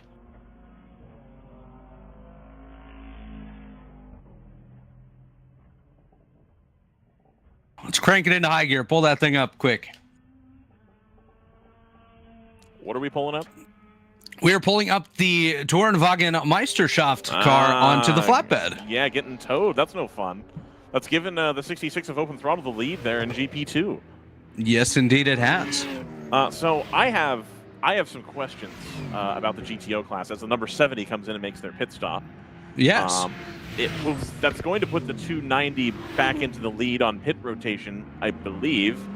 And here to answer or say no comment to my questions about that is Johann Schwartz, the pro driver, I suppose you could say. I don't know, lead driver seems like a little bit more, impersonal. But the pro driver behind the wheel of the 290 Moorhead Speedworks Jetta. Johann, this Jetta, right? I understand it's a lighter car, so it doesn't have the typical V8 torque. And we noticed, especially towards the beginning of the race, that if you got into traffic, it was a little bit harder to manage that. Can you talk through how that's been a different experience versus the 147 BMW for you? No comment. No comment. There you go. Perfect. Excellent. That works.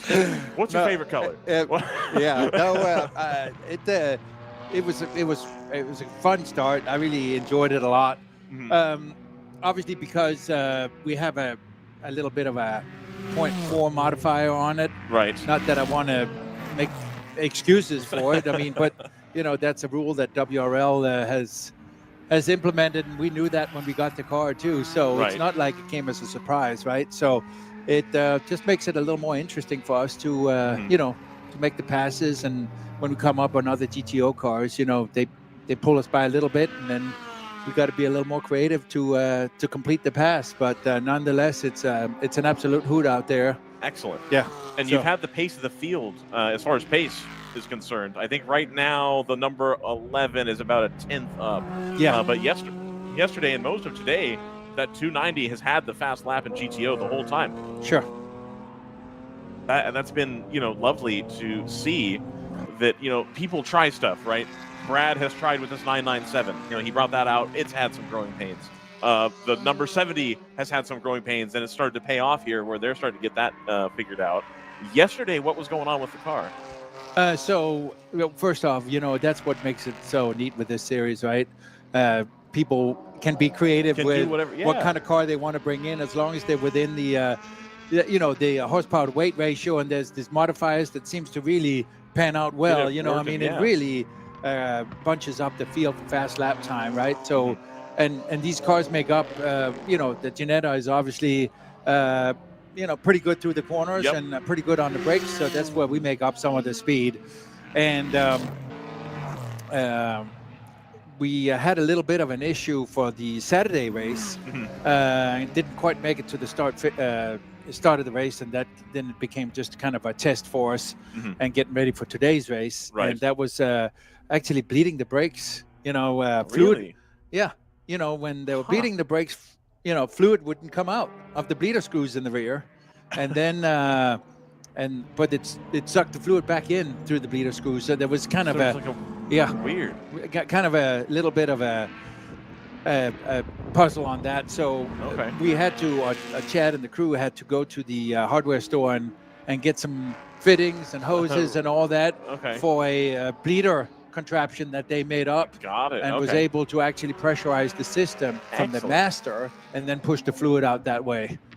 So And so that's- he's just inventing that on the fly, He's able to do that. invented- That's fantastic. I'm thinking about it like that's a really smart way to do that. I've never seen someone do it that way before. that's what Chad does. Wow. You know, Huh. you know, these guys come up with inventive things that to get us back out on track, and obviously it worked well, right? Excellent. You know, the car's running good now. Mhm. We had again a little bit of a fuel pickup issue. We're not exactly sure what that okay. is, so that's probably why you have noticed that we come in a tad earlier Little bit than early, everybody yep. else. Okay. So you know, but this is what it is. So it's not necessarily the fuel economy. It's just that as you get lower in the fuel tank, it doesn't suck the fuel into the engine correctly. Correct. Okay. We get a low fuel pressure alarm, and obviously we don't want to be out there and run out of Right. fuel, right? So that's the worst. so we just take a safety, and potentially we'll end up with an extra fuel stop Right. at the checkered. So we'll see what it is, but the key is that the car is out there. Everybody's getting seat time. Excellent. Everybody has a good time. We're still learning the platform. We've done some testing, and I think we got it better. Excellent. So now Ari and Jerry are getting the opportunity to go out there and actually feel it out on Okay. today's race. So I gotcha. it's really cool. That's awesome. Yeah. So the 290 now appears to be the primary project. Brad McCall sort of alluded yesterday to the 147 might be taking a permanent hiatus, and that Chad might be working on some other thing. Is that something you're at liberty to discuss at this time? I think I can tell you it's a similar car to 147. Okay, gotcha. Okay, excellent. You know, so it's I can't remember. I think they said that the chassis of 147 has over 50,000 miles, race miles okay. on it, so it's tired. Gotcha. You know, so there is just you know, welds and Right. metal fatigue and all those things that just creates problems, right? That you can't really remedy. So it's a new chassis, but a GP1 car. GP1 car. Yeah. Okay, excellent. So we'll be hopefully seeing that by the end of the year, or is that going to take a little bit longer, you think? Not exactly sure what the timeline is, but Okay. from conversations, it sounds like certainly that is going to be out before the end of the year. Excellent. Okay. Yeah. Cool. Happy to hear that. Happy Yeah. to hear that. What else do you have going on this year, Johan? We were just talking with Mike Gorman, and he was talking about doing your car control clinic. What else do you have going? Yeah, so my car control clinic, which I started this year, actually I designed it or came up with it during COVID. Oh, And okay. came up with the whole curriculum and presentation and and then didn't really start it till now. And I do it in the off season, Right. so people that want to work on their car control skill can do it. Because we do it on a wet skid pad. So weather, it's independent of weather. If it rains or snows, not that it rains much or snows much in South Carolina, but so we can't have a bad weather day. It can't get canceled. It can't be too cold. Okay. And all that. So, and a lot of guys that do HPD or racing, they focus on their racing and don't want to really do a skid pad day as part of one of their track days. So now we can do it in the off season. When you don't have any other options anyway. Correct. Okay. And now they can work on their car control, because we know that a racetrack is a terrible place to learn car control. Right. It can be highly consequential. I was impressed with the number of people who were able to hold onto the car at Barber during the practice and qualifying. Yeah. That whole section going back down the hill, probably I would say a third of the cars that I saw were just going to take it sideways anyway. They didn't especially mind. Yeah. It looks like the number 11 is trundling around quite slowly right now.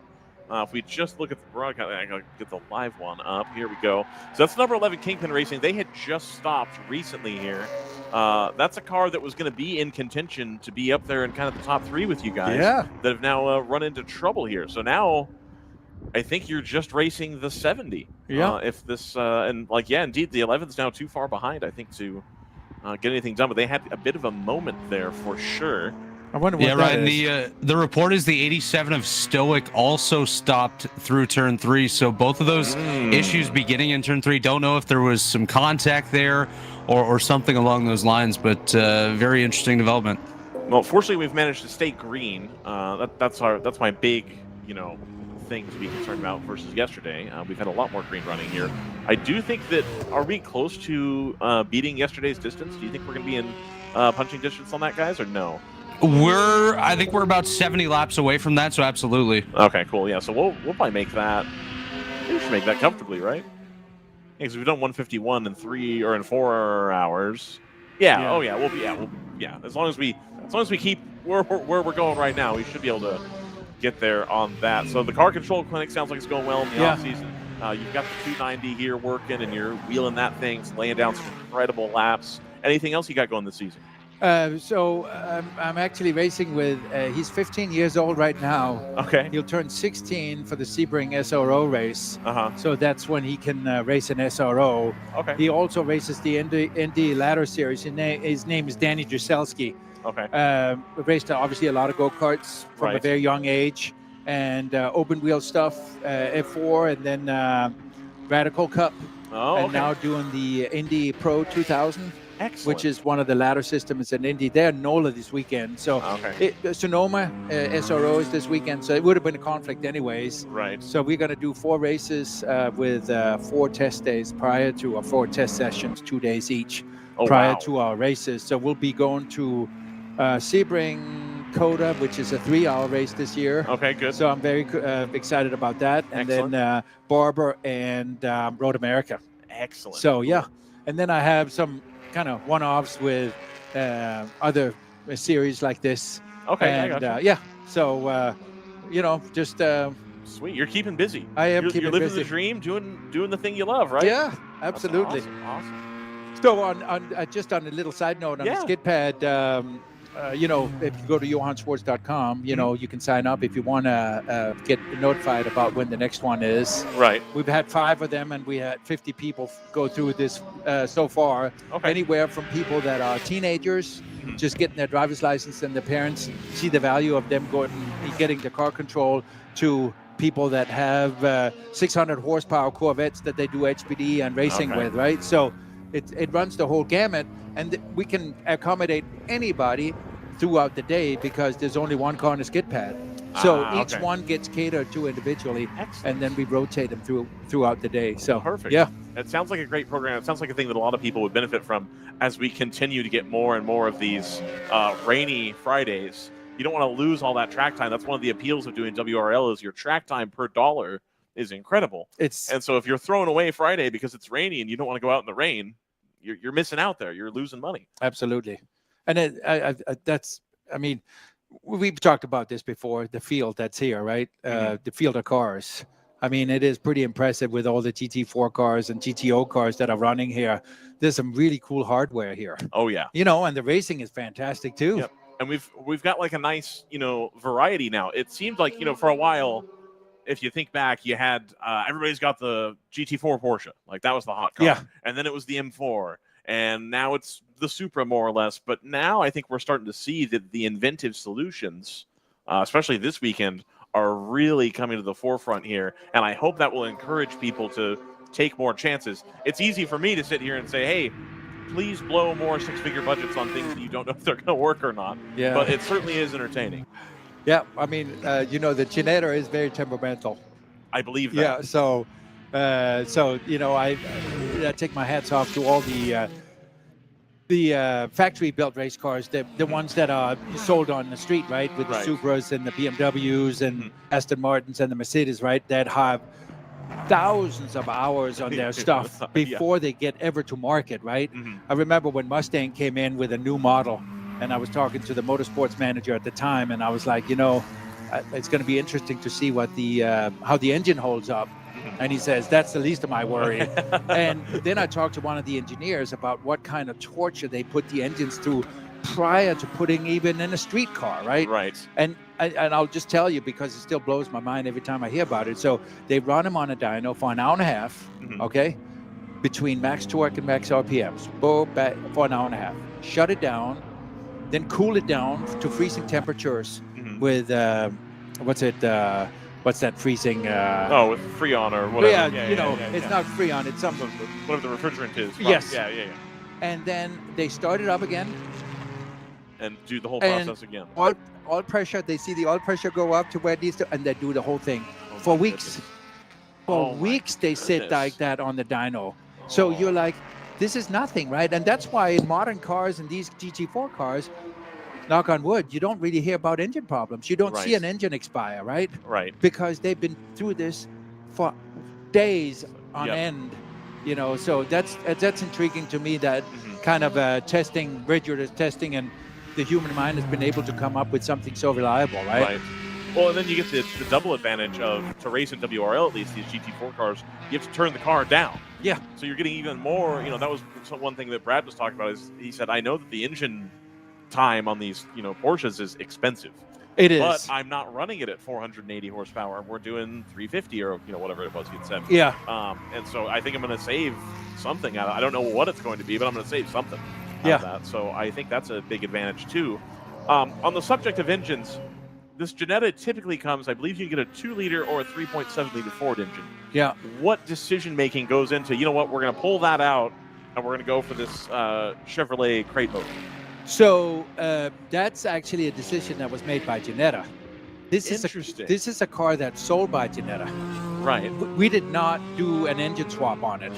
Oh, so Jetta sold it to you with the So V8. this is the new GT4 Jetta. It used to be a Jetta was having a 3.7. That was a Ford engine. Yeah. And that was the GT4 car. And then they came out with a new model, which was the Jetta with the LS3 engine, which is a 6.2. Okay. So it's not something we have invented. Got it. Yeah. Okay. But that is new then, because it's my understanding was they had that V6 for a long time. That was the good motor, and Correct. It was a great motor, right? Obviously, the advantage of this is it has better torque. Right. And so this one is also a little bit designed differently than the V6 is, because the V6 had the transmission right behind the engine, and then the drive shaft going to the rear.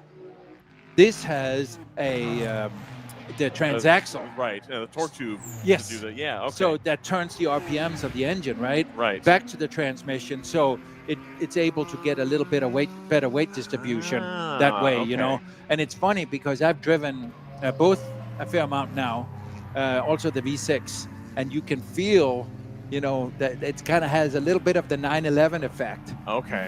Where once you start coming out, roll. that transaxle in the back has a little pendulum effect there. I gotcha. So you get that, and then so it's basically the same setup you would have on like a Corvette, for example, like a C7 or a C6. Yeah. But you're in a smaller footprint. The wheelbase is much shorter, that contributes to it being a little bit more nimble for what you need. Yeah, exactly. Excellent. Okay. And so one of Jetta's weak points in the V6s was the from the transmission back, and they have that has now become beefier. Okay. So it is the equivalent to a P3 kind of setup Oh, with the wow. transaxle, Okay. bigger bearings, and all that. So now it is more endurance worthy, right? Excellent. But there are teams that have Genettas that are now getting swapped because they want to make that V6 into a V8. Right. You know, for whether it's NASA racing or HPD, you know, driving or whatever, or WRL may Right. come out with, and they're also making the rear end beefier to take the weak link out. Okay. Yeah. So Excellent. constant evolution, right? Right. Yeah. Absolutely. So I was surprised because yeah, that's wild. That's the new GT4 car. That makes a lot of sense. We were talking about that yesterday. They were like, "What engine does the GT4 car have?" I'm like, I think it's still a V6, but yeah, that V6, the 3.7, you can't get that in a whole lot of cars anymore anyway. So the parts supply is going to start to dry up, I imagine, because that was in the Mustang. It was in certain police spec Explorers, but like you couldn't get it in the civilian one. I don't think you can get it in the pickups anymore either. No. So but you know, it's unique to Genetta, that engine. Is it? So it is Ford based. Okay. But it's got certainly different pistons. I don't know about the connecting rods. Okay. It's got a different cam. So it is actually made race worthy, and it's a dry sump engine. So, okay. you know, I would assume there's still plenty of parts available for that. If you're already doing all the work on it. Okay, Yeah. I gotcha. And that is also a dry sump engine. The Ligier that's been here a couple of times is also a 3.7 Ford, but with a wet sump. Okay. And that has the engine behind the driver. Right. So it's a little different philosophy there. Different setup. Okay. Yeah, the JS2. Right. And that actually has an automatic clutch, believe it or not. It's got it's kind of principle of a centrifugal clutch. So it's still a two-pedal car like some of the factory-built cars are, where ours does have a clutch. So when we take off, we have to use the clutch. Okay. You know, so little stuff here and there. little There you go. stuff here and there. Excellent. Well, thank you for coming and explaining all that. Because we'd had questions about it, obviously, and Chad, of course, busy running it. Typically, if it's a BMW thing, he'll roll into the chat and tell us we're wrong, which I'm happy to have happen. Yeah. But well, no, we'll see. I'm sure he will roll into the chat if I'm wrong about this. The cool thing about the LS3 engine is it's also an all aluminum engine. So yes, it is a big displacement V8, but it's all aluminum. Right. So a lot of times, if engines have a steel block, they will be heavier than a LS engine will be. Right, with the aluminum and stuff. Yeah. And that makes sense. And I've also seen an LS3 on a stand next to a Ford 5-liter. And the Ford 5-liter physically takes up more space. It is not as compact either. Well, the cool thing about it is, and this is why, I was always in awe with the U.S. That's why I live here. Right. Right? It's second to none. Okay. Yeah. So anybody that doubts that every once in a while, go somewhere else. You'll actually appreciate what you have here. Right. But so the U.S. and especially Chevrolet has perfected the pushrod engine. Right. And so the pushrod engine makes the engine actually smaller. Where you have the Fords that has now gone to overhead cam, right? Right. And it becomes a bigger engine. So again, pushrod, kind of by design, is not really an optimal engine, but Chevrolet has really made it very well, and it actually puts the center of gravity, the CG, down as well, because the cam is down in the block now versus up top, right? So it actually has quite a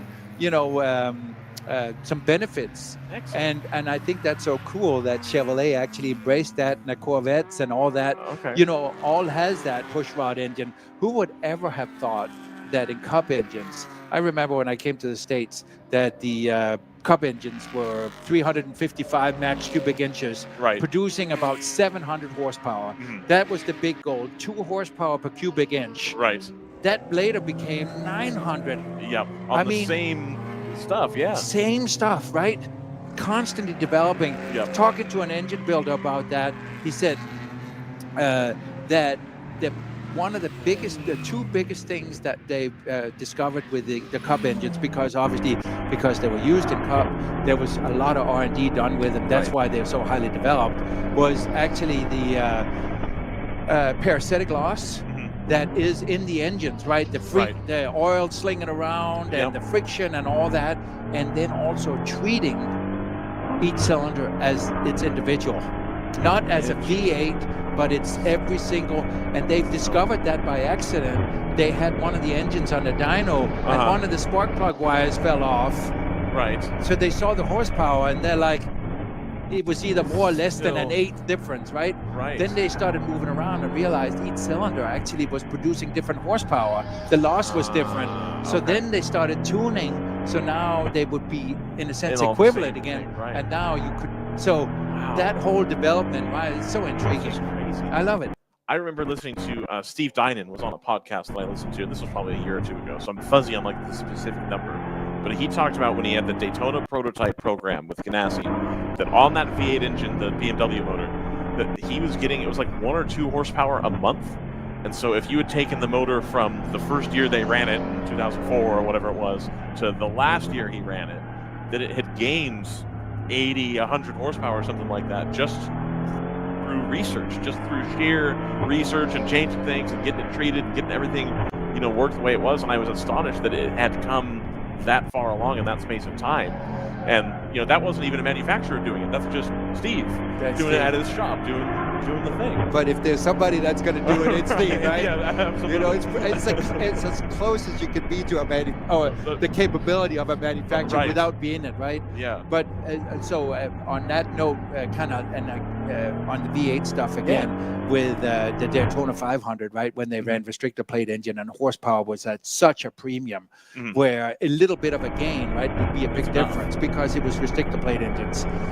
And so it was Jack Roush. That was back when Mark Martin was driving for him. And Jack Roush says, Mark, what do you see for oil pressure? Because there was no data logging. Right. What's the gauge say out there? And this is at full RPM. And Mark says, I see 20 PSI. 20 PSI at full RPM. Jack Roush looks at the engine builder and said, I thought I said that you were going to put that at 15. So they had to adjust it again, parasitic loss, right? Right, because if you have too much, oil pressure is horsepower. Right. And so they were running 15 PSI for 500 miles. That's what most cars idle at. Right, exactly. And that's a motor that's working. Like you're putting a lot of energy through there. You need the oil to make sure it's getting everywhere. So they were just running the absolute minimal on those bearings.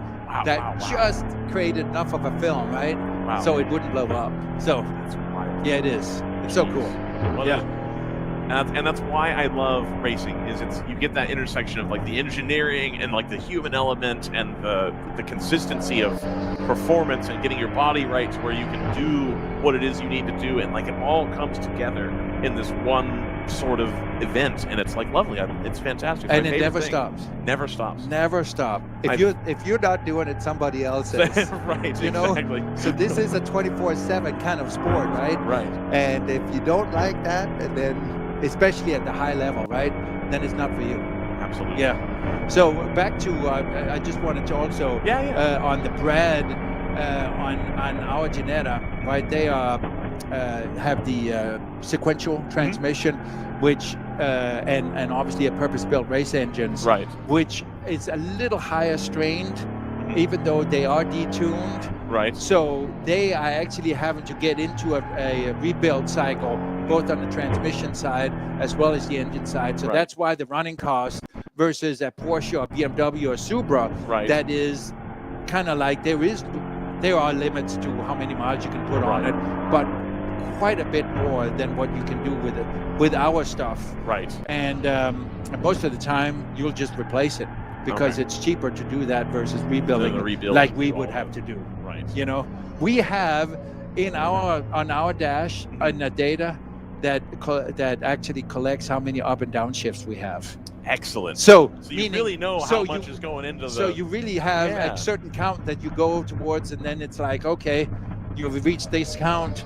Then now you're on your own. Well, now you're on your own. Send it in, right? Right. So yeah, absolutely. So it's interesting the DNA in the different cars, right? I gotcha. And the Mercedes, the Aston Martin that we see over there actually has a Mercedes engine. It does. Yeah. And it sounds similar. It's the same 4-liter V8, and they had made that change from they had it. It was also Ford derived V8, And then the GT3 car, or the GT1 car, had that V12 that famously was just 2 Duratec 3-liters, and they sort of just went like that and sort of pasted them together, was the story that I was always told. To get to the Aston Martin V12 was just 2 of these. It was the motor that you would find in like the V6 Ford Taurus, or the Mazda 6s used them for a while as well. So they've switched now to this turbocharged V8 in the Aston Martin. Yeah. And so what's interesting about that, the Aston Martin actually has the automatic they made into a sequential shift. Right. Just like the BMW, the new have. G body is. Yep. The F body was a dual clutch. Now the automatics are really starting to become so efficient and so quick at shifting. The Supra has an automatic that's paddle shift too. So that's where the manufacturers are going, because they're so reliable and they can take a ton of horsepower. Right. But the Aston Martin has the automatic transmission with paddle shift, and the Mercedes has the race transmission with the same engine. Okay. So the kind of what's going on with the Mercedes is when GT3 came about, Mercedes built a GT3 car, not a GT4, as their first race car. Right. Then GT4 became popular. They took the GT3 platform and made it into a GT4. So a lot of the DNA that is in the Mercedes is from the GT3. Yeah.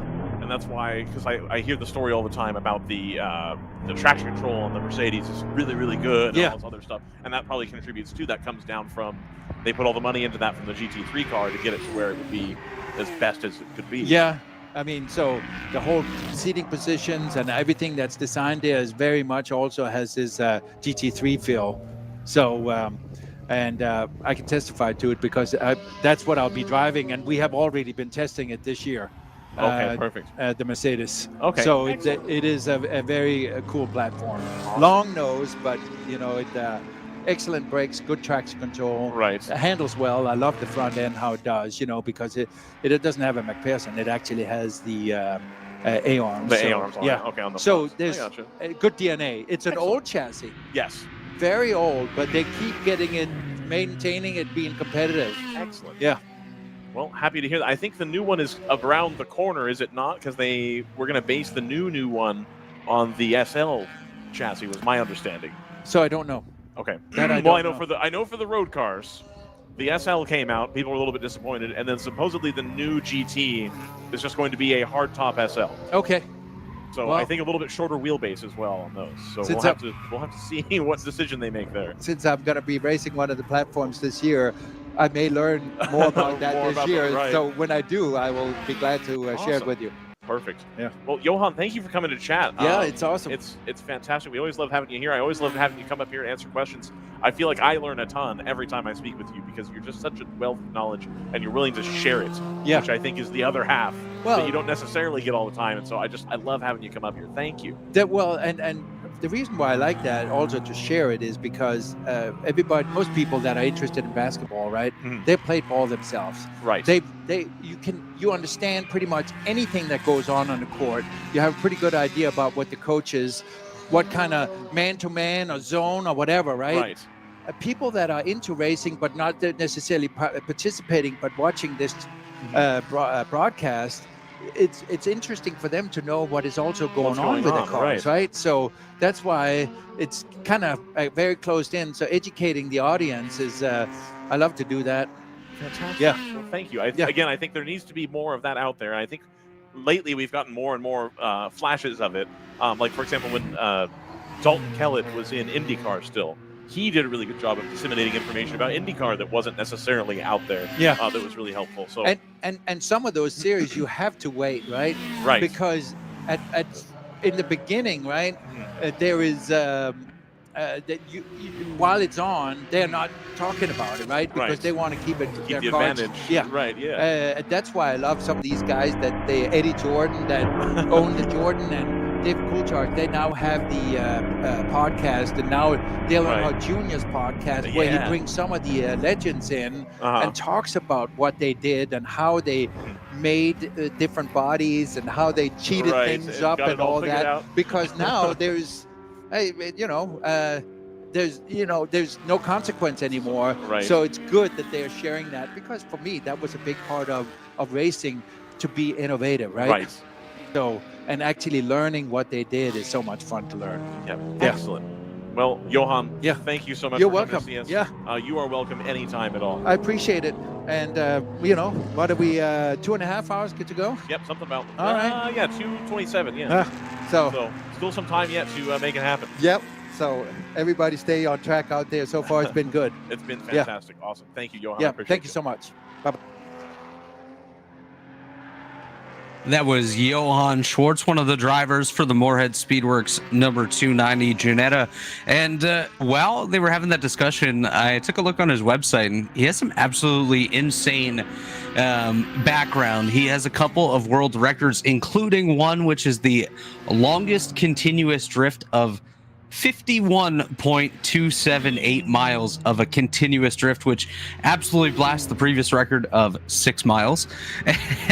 And another one is the longest distance drifted in 8 hours at 232.5 miles. But the craziest part of that is during that drift, there was 5 refuels done by somebody hanging out the passenger window of another car mid-drift. So that is absolutely insane to me. Check out johanschwartz.com for the videos of those records, as well as information on the coaching and whatnot that he does have to offer. But as they alluded to moments ago, 2.5 hours remaining. The Stratus 58 continues to lead the way, but in the GTO field, the round 3 racing number 70 Porsche leads that number 290 Moorhead Speedworks Ginetta, and the Toyota R&D Racing number 90 Supra, that is the top 3 in that class. Taking a look at GP1, it's the Palomar 38 out front by about a minute over the Harrison Motorsports 392, which has only 5.7 seconds over the Zealous Motorsports number 80 car. In GP2, we take a look down there. It's the Open Throttle Racing number 66, ahead by a couple of laps over the Rockwell Autosport Development 41. And unfortunately for that class, the Chattanooga Tourenwagen Meisterschaft V3.69 car was put on a flatbed a little bit earlier on from pit road. There we go. We got a shot of that one from the paddock area. Doesn't look like too much going on around that. And in GP3, the AOA Racing 55 leads the way by a substantial margin over its teammate, the 85 car, which was previously reported as slow between corners 2 and 4. And the Tooth Otter Sport 122 Civic has made its way out onto the racetrack and has currently run 3 laps on the day. So glad that they've been able to make it out. They've had a very rocky weekend, but the Honda Civic of Tooth Autosport is on the racetrack. And a little bit of background about that entry. I had a chance to speak with the folks at Tooth a couple of days ago before the weekend started. The main drivers in that car this weekend will be Erwin James and Claire Delcourt, who are stepping up from Champ Car to WRL, and this will be their first race. They are also joined this weekend by Eduardo and Lalo Gu, who are IMSA Pilot Challenge drivers in a TCR. So they may also have done some laps in the Audi with Tooth this weekend. As we take a look at another report from Race Control, this one on the GTR 99. We'll see what happened to them in turn number 11 just moments ago. I believe they are okay. They had a spin and a sounds like an unsafe re-entry for them, but they were able to continue on as we are still under green flag conditions. No incidents to have caused full course yellows today, so a great positive on the Sunday portion of Mid-Ohio weekend.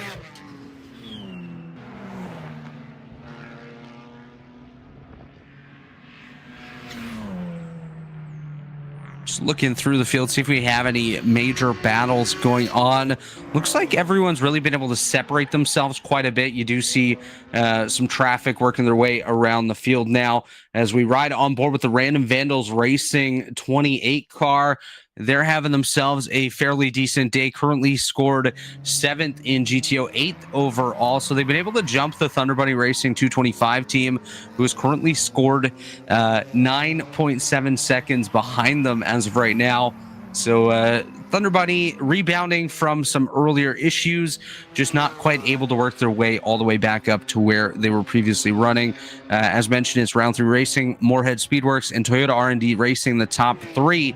But 3 seconds back from that number 90 Toyota R&D Racing team is the HM Road Racing number 296 Porsche Cayman. So that could be a battle for a podium spot here shortly, as you do see the second place overall car go on by. There was the Moorhead Speedworks 290 at the back of the shot as well. Once again, folks, thanks for joining us here this weekend. It's been a great weekend so far at the Mid-Ohio Sports Car Course. Of course, we do have a couple weeks off after this one before we head to Road America.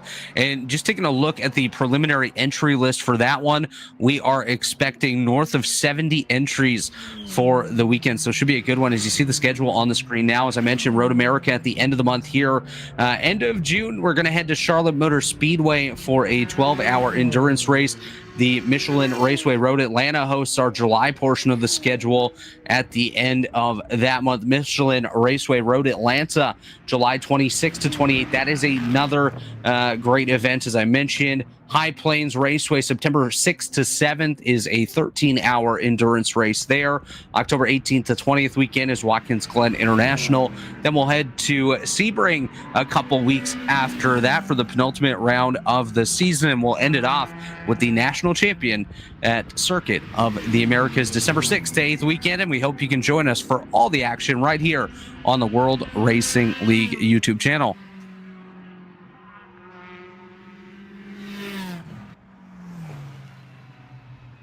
An update from the GP1 field. The 4th place car, the Palomar Racing number 38, has made its way to pit road. This is absolutely an expected pit stop.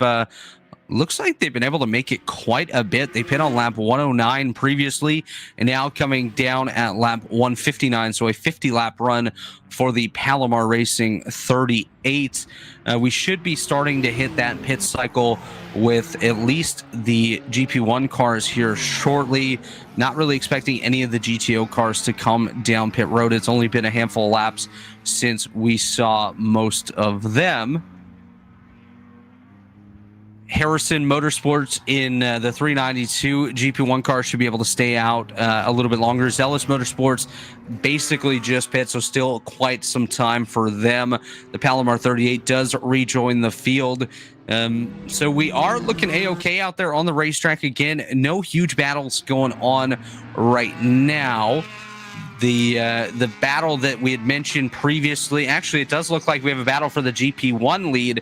It's the Harrison Motorsports BMW M3, currently just under 1 second ahead of the Zealous Motorsport, also a BMW M3, as those drivers duke it out for the lead in GP1.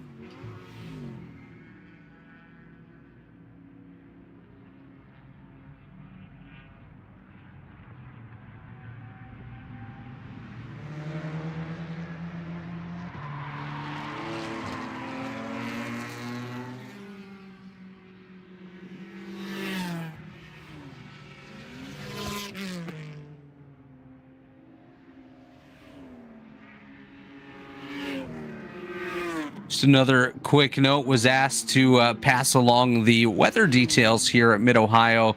As of right now, 55 degrees Fahrenheit is the ambient temperature.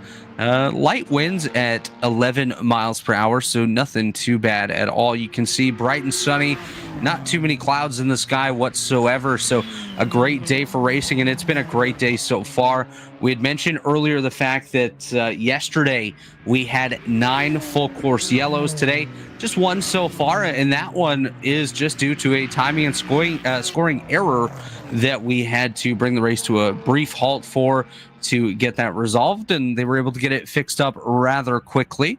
So good work by the scoring crew to do that. I believe the 123 NFC Motorsport car might have just come down pit lane. It looks like they had an issue this past lap. We'll keep an eye out on that, see what's going on with that team.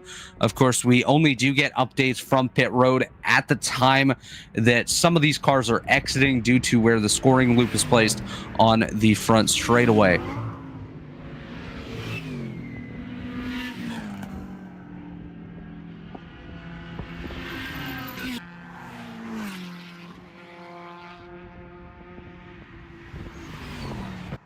As we've got a bit of a quiet point of the race. Welcome back, Scott. Thank you. Yeah, as I'm back, I see the Kingpin number 11 car has disappeared. Care to fill me in? Yeah, so the Kingpin number 11 had an issue about 30 minutes ago or so now. They came to a slow over in turn number 3, worked their way back to pit lane, and now have just rejoined the field. Quite a bit down, of course, currently scored 14th overall, 13th in class. So not what they were hoping for. Of course, they are in a little bit of a battle with the number 1 car, their sister car. As you see the 38 going on by just moments ago with some smoke off the back of that one. That is the Palomar Racing 34. 38, I do stand corrected. Yeah, funny that those Kingpin cars were less than a tenth of a second apart at the end of the last lap. The 11 obviously has been much more competitive all day, and neither of them are in a great position right now. But yeah, that's a shame. One of the 3 cars that were competitive after the red flag kind of split the front of the field off in GTO. So I guess we're down to 2. Looks like Moorhead's found more speed. Presumably there's been a driver change while I was away. And that car's back on pace now, but looks like it's a lap behind. It is indeed a lap behind. And just a quick note here, the GTR 99, the 6th place GTO car, has made its way to the pit lane. Yeah, the speed definitely has picked up in the Moorhead Speedworks 290. I do believe they have undergone a driver change. A lot of these teams likely have either put their final driver in for the day or getting close to doing so. Just over 2 laps remaining in the event, almost on the 5th hour of racing here today. And we're about 70 laps away currently, so I was a little wrong on my number earlier. We're about 70 laps away now from tying yesterday's lap total. We should easily be able to bypass that by the end of this event. Yeah, such a shame we had that red flag earlier. Yeah, I think you said we didn't have a yellow while I was away, so we haven't had one for anything other than the timing issue. Absolutely none. Yeah, just the timing issue, and that's absolutely it, Scott. So it's been clean and green racing all day long. We've had a little bit of contact, of course. That's normal in tight racing like this, but otherwise, no big issues so far today. Yeah, I think if we get all to the way to the finish like that, that would be the first. I think this would be the cleanest WRL race I've ever seen. Which means, yeah, just it's a shame about that timing issue. We could have had a full green race, but great to have this much green action anyway. Closest race on the track I can see right now is the battle between the number 90 and the number 296. They are 5 seconds apart, racing for the last step on the podium in GTO. That 90 car, of course, is the one that has had that pits for less time, seems to have a quicker fuel fill rate. Just came across the line with a 35 there, so actually that gap's down below 3 seconds now. So that race looks like it's going to be heating up. I don't know which way that's been going recently. Probably tell if I look at some of the lap time chart. Looks like they've been pretty similar pace for the last 5 or 10 laps, so it's probably fairly static. But yeah, HM road racing were much quicker on the last lap. So that gap is closing out. Just a quick note there, you just saw the number 97 Liberty Auto Sports Racing Mustang work its way to pit lane. It had some impact with the wall in turn number 5 just moments ago. Was able to continue on, but now finds itself on pit lane.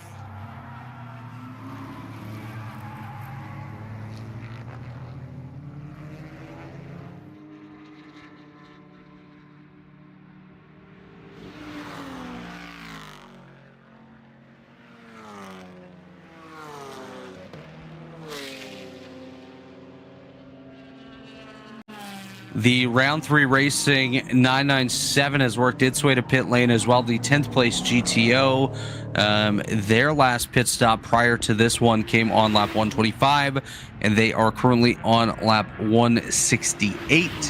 So about on par with when we expected them to come down pit lane.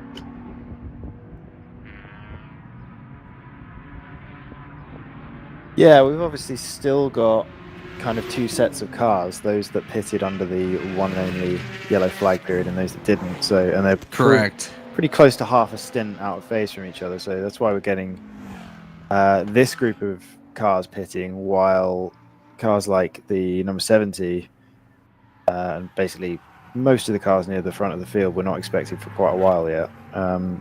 Exception might be the Ginetta, just because its stints are so much shorter. Well, and we heard from Johann Schwartz there during his interview with Ryan a couple of minutes ago, saying that the issue that they were having that's causing them to have to come down a little bit earlier is actually a fuel pickup issue. So it's not necessarily that they can't get the car full or it doesn't last as long out there. It's not being able to pick up all the fuel that's in that fuel cell. And whoa, that was quite the moment right there through turns 4 and 5. Wow. I think that was Harrison Motorsports. I think right? it was as well. Yeah, second place car. In fact, second place car, and you should really be following that battle. Actually, they're only a 1/10 of a second off of Zealous right now, so that's a real battle for the lead. So I guess that would be. That's the battle right there. That's the battle right there. So yeah, no wonder they're driving so hard. Yeah, definitely keeping an eye on that one. I can't remember what we were talking about before that. That big moment. The fuel pickup issues with the 290 Ginetta. But that's curious, because then I would have expected them to have had shorter pit stop, because obviously the tank is partially full when they're filling it up.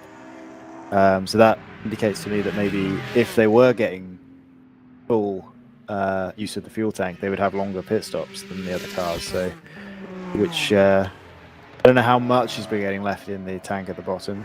Presumably not a huge amount, but the stints are a good 5 to 10 laps shorter than the equivalent GTO cars.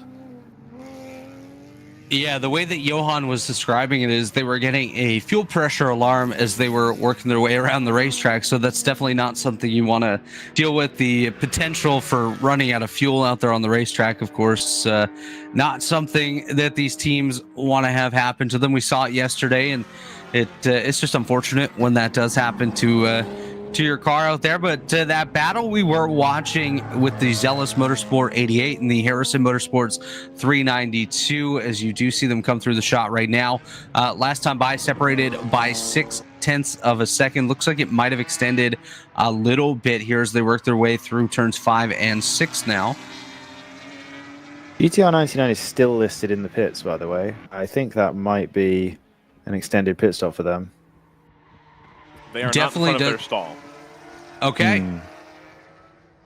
Sorry, did you say they're not? They are not, but also I don't see any people around their stall, so it may be in the paddock. Yeah, that's what I'm thinking. They do continue to lose spots on timing and scoring. So just unfortunate there. Does not show that they've re-entered the field. Like Ryan said, doesn't appear like there's anything going on in their pit stall either. So potentially a visit behind the wall for the GTR 99.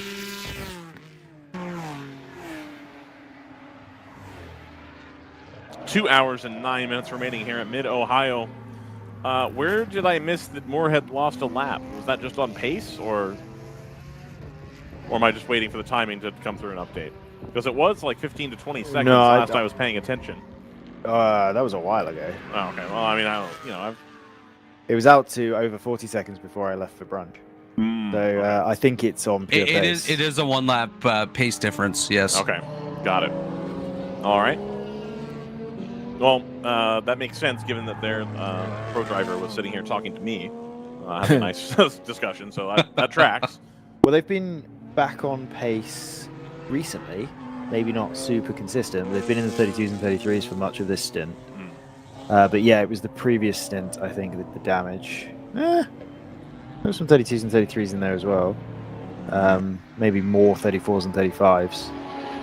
It's just that the round 3 car has been in the 30s, 31s, and 32s for the last couple of hours, which eventually it's going to become a lap. It's not a very long lap here at Mid-Ohio. No. And the 90 has worked its way back up to third position as well. Now a couple laps down. Well, it's only 5 seconds ahead of the HM Road Racing car, and obviously the disappearance of the number 11 Kingpin car is the reason why they are battling over third instead of fourth. And then NFC is missing as well. I think I missed that. Oh, they are fully missing. Yeah, I missed that as well. Yeah, they'd obviously dropped down out of the top 10 with their penalty. Although they were working their way back in, I think. But yeah, you're right. I don't see them. They're down in 29th. They're currently scored 29th. Yeah, way down there. It was suspiciously quiet when I had stepped out for a moment, and there's definitely fewer cars on track than there was this morning, in a big way. Well, we can see that because the top 5 GP1 cars have infiltrated the overall top 20. So, which we had, I happen to have exactly 20 cars on my timing screen that I can fit on the front page, and yeah, I was only ever seeing one of those GP1 cars up until recently, and yeah, all of a sudden we got 5 of them on there. And then we're going to get a 6th because the GTR 99 car continues to slip down the timing order. The Thunder Bunny Racing 225 has made its scheduled pit stop here. Currently scored 8th in class in the GTO field. And they've lost all of that just on pace, correct? Well, they've been caught out by the red. Obviously. Yeah, they've been running 140s, 138s over the last stint or so. Okay. The Honda Civic is actually out there on track now. Yeah, we touched on that briefly. They've run a handful of laps so far, and it's just good to see them out there. That's a positive. So with about 2 hours to go, you now get into the realm of, on this pit stop or the next one, you put your closing driver in and give them a full stint or 2. Correct. Behind the wheel.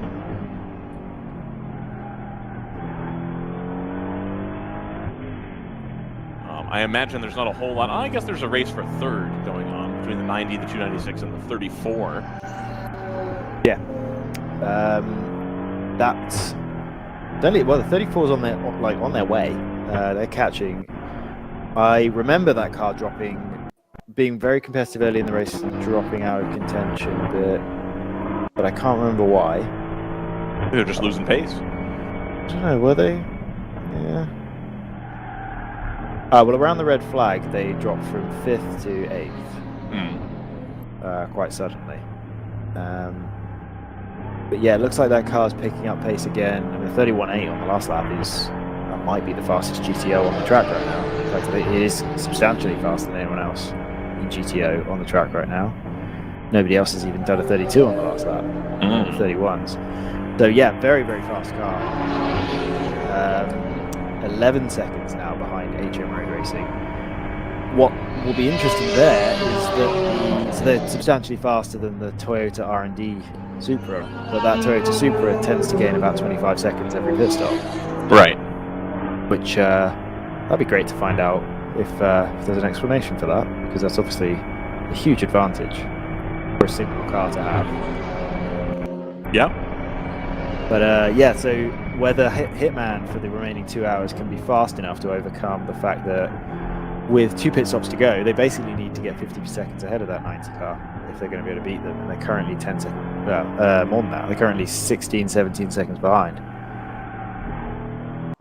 And that could end up being, all else being equal, the race for the final step on the podium in GTO.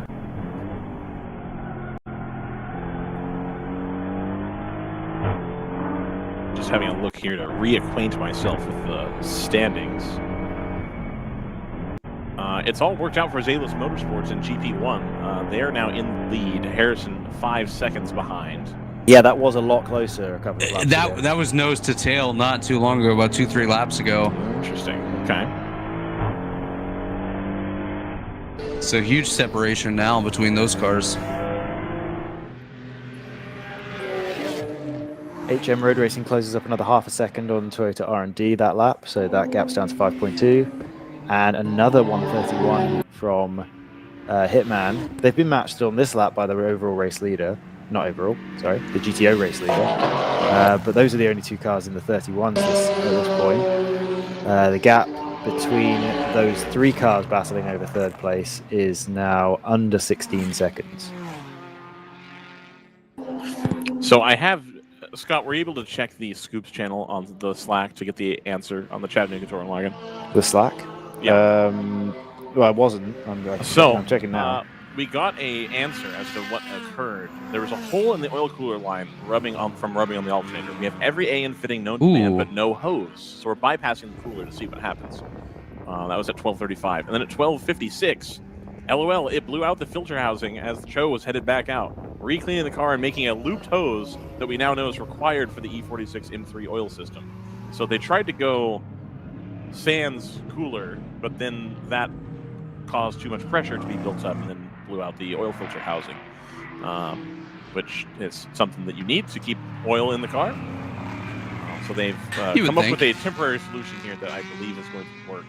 And hopefully we see them return to the track. It certainly sounded like they were going to try to, but the 90 is going to come down the pit lane here. Right. That's okay. So yeah, we're in the realm of all cars being able to make it comfortably on one stop after this one. Yes. This 90 car. So they were just about getting caught by HM Road Racing and Hitman, but as we know, they have short pit stops, so they should now jump ahead a bit and force those two cars to go back into chase mode again. The 290 Genetis also coming to the pit lane. Excuse me. So that car is kind of the opposite. Right. Every time we make a pit stop, that car's going to go backwards, but it's got a 2-lap advantage over that race for third. So, and it won't need an extra stop versus everybody else here. Like I still think they're gonna. I still think they'll make it. No, they haven't gone an hour yet. Yeah, but we're at 4. Well, yeah. Well, all right. They'll need a splash, but it won't matter because even if they had a full extra. Even if they had 2 full extra pit stops, I think they'd still be safe in second place. So it's not going to matter. But I do think they're going to, at this rate, they're going to need an extra splash. Were you here when we got the explanation from Johan about that, Scott? No, but Robert explained it. Oh, okay, cool. Yeah. As I said to him, I'm surprised it doesn't result in them having short pit stops. Which probably indicates that if they were having full pit stops, they'd be quite long. So but is what it is right now. And yeah, I don't think that car has any real chance of catching the 70, but it also has no real chance of being caught. So top 2, I think, are pretty stagnant. I think the interest here, at least in GTO, it's going to be the 3. Yeah, it's going to be the third position race. And then obviously the GP1 lead. And actually, something interesting is about to happen in GP1. The class leader is about to overtake a GTO car. They've caught the shift up now by AE Victory Audi R8 for 14th overall. They're within half a second. They've kind of been hovering around on the same lap as them, but recently that Audi has been dropping their lap times back into the over 1 minute 40. And in fact, that pass has now been made as the shift up now car did a 43 on that last lap and lost the position. And they're very quickly going to lose that next position to Harrison Motorsports. So it's of no real bearing, but interesting to get GP1 cars working their way up the field as we get towards the end of a very long green flag run. Pleasantly surprised about the length of the green flag run here. And if it wasn't for the red flag, I think we'd have gone green the whole time, right? Absolutely. Exactly. And I don't think that's ever happened in my history of watching WRL. So that would have been a real moment. Obviously, we've had Code 60 races where we've had no safety cars, but somehow they always ended up in very close races. Right.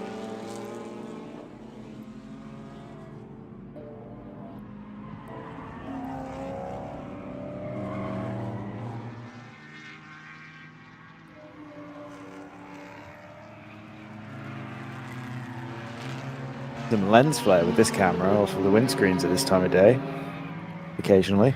On the Aston Martin? I thought it was a BMW there. It was a. There's one of them where it's pretty bad. Yeah. Oh, no, it was quite cinematic rather than bad. Oh, I think it's the Aston Martin that if the sun's in the right spot, it looks like it would be dreadful to see out of. Because there's lots of shiny plastic and/or carbon on the interior of that car, which seems like an oversight, frankly. Okay. Well, it'd be worse at night. Yeah. Oh, absolutely, it would be. That'd be terrible. Congratulations to Flying Fur Motorsports, who are our latest GP1 car to work their way into the top 20 overall. As GTR 99 filters down towards bottom of the timing list. See, I always start to wonder, but you'd have to take too many modifiers. I always start to wonder if a TCR would be a good GP1 car. But it's obviously got quite a lot of changes versus what the original car was, given that I don't believe they were ever the original car. I think they're all on a custom chassis, are they not? So therefore, would they even be legal? Are they a production car? I mean, so theoretically, like the M240IR, the racing car that used to populate the GTO field, you can run those now in GP1 with special dispensation, because even though it was built as a factory car, it is still the road car underneath, and so as long as you take the right modifiers, they're okay with that. The same thing has, my understanding is the same allowances would be made for anybody who wanted to run the GR86 Cup car, which again, you would have to take the modifiers, but you could class that as a GP car, but I don't know if a TCR car is enough of a real car to do that. But I've heard conflicting explanations as to what exactly a TCR car is, so. So I was just waiting for a break in Ryan's train of thought to ask Jordan to find a particular battle, and he found it before I even asked, once again. Wow. Just the HM Road Racing and Hitman Racing battle, which is now for third overall because Toyota R&D Racing are pitted. We've got the Hitman car right ahead of us at the moment. That's within it should have been within 5 seconds, but Hitman didn't quite go fast enough. So it was 5.3 seconds apart and closing. Hopefully that won't. I think we'll be expecting both of those cars to pit reasonably soon. 31.7 though from HM Road Racing. They're getting the hurry up. They're not going to give this up easy. It's one of their fastest laps of the race. They've had a few 31s recently. But yeah, picking up the pace in that Cayman. How weird is it that that's is that the only Cayman in the field? Certainly the only Cayman near the front. Yes, I believe so. What was it, 2 or 3 years ago, where every car in the field was either a GT4 or a BMW M4 or a Cayman? Yep. And now we're down to one. Yep. Still a perfectly competitive car, clearly. There's always discussion about that, Scott. I think this is probably one of the tracks that favors it. You wouldn't mind having the Cayman as much. My understanding is it can't create the torque that people want to make moves in traffic. Okay, but it's got good minimum corner speed, I'm guessing. Right. And it is very linear power delivery. It does, it drives nicely. But not the tool for the job, which was always interesting to me that, the M4 does give you the torque that you need to make the passes in traffic, but it's obviously a giant sedan, and I always thought that might be a hindrance, and for a while those two cars ran pretty neck and neck. Yes. But as you got into these events that had 60 entries, the Porsche started to kind of go by the wayside, and then that issue was solved by the introduction of the Supra, wherein you can have a good chassis for racing and also the motor that makes all the torque. There was a bit of a traffic jam ahead of the HM Road Racing car around the carousel that last lap, and they've lost 1.2 seconds to Hitman, so the gap is down to 4.2 now.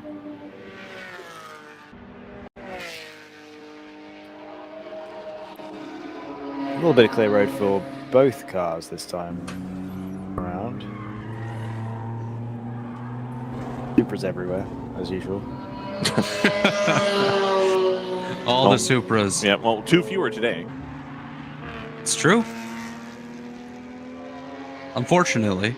Yeah. Hitman also has the GTO class leader coming up behind them. So despite the fact that Hitman's one of the fastest cars on the track, it's managed to be found by the fastest car on the track, minus Stratus. So presumably they're going to have to let them through at some point. I think they had a hard time getting through traffic on this lap too. Another 2 wide roadblock for HM Road Racing through the carousel this time, as we've got this Mazda kicking up dust in every single corner. The 44 PC Racing comes down to the pit lane. I think they will need a splash, but they'll be really close to making it. If we get some yellow, they'll make it. An hour and 52. They have pretty fuel-efficient cars. We got the straight 6 on there. They need yellow. They can, if there's yellow, they can make it. But as it sits, they'll need a splash at some point.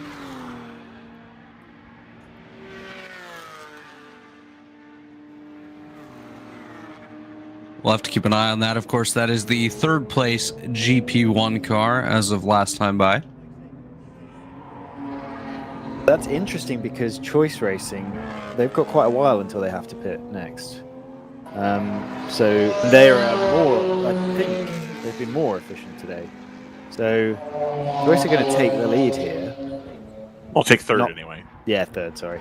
Yeah, I saw the GTO. Oh, I got myself completely mixed up there. But they're going to get ahead of PC here, and they'll probably keep that place because they definitely only have to make that 1 pit stop. Then they shouldn't have to splash towards the end of the race. I think we're expecting Harrison. Probably not Zealous. I think we're expecting Harrison quite soon as well, based on when they last pitted. Zealous look like they're in a very good position to win GP1. The number 1 car for Kingpin Racing was running 13th overall, just came down pit road. Alright, so that'll be their penultimate pit stop.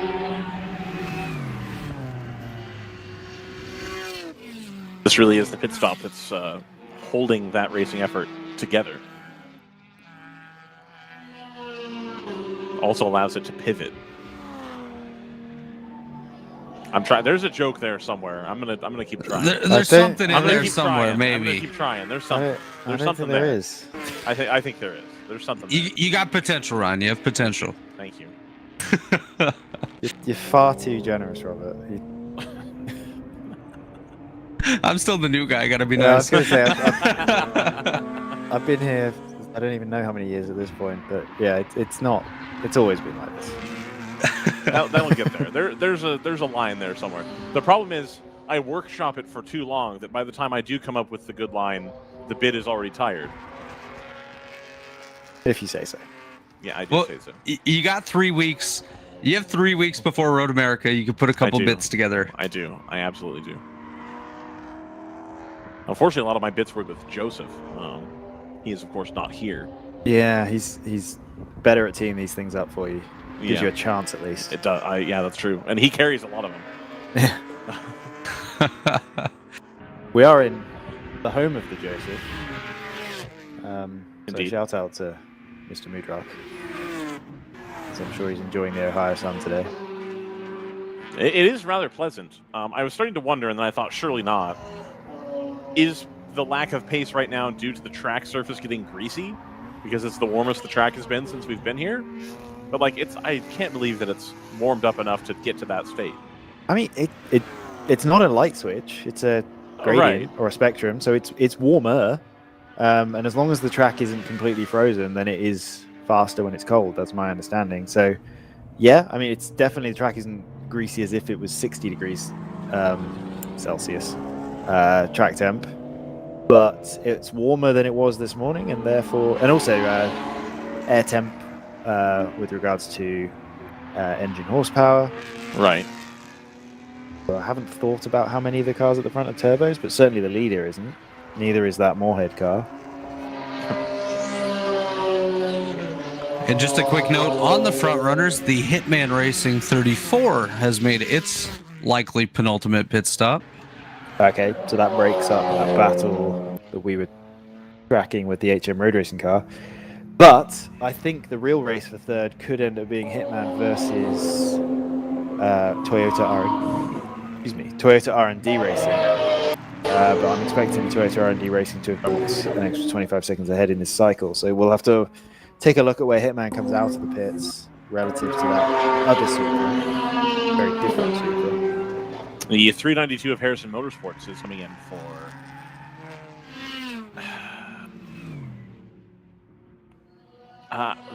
when did they last stop? I did mention this a few minutes ago. That has been a while, and I was expecting them in. They pitted previously on lap 135, and they just pitted on lap 180. 180. No, they can't make it. What?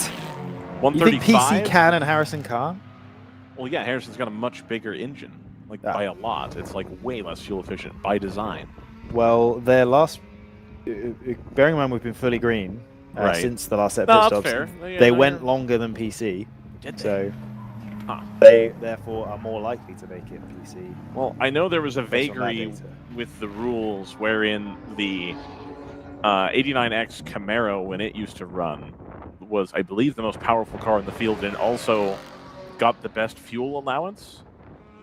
Right. There's like a spot where the math like crosses over, and there's like a sweet spot where you can kind of nail it. And then they replaced that car with an Aston Martin. Right. To be fair, that Camaro was not particularly reliable most of the time. I'm going to press the button and then look at what it says for GP1. We should likely see HM Road Racing down pit road within the next lap or so. Here comes round 3 right now. Coming down pit road, that is the GTO leader in the number 70 Porsche.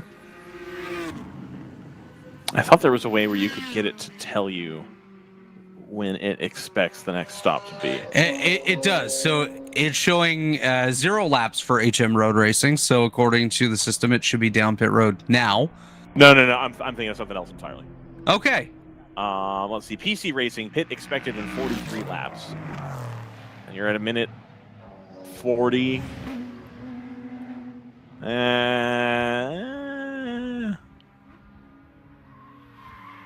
That is nowhere near. Yeah, no, 105 minutes. Yeah, you're not going to get that. You're right. You're right. Which means Harrison, it's not going to give me... Harrison pit expected in 46 laps. Also nowhere near 105. Yeah. All right.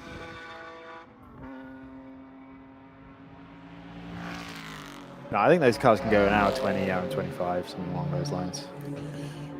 At the most. I know that the BMWs go long. Maybe that's just... Maybe I'm thinking of the GP2 cars. Because, like, I know BMWs E46s with wings go further than I expect, like, every weekend. So you've overcompensated and said they can just do 3 hours straight. Correct. Okay. There are cars that have gotten, like, surprisingly close to 2 hours.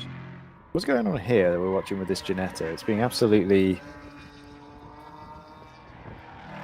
So... Is that the 225? Yes. Okay, so that car is a long way down. And has been, honestly, kind of slow all day. That car's 9th. I think they've recently pitted. Although I think Moorhead has also recently pitted. Yes. Yeah. Moorhead did recently pit, yes. The overall race leader just came down, as well as the HM Road Racing 296. Both are on pit road right now as well. And the 70, did you mention that? Yeah. Yep, the leader. Yep. Yeah. Well, I assumed the leader Robert was referring to both, there was... actually. Yeah, it was the both 58. are on pit road, yeah. There's the 58 ahead of us. I believe this would be the driver change for round 3 as well, Ryan? Yes. If it didn't occur on the last stop, it definitely occurred on this one. And I believe it's Cole behind the wheel now. I'm trying to see who I can see in the pit here. I think that's Cole standing out of the car, so it might have been Josh Balicki getting in to finish it out, because I did see him walking around Sans helmet an hour or so ago, but with his race suit on.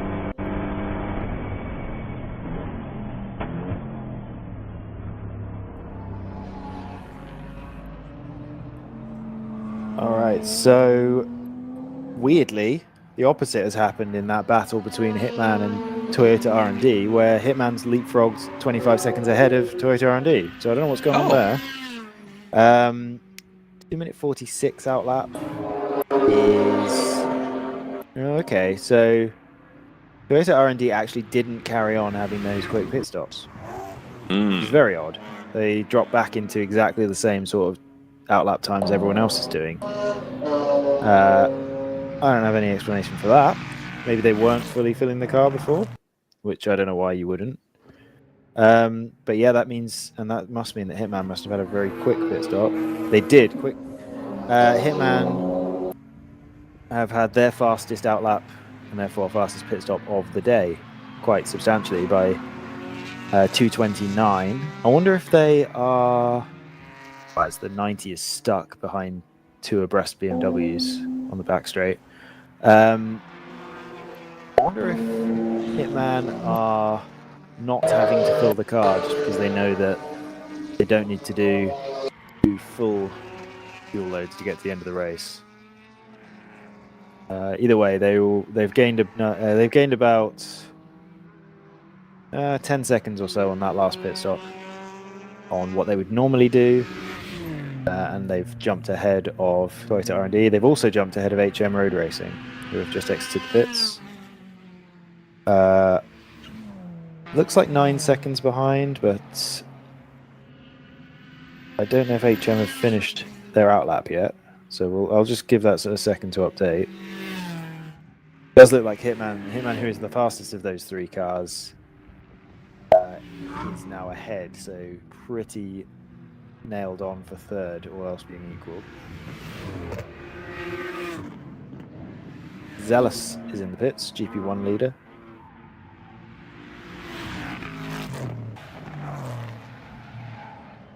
So Zealous on pit lane, Flying for Motorsport also making their stop. These should all be the penultimate stops of the day for these teams, with likely just one stop to go. An hour and 42 minutes remaining in this one. Until Ryan wildly just decides one of these cars can go 100 minutes. One of them. Of course. One of them can. I don't know which one. There is a car in WRL that can do 100 minutes or more. I've seen it happen. I feel like actually here, 2 or 3 years ago, whenever it was that wet race, and the GP2 cars were in the lead, I'm pretty sure maybe that Veloster or something was going like 2 hours. Something stupid like that in the rain. Yeah. That was a special race. That it was. Turn the sprinklers on, Bernie.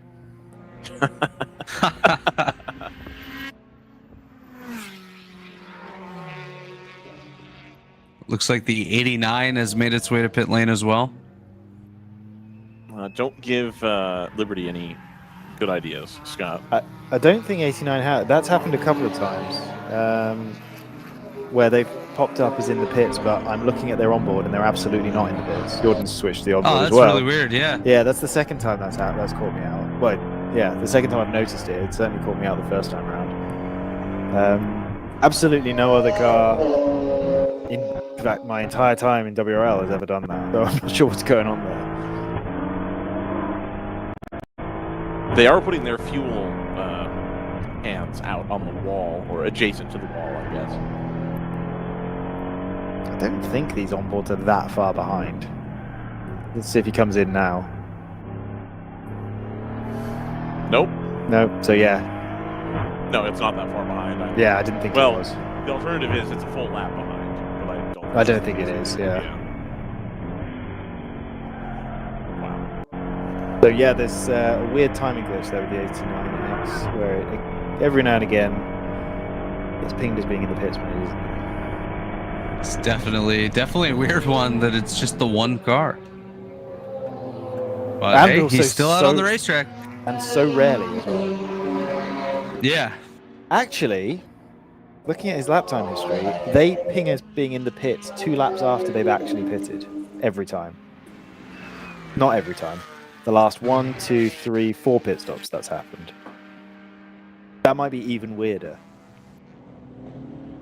Oh yeah, you're right. That's a 'Cause, yeah, weird coincidence right there. It's kind of how I knew he wasn't in the pits, or probably wasn't in the pits, because I definitely watched that car pit 2 laps ago. Anyway, Stoic and Kingpin 11 are also in the pits.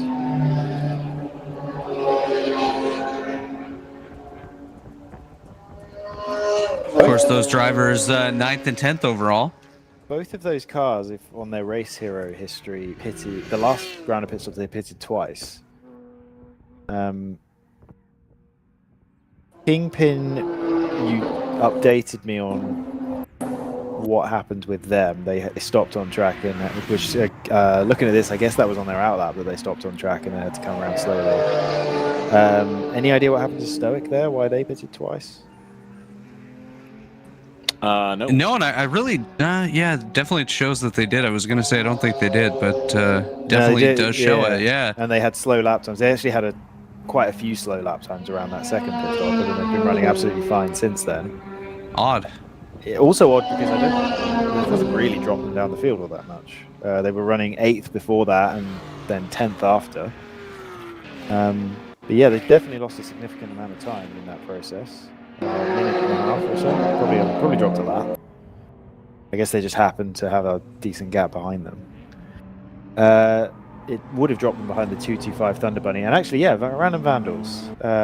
It's a team that for the last few hours we've seen going quite fast and overtaking cars laps ahead of it. It's now, those guys are now up to 7th overall, and therefore 6th in GTO. So that's a really good run for them. They've got a 2-lap gap ahead of them, so it seems unlikely that they're going to get any further. They definitely owe us a pit stop, so they may not hold on to that position, but great run otherwise. I imagine they're only going to drop 1 behind the 225 car, especially Stoic have actually they've just completed their outlap, so that might be quite tight. Like you mentioned, they do definitely still owe us a pit stop here. Should come within the next couple of laps, probably a lap or 2 before they head pit side for their penultimate stop of the day. Can they make it on one? I don't. One more stop after this for sure. Ryan will tell us. Which car are we talking about can make it? Random Vandals 28. No, they can't make it. They can't make it. Really? It's a BMW? The BMWs can't make it. No. Okay. No, the road car BMWs, not the GT4 cars. Come on. Don't do me like that. Come on. Okay. How far can I'm not gonna let this go. How far can Palomar go on a fuel stint?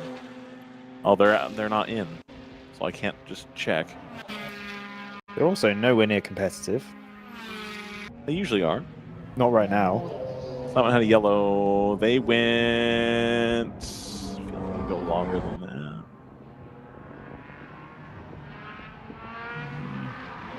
They did a short stop there. Well, the top Palomar car in the race is a GP3 car.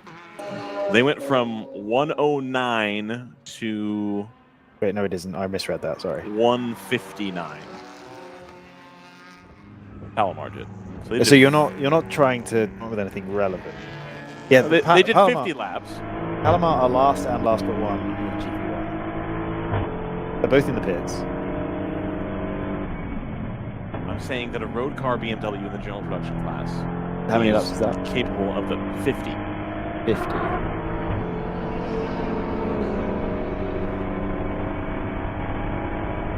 Yeah. Okay. That's what's that, like 85 minutes? Which is about what I said, an hour and 25. Fine. All right, fine. Fine. Random Vandals 28 has come to pit lane. That is the 7th overall car, 6th in the GTO field. So as expected. Yeah, these guys have the most awkward pit box. I think they're okay now, but definitely earlier on, I noticed they came in and they had a car that was pitted in the box behind them, which meant they had to come in at 45 degree angle, and were pointed at the access road you see on the left there. And if I were the guy stood behind the barrel, I wouldn't be stood there because it didn't really look like they had the turning circle to get around that barrel. They obviously did manage it earlier, but yeah, it's a really awkward end of the pit lane pit box. Because of course, with the exit, they do have to crank the wheel over to the right to get off of pit road. But yeah, I love the pit sign that they have. It's like a children's playing sign, but also reminds me of Franklin the Turtle. I don't know if you know that show, but definitely reminds me of Franklin. I also hope they were looking off to the right whenever they pull out, because there's no real option for them to run in a second lane if there's a car already there. I guess you'd run through the grass, but you wouldn't want to do that. No, definitely not. We've seen grass come into play with a couple cars here today, including the one right in front of us, the 89X. Yeah. Aston Martin. Look at that.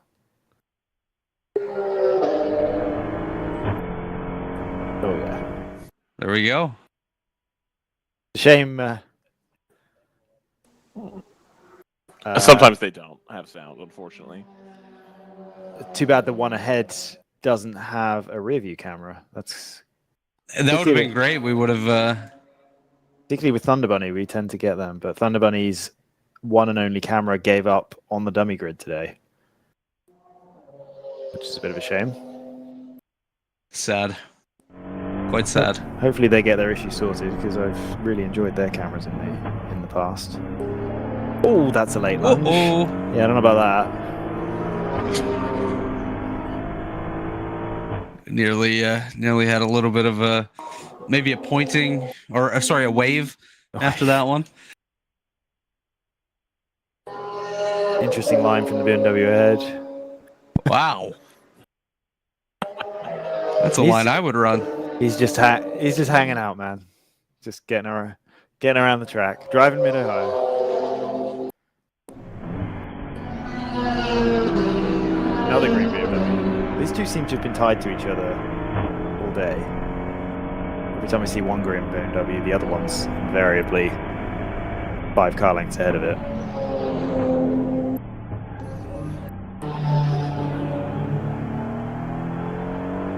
HM Road Racing hasn't let this third place in GTO go. Only 12 seconds behind Hitman, who are, I think on average today, have been faster. But they're giving themselves a chance. They're keeping themselves in the conversation. I don't know how long their last pit stop's going to be. If it's, I mean, considering I think Hitman's last one was quite short, for whatever reason, Hitman might have a longer final pit stop. So you want to keep yourself there if you're HM Road Racing. You never know if your fuel fill up is going to be shorter than Hitman's, and you could maybe leapfrog ahead. So yeah, definitely got to keep an eye on that race. Unfortunately, they were 1.2 seconds slower in the last lap, so that's let some of the gap out. 32.0 this time around for Hitman as they come across the line. HM Road Racing should be coming by shortly. 31.9, so they closed up a tenth. 12.1 seconds. So a tense little final stop for those two cars. Speaking of stops, Scott, a couple more taking place now. The shift up now by AE Victory 119 has worked its way to pit road, as well as the GP1 leader, the 522 Choice Racing entry. That one also down pit lane. Okay, so that one's interesting because there actually is a chance that car could make it from here. And it's obviously pitted from the lead. I believe everyone behind it in GP1 will have to pit again. So that means that potentially they'll cycle back through to the lead if this is their last stop.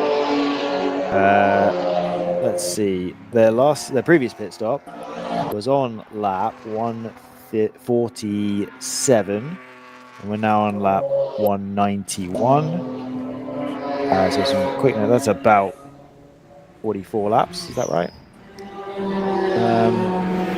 44 laps though. That's not. I think we just did the maths on this. You need about 50 to be able to make it. So maybe not. Maybe that isn't quite going to be good enough for them. The yellow flag could change everything. Absolutely. Yeah. Well, keep an eye on Choice Racing. They're at least going to have a very short. They're only going to come up less than 10 laps short. A of the little end of the splash race. and go if needed. Yeah. Yeah. So that GP1 battle is really interesting today. Actually, looking at this, what happened to Zealous? They're still in the pits. They came in about 10 minutes ago, I think, from the lead, and it looks like they haven't left. Definitely does appear to be an extended stay for them. Yeah, no real update on what happened, but unfortunately, a long stay on pit lane for Zealous Motorsport. Yeah, they were running really well. Yeah, absolutely. They look like they were in the best place to win the class. That is the best place to win, is first. That is absolutely first, and with a fuel advantage on the closest cars. Yeah. So that's a tragedy for them.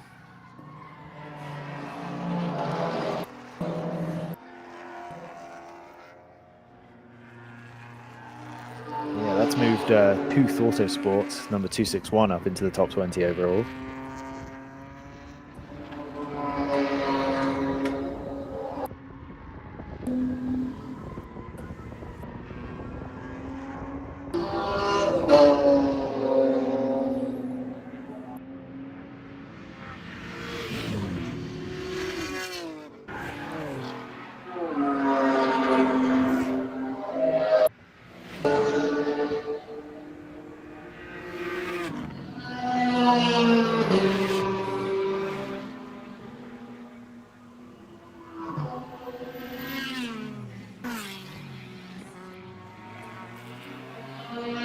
So that pit stop there by Choice Racing really closed up the gap there in GP1. The Harrison Motorsports 392 last time by was just 2.8 seconds behind the 522 leader in GP1, and they currently run 14th and 15th overall. So looks like a good day. And PC Racing's only 6.5 seconds behind as well. Exactly, yeah. I'm actually confused there. I don't understand why. I'm not convinced they've finished. Actually, I think they have finished their outlap. Choice Racing keeping the lead is a surprise. I thought Harrison and PC Racing were ahead of them before this pit stop cycle. So Choice Racing, even if they do have to pit again, which they probably do, they're still in the lead. So they're still in the best place, by definition, to win the race. But yeah, very tight GP1 battle there. So while we're not necessarily... we're almost certainly not going to get the classic WRL, let's run around for 8 hours and suddenly everyone arrives at the finish at the same time thing in GTO. GP1 has taken up that mantle today by those things. We've got 3 cars within about 10 seconds of each other. Yeah, they've come through again. Choice Racing 2.2 seconds ahead of Harrison Motorsport, and PC Racing 7.2 behind that. So yeah, 3 cars within 10 seconds for the win in GP1 after, well, 5.5 hours of racing and about the last 4 hours or so. Can't remember exactly when the red flag was, but about 4 hours, if not a bit less, of full green racing as well. You're pretty spot on there, Scott. We're coming up on about 2 minutes away from the 4-hour mark since that red flag took place. Stuff.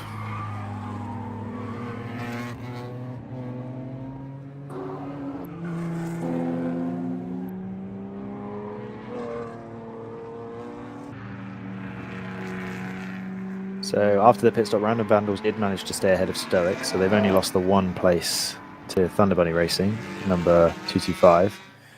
Thunder Bunny car is very fast at the moment. They've obviously got their fast driver in for the finish. 31.7 on the last lap, which makes it the fastest GTO car on the track right now. The next fastest 2 cars, well, 3 cars, are the 2nd, 3rd, and 4th place cars, but most importantly of that, the point of that is that Hitman and HM Road Racing, who are relatively close to each other on track and overall, are really pressing on. Not a great lap that time around for HM Road Racing. They lost a couple of seconds, so that gap's now out to 14 seconds. But keeping that gap height. Again, we're waiting on the final pit stop to see who has to put more fuel in. As the shift up now, Audi puts in its fastest lap of the race at a 34.7, which isn't by any means competitive with the front runners, but that's the closest they've been all day, I think. Significantly faster than the GP1 cars, really for the first time today.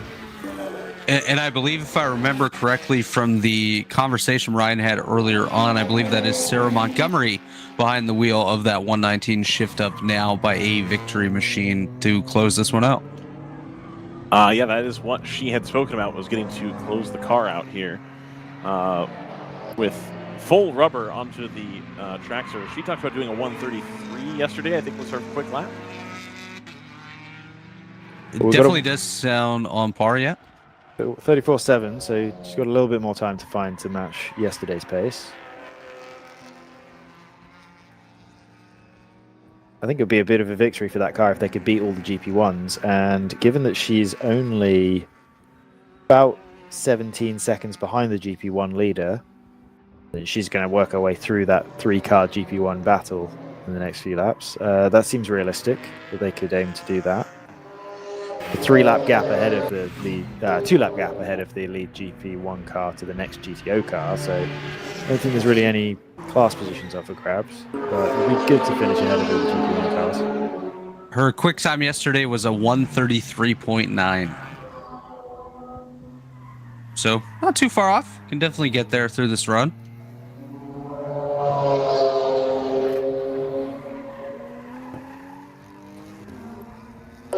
Horrible lap for the HM Road Racing Cayman that time, 35.7, presumably heavily traffic affected. That gap's now up to 18.4.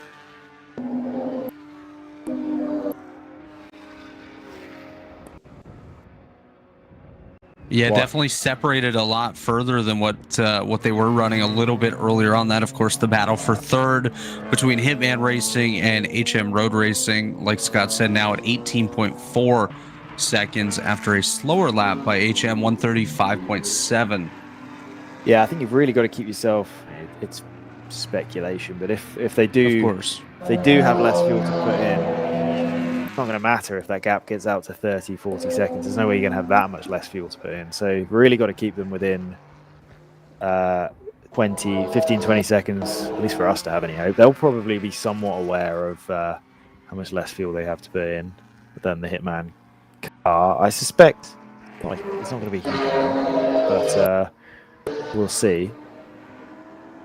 Looks like the GP1 battle's gotten a lot closer here, Scott. The Choice Racing car half a second ahead of Harrison Motorsports for the lead here as they're going by your camera shot now, I do believe. Nice. Yeah, that's definitely the Harrison car in the sort of BMW factory style colors, and that'll be the black Choice Racing car up ahead. The side-by-side into the keyhole, and that move looks like it might be about to be completed. Choice aren't just letting it go, but it's really hard to fight around the outside of that really long corner.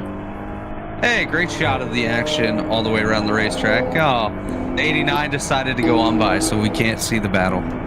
Well, it's not much of a battle already, because this is still the Harrison car ahead. So I am wondering if that Choice car's okay, because that was a really big gap to pull out on one straight. Seems like it's closing up in the corners, so maybe that's just the way those cars are balanced. We'll have to keep an eye on that. Choice Racing lap times look fine. 37s and 38s is about right for that car. Fastest lap is a 36.1, so hopefully it's fine. Harrison just is a car that is a second a lap quicker by the looks of things. It might not be all over because Choice Racing pitted much later than Harrison, and I don't think it can go any longer, but it did later, so therefore its final pit stop should be shorter. So if they can keep in touch, much like the way HM Road Racing are trying to keep in touch with Hitman Racing, Choice can keep in touch with Harrison, they might be able to leapfrog ahead with a shorter final pit stop.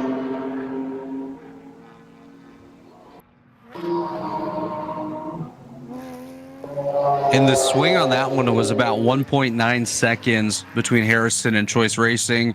Now a 1.4 second gap between first and second in GP1. Harrison out front, Choice Racing there in second as we see them go by on the cameras.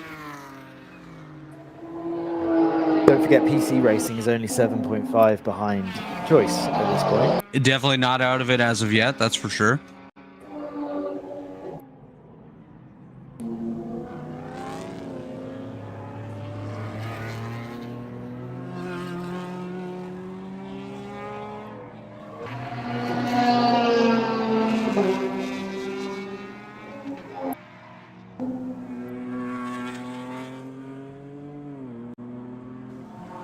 There's the Audi that's actually chasing those three down. It's GTO Audi, obviously, so not relevant, but again, be a nice target for them to try and beat the GP1 cars. Continuing to close in, 36.1 on the last lap, which is slightly quicker than those cars were going. So we'll keep an eye on these battles all throughout. Of course, I believe this one's the closest battle that we have, Scott, is the GP1 battle. It is. That's separating a little bit too. Stoic Racing a 5.2 behind. Oh, there's a new personal fastest lap by the Audi, a 34.6. So that's closed in really, really nicely on the PC Racing GP1 car. Actually, now the closest battle on the track is Stoic Racing have got to just over 2 seconds behind Random Vandals for 7th in GTO. Stoic coming back after a double pit stop. We don't really have an explanation for. There was obviously an issue with the car that they had to, well, they were able to quite quickly fix. That car's been pretty competitive all day, but Random Vandals has been pretty competitive through the second half of the race. So potentially a good little fight there for 7th in GTO.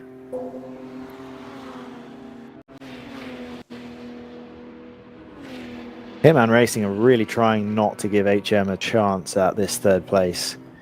Pumping in 31 after 31 after 31. Given that car's fastest lap of the race is a 30.8, that's pretty close to its ultimate pace.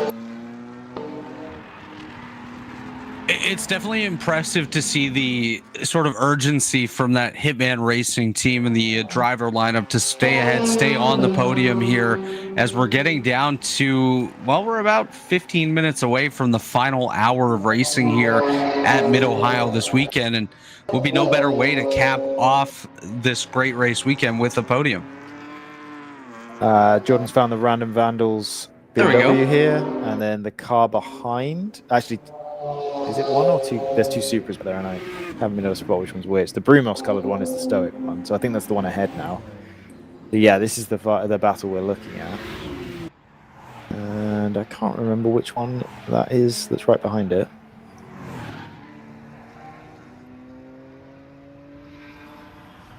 One of the TRD coloured ones.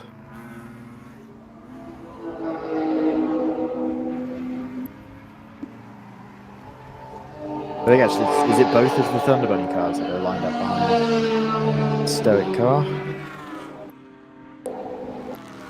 You may be correct on that one, Scott. Yeah, I'm getting my Supras mixed up after 2 full days of watching them. They're all blending into one now. And then that is the Audi. Is that the Audi catching the PC Racing car just ahead of them? Yeah, gap between those two was 0.6 of a second last time by, so absolutely getting very close. Cool. So yeah, that's not a. So this race here, this pair here, that is the 3rd place in GP1 car, which is 16th overall, and then the 17th overall GTO Audi R8, right next to each other, followed by Random Vandals being chased down by Stoic. And that's our GTO leader ahead of them.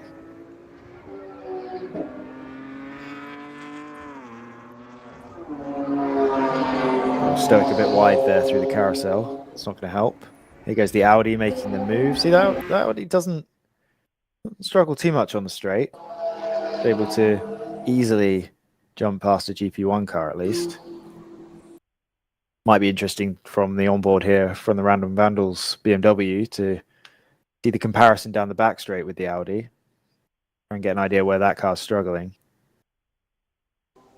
Doesn't look too bad in the keyhole either, to be honest.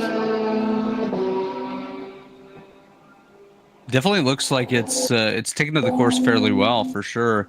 As we do watch the Audi up ahead. I love the onboard shot, especially from the Random Vandals racing team. Seems to be the clearest one we've gotten access to this weekend. So I guess kudos to their cellular network provider for giving us the stability. Yeah, this is honestly, this is what the Thunder Bunny onboards usually look like. So interesting that yeah, again, could easily be a different cell provider. I'm really not. I'm really not. Oh well, as it cuts out, of course. Track. I'm really not seeing anywhere where this Audi's struggling. So the Random Vandals, I guess they are only in the 34s themselves, so that kind of makes sense. But it's not. They're not getting eaten up on the straights. That's for sure. The Audi.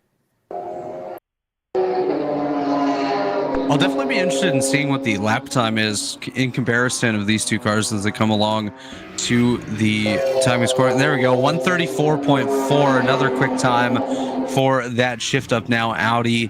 In comparison, the Random Vandals car that we just rode on board with, a 134.769, so 0.3 quicker was the Audi in comparison to the Random Vandals Racing BMW.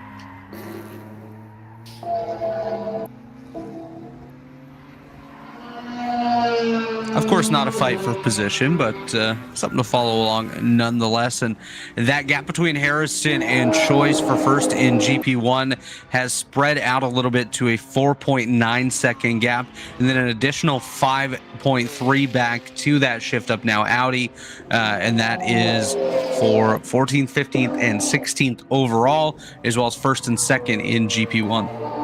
Yeah, and then obviously 3.6 seconds back to PC Racing behind the Audi. Correct. Stoic is still right there, stalking the Random Vandals BMW, 3 seconds behind, or 7th in GTO. Seen Stoic go around the outside of the PC Racing car in the keyhole from the onboard of the 90.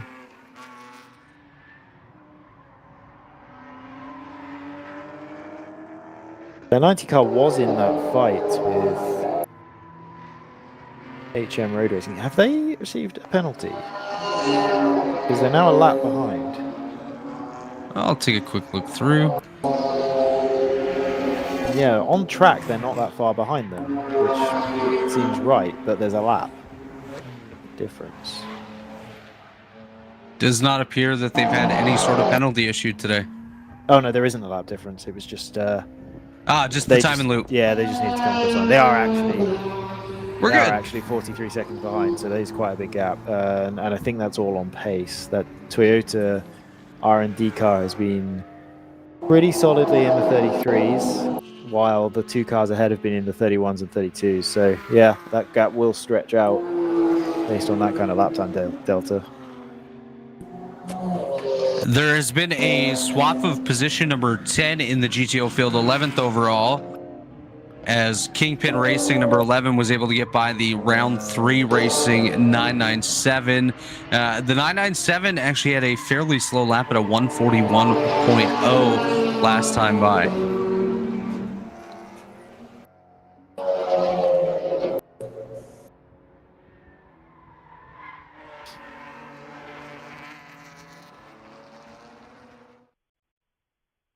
The 119 now consistently in the 134s.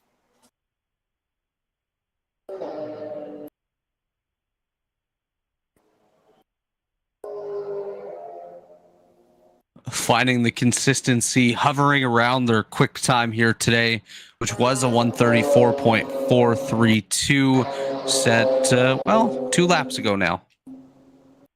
Yeah, that's just Sarah setting fastest lap after fastest lap in that car as the fuel burns off.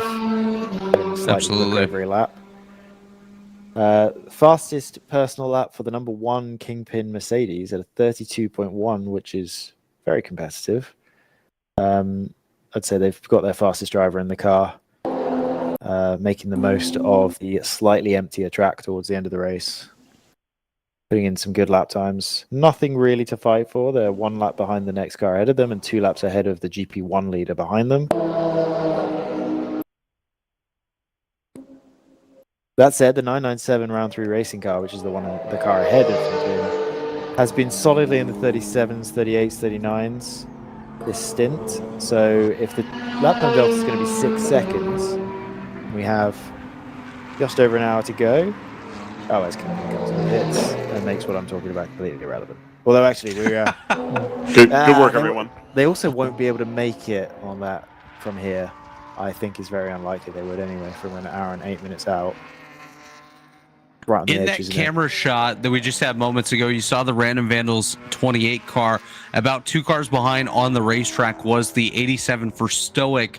Last time by, the gap was about just under 0.4 of a second as they come into the shot now. That is the battle for 8th overall. Good stuff.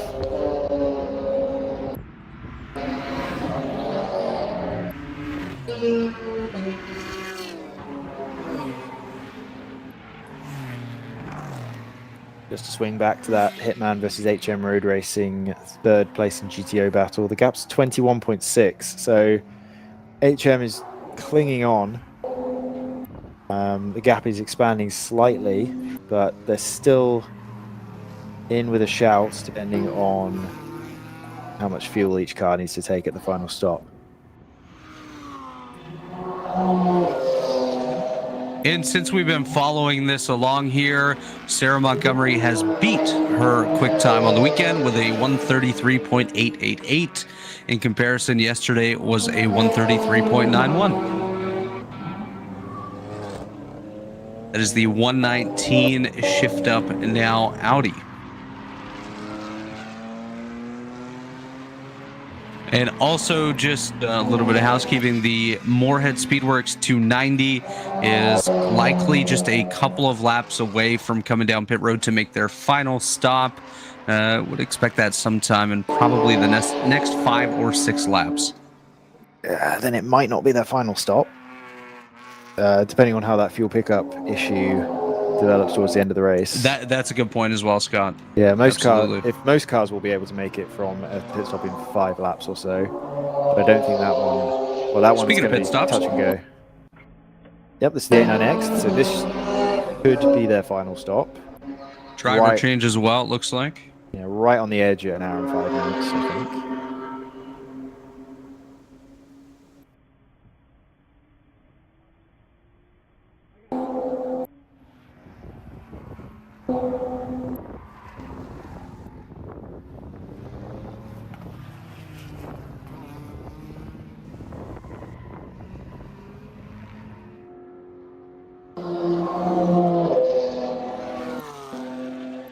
Most racing has really dropped away from Harrison after that pass was made. It's out to 15 seconds now.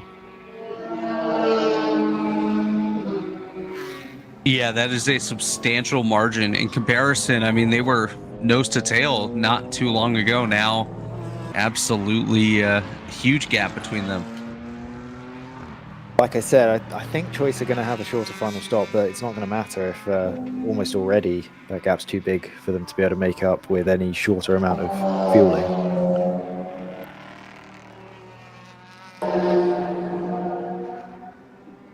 Random Vandals versus Stoic Racing update. That gap is out to 5.3 seconds. It seems to just fluctuate with traffic more than anything.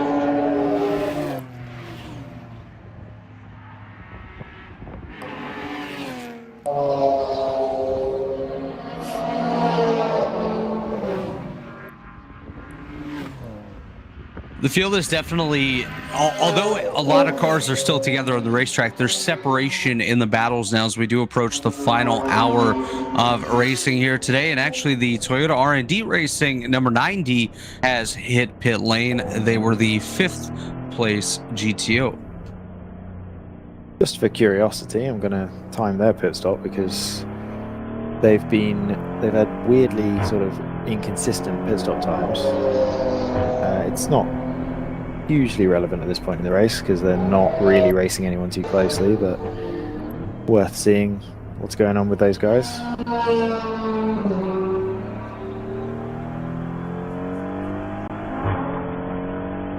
Ryan, at what point during the pit lane sequence does the driver absolutely have to have his visor down? When fuel is over the wall. Okay, cool. So yeah, it's not while on the pit lane, it's while in the pit box. Yeah. Yeah, I just noticed the driver coming down pit lane flick his visor down, which is obviously that I 1000% would forget to do that every time. So I think I would just be driving with my visor down, honestly, because there's absolutely no way I'd remember to do that. A good job by the driver. There is a driver change in that car for the final hour. So there's a driver change in the 997 as well. So the driver change, I think, actually held up that pit stop. It was 40 seconds, but the car was launched as soon as the driver was ready. Oh, when they get on the... Are you allowed to do that? Got on the curb on the curb in turn 1 that separates the pit lane exit from the track. I've never seen anyone ride that curb on the way out of the pits before. That was interesting. I thought that would be part of the racetrack rather than part of the pit lane. But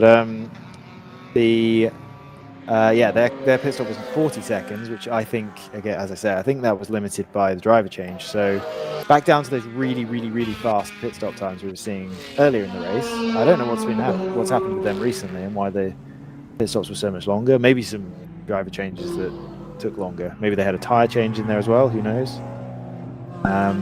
Unfortunately, if they'd been able to keep those 35-second pit stops throughout the entire race, I really think they'd have been in the race for third in GTO. But even if this one was a bit quicker than the guys ahead of them, I think that 40-second gap was too much to close up in one pit stop. I don't think they've got much of a shot at it, all else being equal.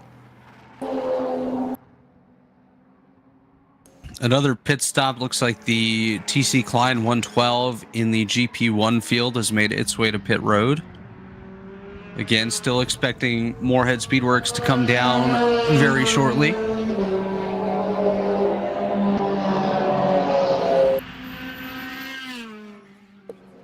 .261 Tooth Autosports also making their way in. Looks like a potential driver change on that one as well.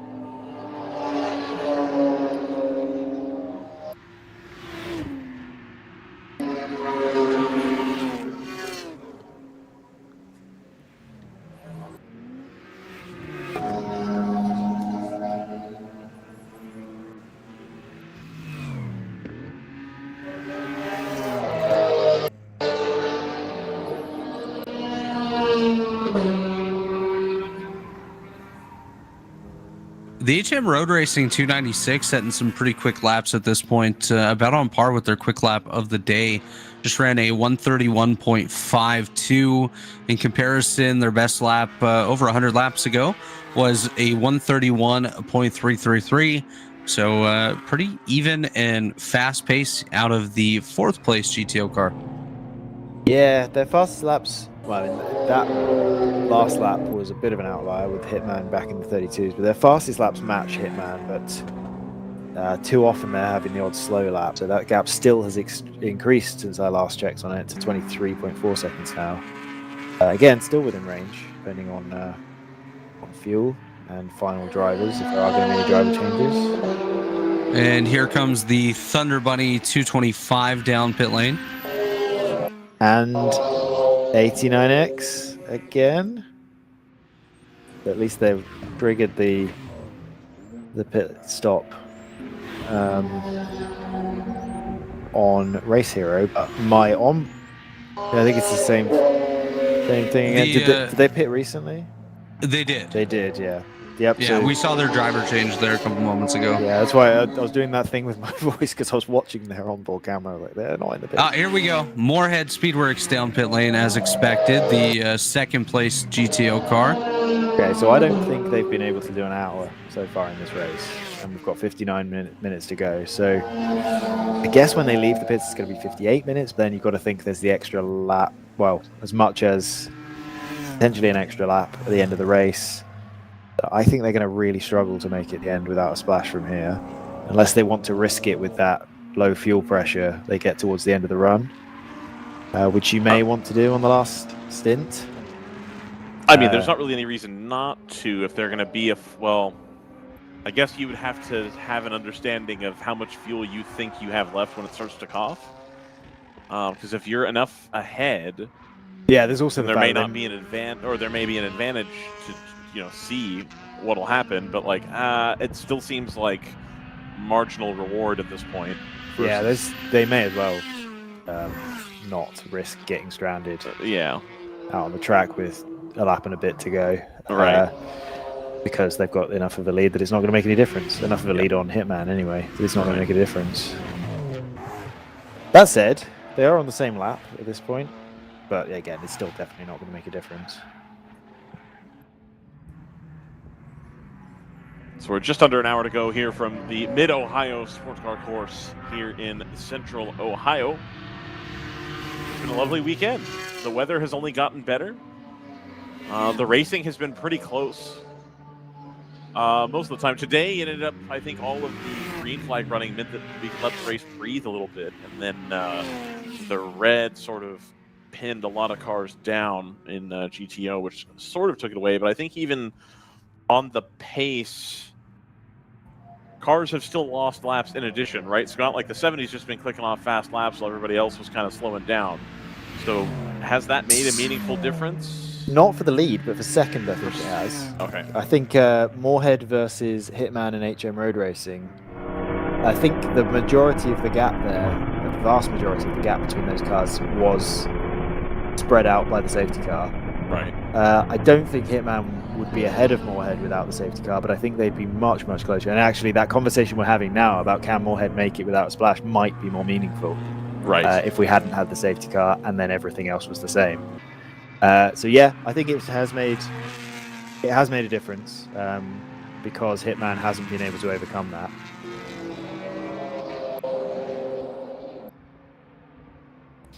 Because I'm just making sure I think the only cars that were ahead of the safety car when that happened were the 70, the 290, and the 11, right? And the 11, and then the 11 was the one that ran into trouble. And yeah, so that's why. Yeah. Okay. So that race could be a lot closer now if the 11 hadn't had any problems also. Of course, but that's... Right. But that would have happened either way. Yeah, it's unrelated to the safety car. Right. All right. But yeah, pretty dominant performance from the 70. Yeah, sort of another asterisk with that is that the only reason the 290 would be under threat from the Hitman car is because of their fuel pickup issue. If they didn't have that, they would be racing the 70 much closer, right? Which would, of course, be a more interesting race. Yeah. Sadly, well, for them, the 70 has had a faultless run with great pace, while the 290 has had a very good run, but not mechanically complete.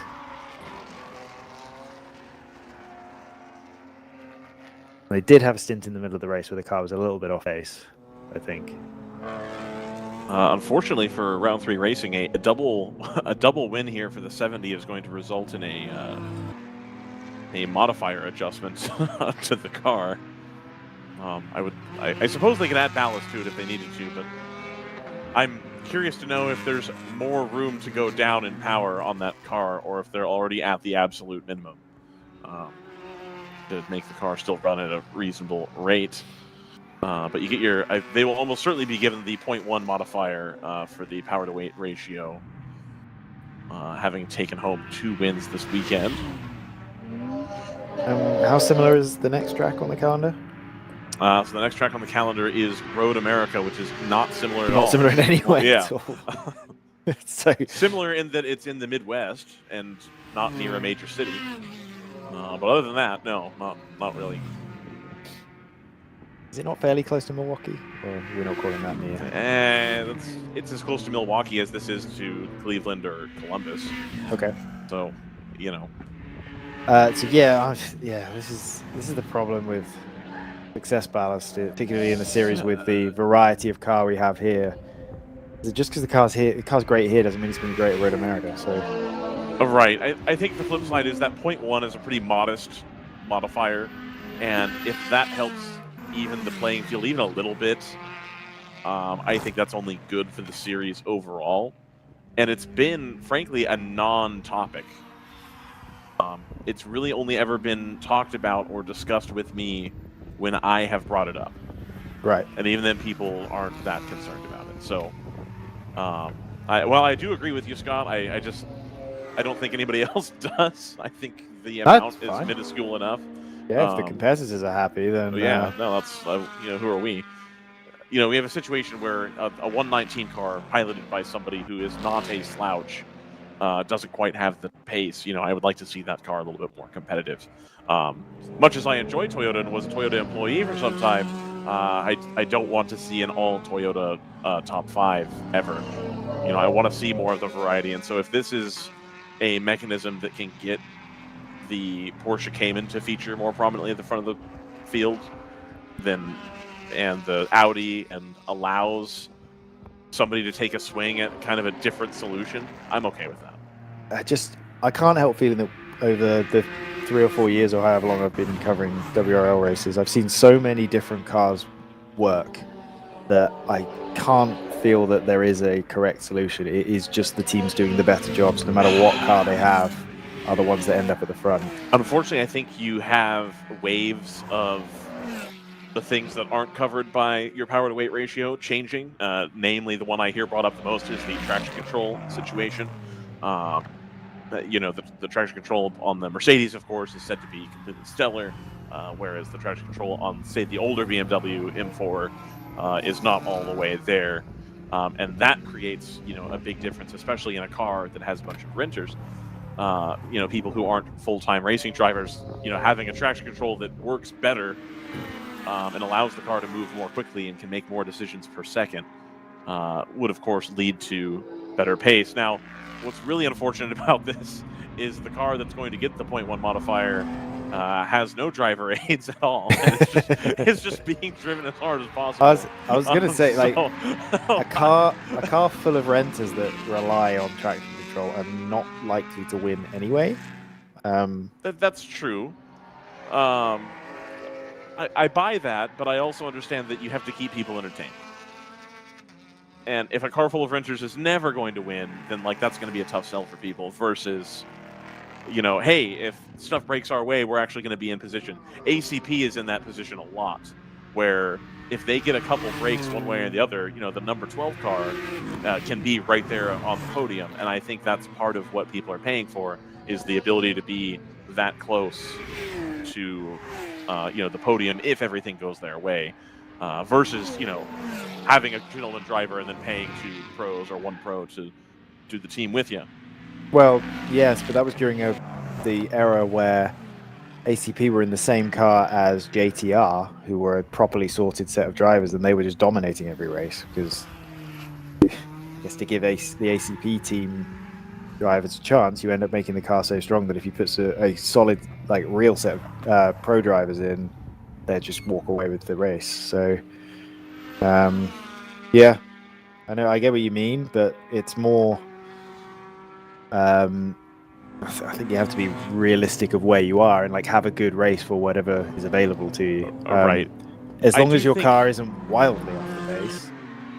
Right. I do think that this is going to be a temporary solution as well, while we figure out what modifiers are required to get everybody into vaguely the same window. I don't think this is a thing that's going to go on in perpetuity, forever. Unlike, say, Super GT, where if you just keep crushing everybody, you just keep getting weight forever. You end up driving the Circuit Safari. Exactly.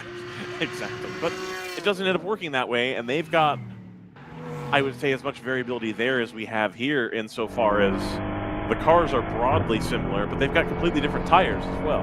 There's an active tire war in Super GT, and that keeps it kind of reeled in a little bit. So I understand why it was implemented. I'm not particularly upset about it. But I also would like to reward Cole Lofsgaard, who has come into the booth here with me, for running a heck of a race versus the inevitable 0.1 modifier that you're going to get for having won both races. That's all we get. I'll be happy. Fair enough. I mean, I think in the rules it says it's 0.1. Yeah. I'm pretty sure, but I'm Happy to be corrected. Well, to be fair, so I'll do a little politicking on behalf of us. Sure. If you look at the fast laps, I mean, we're all You're all within- right there. Yeah. I mean, and it's a whole variety of cars, right? Yeah. Jetta, us in the Cup car, Supras. I mean, first off, these lap times are crazy. I mean, Yeah. a year, 2 years ago, like a 32.5 was moving, and now now that's an average lap time now. So Right. I mean, the pace has picked up incredibly. But yeah, I mean, like we're all within a couple tenths. So Yeah. I say we just leave it. Leave it I mean, alone. I think we should just keep it exactly the way it is. I tend to agree, and then as we had talked about, of course, before you came on, it's like I get why they did it, but like I generally agree, and I also think that a big mover. I don't know if you had heard me when I was talking about this. I don't know when you came in. A big mover of this was the difference in year of car, and by extension, the driver aids, which your car does not have. Right. Is my understanding. So Correct. I don't think you should be penalized for that. I think you should get a kudos for having done that. Oh, the 85 comes down the front stretch here with a lot of smoke coming out of the back. They're going to go into turn 1 and maybe make it. Hopefully they can get that pulled off somewhere that's going to be out of the way. It's going to appear here shortly. There it is. That car has been in the wars. That is a this lot weekend. of fluid. That is. Yeah, and they're still going. Yeah, you can see the stream of fluid right I- on the outside of the Oh, street. yeah, we're getting the surface flag now. Yep. I love the. Well, that was actually the white flag. Well, no, there's a surface flag now, too, Yeah, at the okay. start-finish stand. I love the choice to drive past the pit lane exit there. That seemed Have like they already? Have they? Okay, well. that seemed like the place to pull off. They have well, now stopped on the track, or are they still? Oh moving? no! Oh, right there no, on the they're inside. stopped. Yeah. Oh, yeah, it's Yeah. going to be a full course yellow here for the Well, last Full course 6 cut- the minutes. second- Oh, Oh! yeah. Yeah, it Look at had the to- fluid coming into Oh, play. yeah, that's Yeah, okay. it had to be a full course caution anyway for that. Yeah, we gotta fix that. That's not going to work for you. So, Cole, what was your drive situation today? What did the lineup look like? So both days I started in the 997 Okay. and did the first stint. So it was just supposed to be Buzz and Brad in the 997 this weekend because Carter couldn't make it. Okay. And so I started both days in the 997 just to do a stint there. Mhm. So today, Joe had a bit of a migraine and it was affecting his vision. So okay. Josh started for us in the 991 Cup, and he did a double, and then they wanted me to get in right after him. Right. And Joe was possibly going to do a stint later, but I just ended up doing a double, and now Josh went back to the car. So Excellent. yeah, so it's kind of unfortunate that Joe doesn't get drive time in the 991, but he's actually out there in the 997 now doing the last little bit. So Oh, interesting. Yeah. Okay, so you get just kind of move everybody around, get what you've got to get. It's yeah, awesome. some different samples of Cup cars and Right. Cup car buffet around here. Absolutely. So, which do you prefer? I mean, I understand that the 70 is faster and engineered to be so. That was how they were built initially. But which one's a more enjoyable drive for you? Which one do you want to get behind the wheel of? The 991 is definitely more confidence inspiring. Okay. The 997 is a bit edgy at the limit. Okay. It's not scary, but you're driving off the rear of the car, and Right. so you're almost kind of like backing the rear in sometimes when you're at the limit, when you're Okay. really trying to put a lap down, and especially if you're trying to get underneath somebody. Okay. That car doesn't have anywhere near the arrow that the 991 does, Right. let alone the rest of the GTO field. Yep. And so that car can be a little sketchy sometimes on the entry, but it's fast because it does rotate pretty well. So Okay. if you're willing to pucker yourself through a lap, Right. Well, You you know, were it'll throwing put a down lap some down. times at Road Atlanta, when that car first made its debut last year. I remember seeing you driving the car, and it's got pace available. It's a good car, You yeah. just got to get there. it's got a ton of straight line speed because there's basically there's no real arrow in the car. Right. Just the stock Wayne from what was that car built in 2007, 2008 Yeah, or whatever. something So like yeah, that. we've come a little long way since then. But Right. yeah, so down a straightaway, it's a rocket ship. But I don't have the I don't have the downforce that all these other cars have. So Okay. that's where the trade off is. But frankly, I'd almost prefer that than have not enough straightaway speed Okay. and be really quick in the corners. And the reason is because it's so much easier to get through traffic. Right. Okay. So it being in a car that is, in fact, I was talking with the round 3 boys about this yesterday. The drivers in those NPO1s must get really frustrated because they destroy all of us through the infield, and then they catch a GTO car in a bad spot, and so we all catch them again, and then just blow their doors off down the straightaway again, and they have to do all the work again. I've been trying to be nice to them, and like if it's Dakota in the car, somebody who's going quick, I'll like just kind of tuck in behind them and the braking, and let them go, but. Yeah, it's nature of the beast, I guess, of multi-class racing. I gotcha. And so Brad was saying that you had a little bit of a potential scheduling conflict that you were able to resolve as well that got you into the Cup car here. Yeah, so as you know, I'm doing a few races with HM Road Racing this year. And originally the schedule for us was Eagles Canyon, Road America, High Plains, Sebring, and Coda. We were going to do those 5. Interesting. I forget what the reason was, but the team owner Henry decided to switch that and do Mid Ohio, and I had already committed to this deal. Right. I got the call it was like a week before Henry then called me and said, "Hey, we're changing it." Okay. So, but it worked out. They got Charles Espinlaub to sub for me in that car. Does he know what he's doing? Do you think Charles Espinlaub can drive a Porsche around? I have he's okay with that? Yeah, I have a feeling he's going to be a worthy substitute. Yeah, I think he'll be all right. I think that'll work out well. Okay. I gotcha. It's been really cool to see their pace this weekend too. Yeah. I mean, pace is good, and I know they did a little bit of aero development with that car between Eagles and here, and so. I'll be excited to drive that car again, see what the difference is. But obviously, it's really, really, really cool to be in this 991 too. So. Absolutely, no, it's a fun car. I'm glad that they were able to bring that out.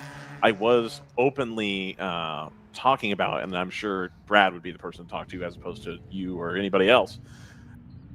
How different is the engine in a 991 versus a 992 Cup car? And like now that he's done it, what stops him from 992 car is like almost a GT3 car at this point. There's a lot of aero on that car, and it's like the prospect of that making an appearance in WRL is like, oh boy, that's a lot more money right now, obviously, because it's the current car. But yeah, that's no comment. No comment. Okay, I got you. All right, that's no problem. It's all good. There's maybe there may or may not be some ideas. Oh man, so. I'm looking forward to it. That's the kind of cool stuff I want to see. But it's like, boy, if the 70 now that you guys have got it, locked in. And of course, round 3, they've got good selection of drivers available and a good team behind you to make sure the pit stops are going as well as they can. Coming up with, wins now are on the cards. It's just an even stronger weapon at that point. It's like, wow, that's gonna be tough. Yeah, what makes that car such a weapon. I don't know if it's outright faster than some of these other GTO cars on fast lap, but it's relatively easy to do those same laps in that car over and over again. Okay. Because it communicates so. It's probably the best car I've driven in terms of driver communication. Okay. So it's very easy to constantly be on the limits of that car when you need to be. And so I think that's really why that car is such a weapon, is that it's easy to go fast on that thing. I gotcha. So, and I'm sure as we once we perfect the setup in it and a few more things, the outright pace, I'm sure we'll get a little bit better as well. But I'm not at this point convinced that the outright pace, or sorry, what I should say is like the one lap qualifying pace, right, is necessarily better. But without driving some of these other GTO cars, I don't know what they're like either, but I just know that 991 is just it's easy to consistently do 31s, 32s, and if you need to turn up the wick a little bit, low 31s, high 30s even. It's just and it'll do that lap after lap after lap. And to me, that's, especially in endurance racing, that's the advantage. We also have pretty good straight line in that car. I would say we're on the upper end of the GTO field in terms of straight line. It's definitely not what the 997 is. That thing will rocket down the straightaway. But the 991 is pretty good too. And so getting through traffic is nice. Excellent. Okay. So between that and the M4, then it's like no competition. Which one you'd rather be driving? Yeah, I mean the M4 is just in terms of like driver comfort, like the seat in that thing is like sitting on a sofa. Okay, got it. The power steering in that thing is like, so you could just drive it with your pinky basically. Okay, gotcha. So there's maybe a little bit more physicality in this car, but it's definitely worth the trade-off. The M4 is just, and without driving the G82, but the M4 is just I don't know, it just feels like a street car. That's the best way I can describe And it. I keep getting that feedback, and then I keep saying it looks like how it drives on iRacing, and then people keep telling me, yeah, it's pretty darn close. Yeah, it's pretty like close. It feels like that. I'm like, okay, so that's doesn't surprise me, and that's not my favorite car on iRacing because it feels like you're up trying to get the car to move at the edge of the extension as you're trying to brake, and it's like moving around up top. It's not sports car feeling. It does feel streets car. Well, and the issue with a sim too is that you don't have like the seat feel, right? So in the M4, you absolutely to drive that car well, you have to have a really good feel in your butt of what the car's doing, right? And in a sim, you just can't get You're that. Not getting that. So yeah, I think the car is pretty realistic, but the issue is driving it on a sim is actually quite a bit harder than driving it in real life because you're not getting that communication from the car. I got you. So the nice thing, the M4 would give you that communication once it's already coming around, right? Okay.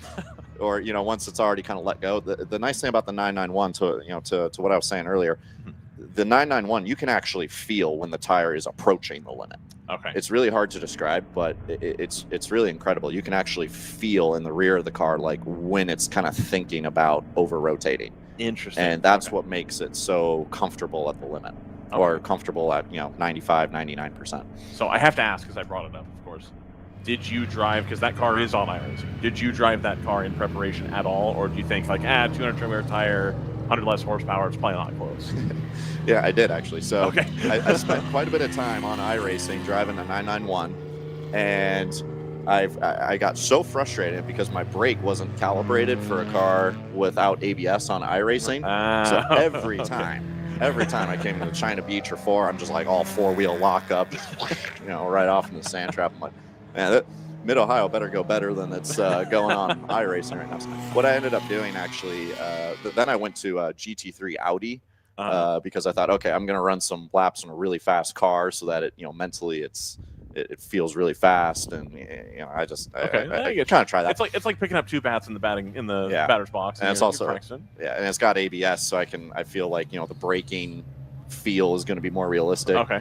And then in the last couple of weeks leading up to this race, I actually drove a GT4 Cayman on iRacing because I felt like that car's pretty close to pace for what the GTO field's going to be, and it's got ABS on the simulator and all that. So I felt like that would be a pretty reasonable comparison, and I think it is. Okay. I got you. Well, perfect, man. So I know you had this AGM road race. I know you talked about that. It looks like you're going to do some limited appearances with round 3, depending on if they need the 3rd driver, etc. Do you have any South America exploits coming, or? Yeah, actually. So there's that red Volkswagen Gol. I don't know if you saw it on my Instagram, but a couple months ago I drove this like garage built Volkswagen thing with it's got a K20 in it, and it's pretty awesome. Revs to 9,000 RPM, old school 6-speed. A little sketchy because like the roll bar manufacturing is definitely not to the U.S. standards, so I'm not going to say it's the safest thing in the world, but sure. But yeah, it was fun. We ran a race a couple months ago with it, and that was the car's first ever race. And in May, I'm going back to Brazil to run the 6 hours of Guaporé. It's a big race in the south in that car. Yeah. Excellent. All right. So that should be fun. You get a ring. You get like a Super Bowl ring if you win it. Stop. And my buddy in Brazil has that. And when I saw that, I'm like, that is the coolest freaking trophy I've ever seen. I need one of those. Just need to get a ring. Yeah. So I've been very adamant to the team. I said, whatever happens, we need to win this race because we need that ring. I've never thought of that, just giving away rings for like any sporting event. Like nothing stops you from buying a custom ring and like providing that as a trophy. Like, yeah, why not? but I mean, it's in your head, right? I mean, right. It'd be like the same. It'd be like DNFing at WRL and then going on plasma tracks and buying yourself. Right. No, that is. There should be a rule against that if there isn't already. Yeah, absolutely. Yeah. See, I always thought because they'll send you another one if you break it. I've been told from people who are having too good of a time after the race. Oh, yeah? That if you shatter the trophy, you can call and they will provide another one. So if you pull a Lando Norris, they got you covered. They got you covered. But I'm thinking if you just tell them that you broke it, what's the limit? How many do you think they'll send before they're like, okay, listen, man, what's going on here? I don't know. You probably have to ask Scott, but Scott seems to be pretty accommodating. Yeah, for us over here, so I think he's I'm not sure if he has a limit yet, but I'm sure everyone's got a limit. Everyone's got a test, so probably 3 at that point. 3, be like, okay, yeah. I'll take 3. Yeah, that'd be my guess. Reminds me of, was it the Rio Olympics where the athlete took their medal into the shower and dropped it and broke their Olympic medal. Oh, I It didn't was like hear a, about it was that. like a bronze or silver medal. It was a long time Oh, ago. man, I but would it was cry. like on the news. They like weren't going to replace it because like that's Right. it. We made enough of these for this, and that was whatever. And it was like right after they had won their event, they're like wearing it around and falls on the linoleum or whatever. Painful. Like, jeez. Especially in the Olympics, man. That's Yeah. oh man, You're working that hard your whole Yeah, life to get there, and it's yeah. like oof. that'd be painful. I would cry. Absolutely. So this yellow, the okay, so the 70 is going to be there. I'm trying to decide if this is going to be good for Hitman or if they're going to have to clear too much traffic. Scott, have you kept an eye on that? What's that? Is the yellow going to bring Hitman close enough to the 290 to make this a race, or are they caught behind the train? I've been trying to work out. I think HM Road Racing made a classic WRL mistake that Brendan and I have been on our hobby horses about for years, where they pitted the moment the yellow flag came out, not when the field had been bunched up. And when they did that, the leader overtook them while they were in the pits, and they got trapped behind the safety car, so they lost a lap. So unfortunately, that appears to have ruined that race between Hitman and HM Road Racing and handed it to Hitman. However, I hadn't noticed what you're talking about, and that's that Hitman did pit a lap after HM Road Racing did on the safety car, so they didn't get trapped behind the safety car. And yeah, they've managed to top up and rejoin the train right behind Moorhead, who didn't bother pitting. So they're obviously confident they can make it, but to be honest, they probably, well, if they were very confident they can make it, then cool. But Hitman appears to be in the same train. I imagine, yeah, just letting the cars kind of come through the shot here. I imagine, there they are. So there's the Ginetta. Yeah, so they're right at the front, and I think Hitman's going to be right at the back of the train. Okay. So that'll be the difference. But yes, to answer your question, that has made that a race now. Okay. Whether Hitman has the pace to catch Moorhead is another question. Well, they're going to have to clear a lot of traffic to get there, and a lot of this traffic is GTO traffic, so they're not. It's not just going to be easy. There's Hitman. It's not that many cars. Well, that's true. If they're fast, if they're genuinely faster, they could catch them. If they're not faster, then they're not going to catch them either way. Traffic is kind of irrelevant there. Well, it depends when we go green, I guess. They may not end up having enough time depending on how long this cleanup takes. But yeah, so the battle for second in GTO is now a race, and the battle for third in GTO is now not a race because HM Road Racing made a bit of a blunder there by the looks of things. Either that or they got super unlucky and the leader just happened to be right in front of them as the yellow came out. But either way, they were only 20 seconds behind Hitman and they've ended up a lap behind. Gotcha. One thing I do want to ask about, speaking of surface conditions, every now and then, Cole, we'll see on an onboard that there's like a stream of water coming out of 2. Mm-hmm. You're actively trying to avoid that in spite of having the road tires, right? Like that's like a non-starter, don't go there. Yeah, sometimes because right where it's at is where you're transitioning to full power and you still have a decent amount of steering input in it. Oh, okay. However, at least my line, I think my line's a little different there than some people, but my line ideally takes me pretty much right through that puddle. Mm-hmm. So pretty much all weekend I've had to open up my exit a little bit. The last half of that stint, I was starting to just kind of clip that puddle because it wasn't just, it wasn't just straight water there. It was just wet instead of an actual standing water situation. And that was helping my exit a lot more. So I would say it's pretty, at this point in the race, I'd say it's pretty irrelevant. Okay. But yeah, certainly all day yesterday it was a factor. This morning a little bit too. It's amazing how the grounds here just keep water. Yeah, no kidding. I have my feet and the bottoms of my pants are destroyed every day. And today was the best day, obviously. But yesterday was rough. Friday was rough. I made a huge mistake wearing these loafers today. These things are completely destroyed. Yeah, no fun. Yeah, no fun at all. Not a good idea. A little bit more comfy though. You get a little bit of space to kind of move your foot around. Those typically. I like that. I will say this about Moorhead and Hitman. So my last bit of my stint there, Jason and I were going at it a little bit, and Jason's got a ton of pace in that car. Okay. He's really, really solid. So like mid 31s were no problem for him because I had to do a couple low 31s just to keep on his bumpers. Okay, gotcha. So he's got a lot of pace in that car. So that could be Although, what, 29 minutes? I don't know. That might be tough to get through the traffic. But Right. That's what I'm thinking. Like, don't really know how that's going to shake out. It also is going to depend on when we go green here. Talk about the track surface a little bit. It's clear that a lot of these lap times happened sort of before the afternoon really took shape. Some of them, later on in the day, the right driver gets in the car and it's low on fuel, you're good to go. But is the track evolving over time? Sarah Montgomery was in here and she pointed out that there's almost no marbles anywhere. Yeah. And it has only rubbered in. So have you noticed that the track has rubbered in, or is that undone by it getting warmer? How does that felt?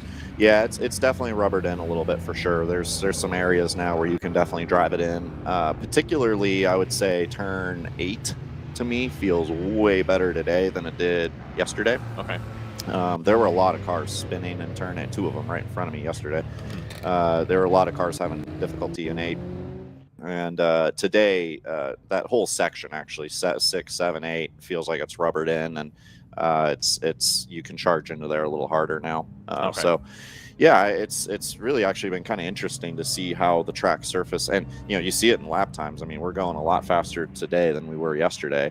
So just that one day, right, worth of rubber. Although it kind of makes sense because I guess when you put 8 hours of 8 hours worth of 40, 45 cars, right. You're going to do you're going to put something down. And so I would say that's being represented here. But yeah, I was saying this to some of the guys earlier. I mean, when we come back here next year, I think the surface is going to be really, really nice. So it'll be properly rubbered in, and who knows, we might start doing 29s. I mean, who knows what could happen. That'd be fun. That'd be a good time. Yeah. I also wonder, and this is something I've kind of wondered, since we started covering WRL.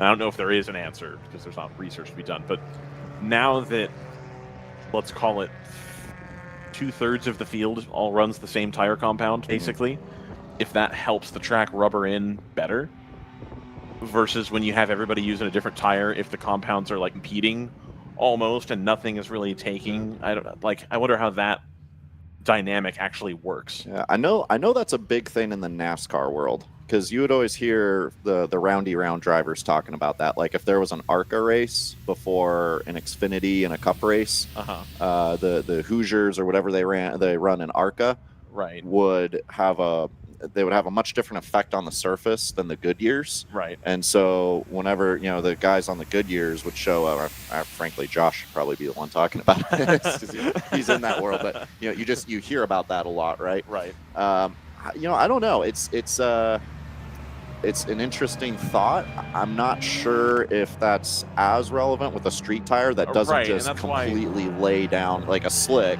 Yeah. Like that is just going to, it's just going to imprint tons of rubber in the track. Where I was going to say it definitely is a thing in the Formula 1, Formula 2, Formula 3 weekends as well, or it has been in the past with rubber from the different series affecting each other. But again, as you say, that's a slick tire that just lays rubber on the ground. Right. Yeah, I think slicks. I mean, you're just going to get a lot more of that rubber on the surface than you will with a street tire.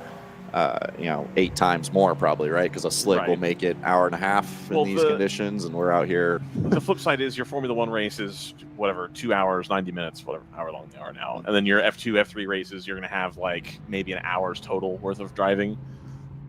We're 40, 50 cars deep doing 16 hours. I think there's probably more. I understand that the slick you're going to put down more because it's designed for that, but there's more tire miles being driven, I guess, in an endurance weekend. So that's why I'm maybe. And you can see on the track, and there's some of the track sides where you can really tell where the surface is a different color from where, the line is, basically. And so that's why I was I don't know. I wonder how that all works. And then again, it's weird that the no clag, basically. No marbles anywhere from that I've seen anyway. Yeah, there's a couple offline, but you have to get out there a little bit. Where you really notice the rubber difference is if you go offline just a little bit. If you miss your mark, or if you're trying to go around the outside of somebody, the grip level very dramatically changes. Okay. So that's the only thing to kind of keep in mind right now. But yeah, you can definitely feel the difference that the rubber has made. Black flag. We're gonna call everybody in, huh? I would assume that means they want to not have traffic running while they're trying to clear the fluid here. But your black flag procedure now, you got 23 minutes left. You start to look at that's not a whole lot of time available. What's the difference in a black flag and a red flag? So a red flag in club racing in the United States that I've seen means stop the car, like where it's at on the track. Do not move. Okay. So black a black flag is what more like a regular traditional red would flag. be. Okay. Right. Yeah. I've never seen that before. Yeah, that's definitely a procedure we use up here at Calabogie Motorsports Park as well. If we need to stop the field, it's a red. Get them to pit lane, it's the black. Yeah. It looks windy as heck right there too. This poor marshal just got Unless that's just the blower. Yeah, that was that 100%. That's what it was. That was the blower blowing away the gravel, but straight in this poor marshal's face. Yeah. This marshal's had quite the weekend. Absolutely. Well, that phone and then the phone up on turn 2 is dirty when I'm done with it. Like I can feel the texture on the back of it, so it's like I can't imagine standing there. Like that's awful. So props to them for being there. You know, so while we're under this black flag situation, I'll ask Cole another comparison question. So you've now driven a 991 Cup car. Can you compare and contrast that to your time driving the Lamborghini Super Trofeo car? Oh man, apples and oranges. Okay, all right. What's funny is that I have gotten more time in the 991 this weekend than all of last year. Oh wow! In the Super Trofeo. So I believe that. Yeah. Okay. I probably got a total of, I don't know, maybe like, I'd have to do the math, but probably like 3 hours of total drive time. I mean, now, but anyway, to answer your question, yeah, that's fine. yeah, it's just a tough comparison because you're on a slick in the Super Trofeo. I will say this: the Super Trofeo tries to bite your head off, even when that car is set up well. It still tries to kill you, and you have to drive it really, really hard to go fast in that car. Like you can't drive it somewhat gently. That it just won't work. You have to drive that car mega aggressively to go fast in it. Whereas this is, I mean, you got to be aggressive to a certain extent, but you don't have to just grab the car by the neck and shake it to get speed out of it compared to the rest of the field. So this car just feels a lot more, like I said, it communicates very well with the driver. The Super Trofeo will just snap on you. And for no reason, it just decides it doesn't like you in that corner and just tries to bite your head off. So this is definitely, actually Mo asked me that yesterday. He's like, what do you think about that? And I said, well, the at least in my experience with the Cup car, it's just the limits is much easier to feel. So, but I mean, don't get me wrong, the Super Trofeo is an incredible experience. It's an awesome car to drive, but as far as driving comparisons, would I rather do an endurance race in that car or in the Trofeo? Definitely the car for sure. I gotcha. That would be really sweaty, more so than normal. If I did it in the Trofeo. Fair enough. Fair enough. And then did driving the older Trofeo car in Brazil prepare you at all, or has the generational changed enough to where it was like that? This doesn't really help. It actually kind of did. I would definitely say it helped.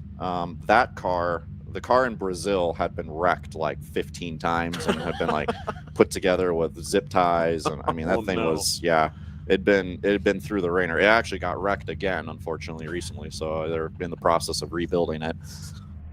So that car, like the steering wheel, when you go to the brake, the steering wheel was off center, and so it was really a handful, but it was fast. It was a fast handful.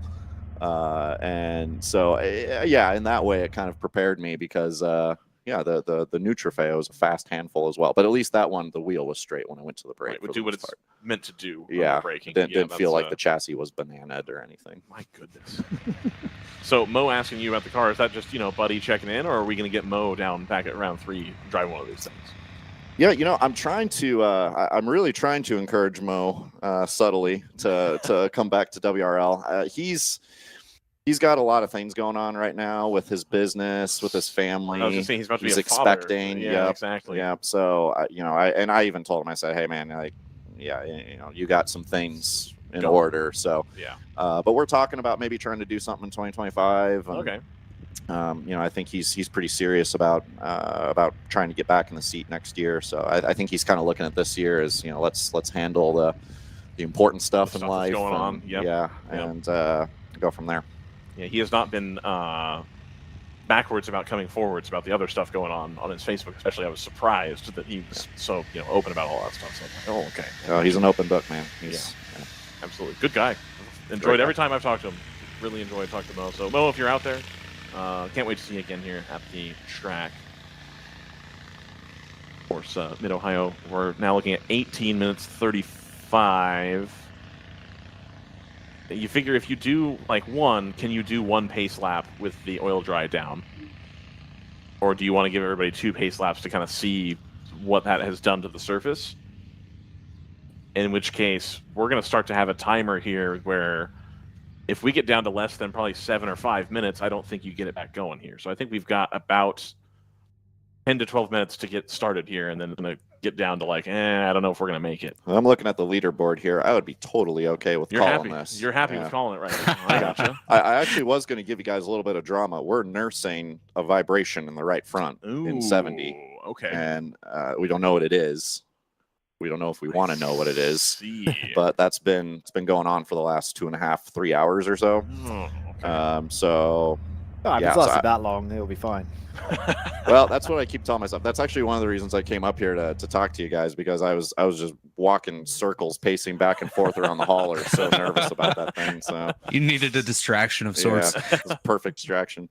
Well, and this is a perfect outcome for you guys then. Yeah, just sitting on pit lane, letting time tick down. Yeah, for sure. This would be, like I said, I'd be totally okay if this just continues. Got to get the double hardware this weekend. Yeah, that would be super special, man. This is, I mean, I don't want to think about it yet, but right, of course, yeah.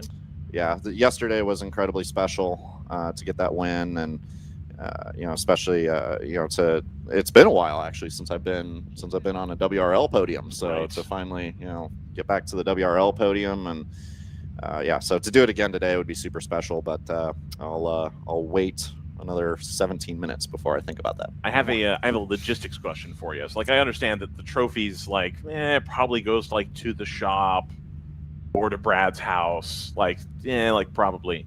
What is the procedure with the? In this case, it was vodka. Mm-hmm. How does that get distributed, or does it? They each get a sip.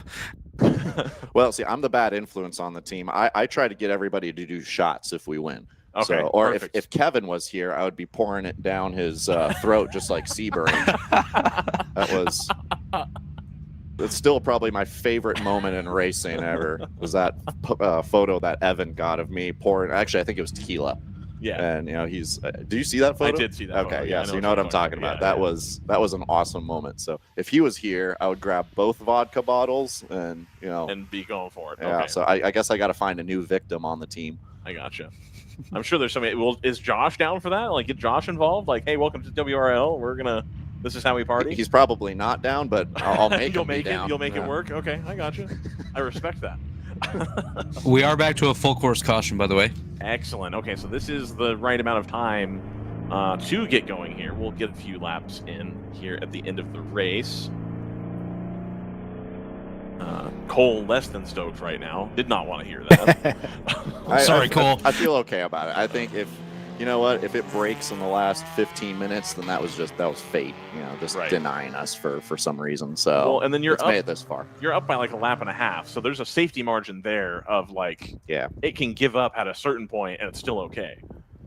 Well, and we so what I was doing basically the last 3/4 of my stint out there was just trying to take all the load off the right front. So where I really felt it was coming into turn 1. If I trail brake into the corner, you can brake pretty I won't say late in that car, because some of the Supras can brake later than us, it seems, but you can still carry a lot of momentum into the corner and trail brake it. But that's where the vibration was really bad. So I would just brake a little early and then come off the brake and then turn in. And then it was taking some of the force off the right front. So that wasn't so bad. So it's manageable, but it's still, it's still not perfect. So it's cause for thoughts. Well, I gotcha. So Josh, being predominantly a oval racing guy, nowadays especially, you have to be doing road racing in NASCAR. Like, it's required, because for the Cup Series, at least, it's part of the championship now. There's a road race, and that's if you win a race, you're in, and all that other stuff. So it's a much bigger deal than it used to be, even say 15 years ago. That one would have been okay. It's all good. I appreciate you catching.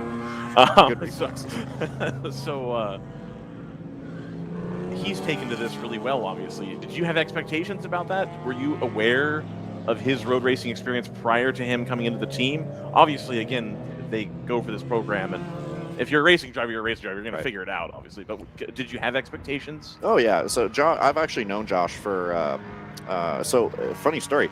Josh and I were supposed to share a car back in 2020, a GP2 Mustang that I owned. It was yours. Okay. Yeah, it was mine. And Tommy Joe Martins, who also races in Xfinity, brought Josh and Garrett Smithley to the team to run COTA in 2020. Unfortunately, my Mustang decided to throw 2 drive shafts during the weekend, so we never really got a chance. Here, we're going green, so I'll let you guys call it. Yeah, I gotcha. So thank goodness we're able to go green here after 1 pace lap. The number 1 is going to lead him to the line, followed by the 225. Again, we're going to keep track. Right now, the battle is between the 290 of Moorhead Speedworks and the 34 of Hitman Racing. 7 seconds, almost 8 seconds by the time they come through this first lap here. So we're looking for the blue and green Supra to catch the white Janetta. Go ahead. I totally forgot what I was even talking about. You were talking about your Mustang through drive shafts. You were going to hang out with Josh Balicki and we're going to drive. So that was the original time that we were supposed to be teammates. So I met him there, and he's a super nice guy. He was really cool about all that, by the way. He was like super understanding and all that. So yeah, so 4 years later to be able to finally share a car. But Josh actually he has a decent amount of road racing experience. He's done a bunch of like club racing stuff, and so he's got a pretty decent road racing background, predominantly oval now, but my background early on was actually ovals too. So a lot of it does carry over. Not all of it, but a lot of it does. And I mean, Josh is a wheel man, so he can get anything to be fast. And that's what I figured. If that's the product that they're going to put out there, and he's signing on to be the co-driver on this thing, then like he's got to know what he's doing at least a little bit. So no, and he's been stellar as far as timesheets are concerned. I'm sure you have more granular data about it, but it seems like the two of you have been pretty similar on pace. We've been right there, and that's nice because it opened up strategy when you have 2 equal drivers, Right. And so so it's been a real pleasure to team up with him this weekend, him and Joe, and it's been really cool. Excellent. So you're just looking for that battle again as they come through the start-finish straight once again, or the finish straight, rather, I guess. I'm making sure the right front is still on our car. Yep.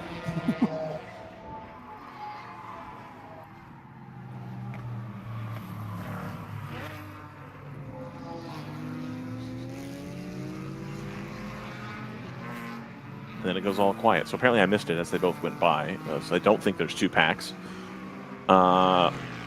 Scott, okay, there we go. So there's the Janetta on screen here, and then that is the 99, so that's not the car we're looking for. And we're just waiting for what I presume will be the next Supra. I believe it was that one right there. So still a little bit of a gap there. 10 seconds, and that gap has gone out. And again, that's going to come down to the Hitman car having to work through a lot more traffic and what appear to be a lot more lower class cars ahead of it as it tries to go around the Harrison Motorsports BMW here. Just going to stay tucked into line. How is that car trying to get around it on the straight? Because it looks fast. Obviously, they've got to check up pretty early because it's a heavy car. You said Hitman or what? No, Harrison in their BMW in the M3. That car's fine. I mean, it's definitely got some speed, but it probably has a little bit more speed than some of the other cars in class. But that's not like a particular issue for you in the car. No, it really hasn't been an issue. Okay. It's kind of nice if you have like a GP1 or even GP2 car that's got decent straight line, or especially decent power off the corner, because then you can predict a little bit more where you're going to catch them. Okay. And so they're a little bit more, you can time your braking zone a little bit better and things like that. So, and then you're not getting held up as hard either on the exit. Yeah. By the way, I got to give a quick shout out to all the GP drivers this weekend. From my point of view, the awareness from the GP field has been really, really well. with the exception of one car that I won't name. But other than that, the awareness of the GP field has been really, really good. And especially the Miatas and they've been really good. So is the short drivers meeting the way to go? Do you think that was the solution? So for those who are unaware, we have a drivers meeting every Friday after qualifying where RJ goes over the rules and the chief steward goes over expectations for the track, and we gotta race safe, gotta make sure everybody's being respectful, etc. And it ends up being kind of a long meeting, but we're trying to cover a lot of ground.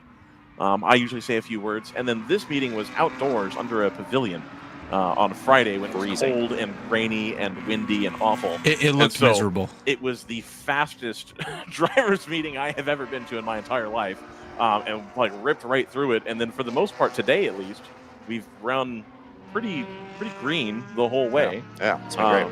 Yeah, I think the short drivers meeting is absolutely the cause for that, in my non-biased opinion. And it worked so well, in fact, that I think what I'll do next drivers meeting is find the AC controller for whatever room we have it in and set it to like 55 degrees. Yep. And so everyone will be like, oh, why is it so cold in here? Let's get out of here. So there you go. Perfect. So that's my plan. I'll let RJ know the feedback on that for sure. It'll be like, hey, you know what? This is a short meeting. Let's keep it going. Let's keep it going. I think that like second orientation meeting that he does, I think is really good, because for the new guys and whatever, those are the guys that really need to hear it, or even the new teams that need to be familiar with fueling rules and stuff like that. But, and I like that in the second meeting especially, and like even if it's depending on the crowd, I think matters too, because they have a good idea of who's there. But they'll talk about like at Road Atlanta, like, hey, that last turn going down the hill, you cannot do this, or hey, we've got this particular turn, if you do this, it's gonna be a problem. And they really hit on areas that are going to be a problem, or that are usually a problem, and are like very sure to mention that. Now that makes it easier to issue a penalty later on when it's like, hey, we covered it, man, like I don't know what to tell you. But I really do think that the style of the drivers meeting is very I don't want to say collaborative, but like it's informative. You're not being beat over the head with stuff as much as it's especially that second drivers meeting. Hey, this is how you're going to make this work so that everybody can get all the track time they paid for and everybody will have a good time. Yeah. Oh, compared to some of the drivers meetings that, we sat through last year in IMSA, some of the drivers meetings, even at the club level and all that, RJ and team does a really good job handling that. And there have been times where they've gotten a little long, but I've noticed we're going in the right direction. Yeah, so that's good. Anyway, boys, I'm going to go back to my pit to hopefully celebrate. I was going to say, yes, you got to get down there to have a good time, obviously. So Cole Lofscar, driver of the 70 and the 997 here, on his way down there to try to hopefully get a second set of hardware here. So thanks, Cole. Appreciate you. Yeah, absolutely. Thank you. Always great to hear from some of the top drivers here in the World Racing League. A battle I'm watching here on the racetrack is the battle for the GP1 victory between the Harrison Motorsports 392 and the 522 Choice Racing Machine. That gap about just under half a second between first and second. That's also 14th and 15th overall on the current on the racing circuit in those current standings. And just of note, under that last full course yellow, of course, it was the 85 machine that we saw go up in smoke, but also the sister car to Cole's team, the round 3 racing 997, was towed back to pit lane. Yeah, that's no fun at all. I will say that as Cole stepped out, he's now like the third or fourth WRL driver that has been like, no, really, we should do iRacing together. Like you should like add me, and like we'll do it. It'll be fun. And like now I feel this pressure that I actually have to like put effort into doing iRacing, because I am genuinely got to get some terrible. coaching first before. People keep asking me. They're like, no, we should do it. We should do it. Like we should do it. Yeah, this will be fun. It'll be fun. It's not like the courtesy, like, oh, we should hang out sometime. It's like a genuine. People ask me like, I know you're bad, but like, yeah, let's. And I'm like, I don't know, man. Like, I don't know if you know how bad. I'll see you on the starting grid, but that's about it. Yeah, pretty much. I don't know. I have flashes where I feel like, wow, I'm better than all of these people. But then, like lap 3 or 4, like, oh well, I put it in the grass here, so that's been fun. All right, watch everybody else go by. I never have those flashes. I just know I'm the worst. That's why I broadcast the races. Yeah, right. See, I need to find that niche. There we go. I mean, Jordan does both somehow, so I don't know how he got that lucky, where he's doing the broadcasting and he can run them. So, you know, it is what it is. When was Jordan's last Moon Car win, though, you think? Ooh. A couple months? Okay, all right. It seems like the same people win those a lot. And so that's why I was kind of wondering, like, I don't think I've ever watched Jordan win a Moon Car race. I'm sure you have, but, like, I've never seen it.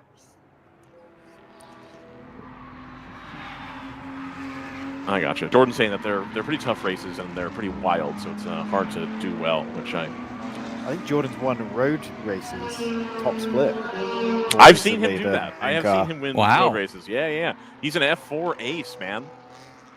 And he races against people that he has now broadcasted for at Sebastian Weldon. Yeah, there you go.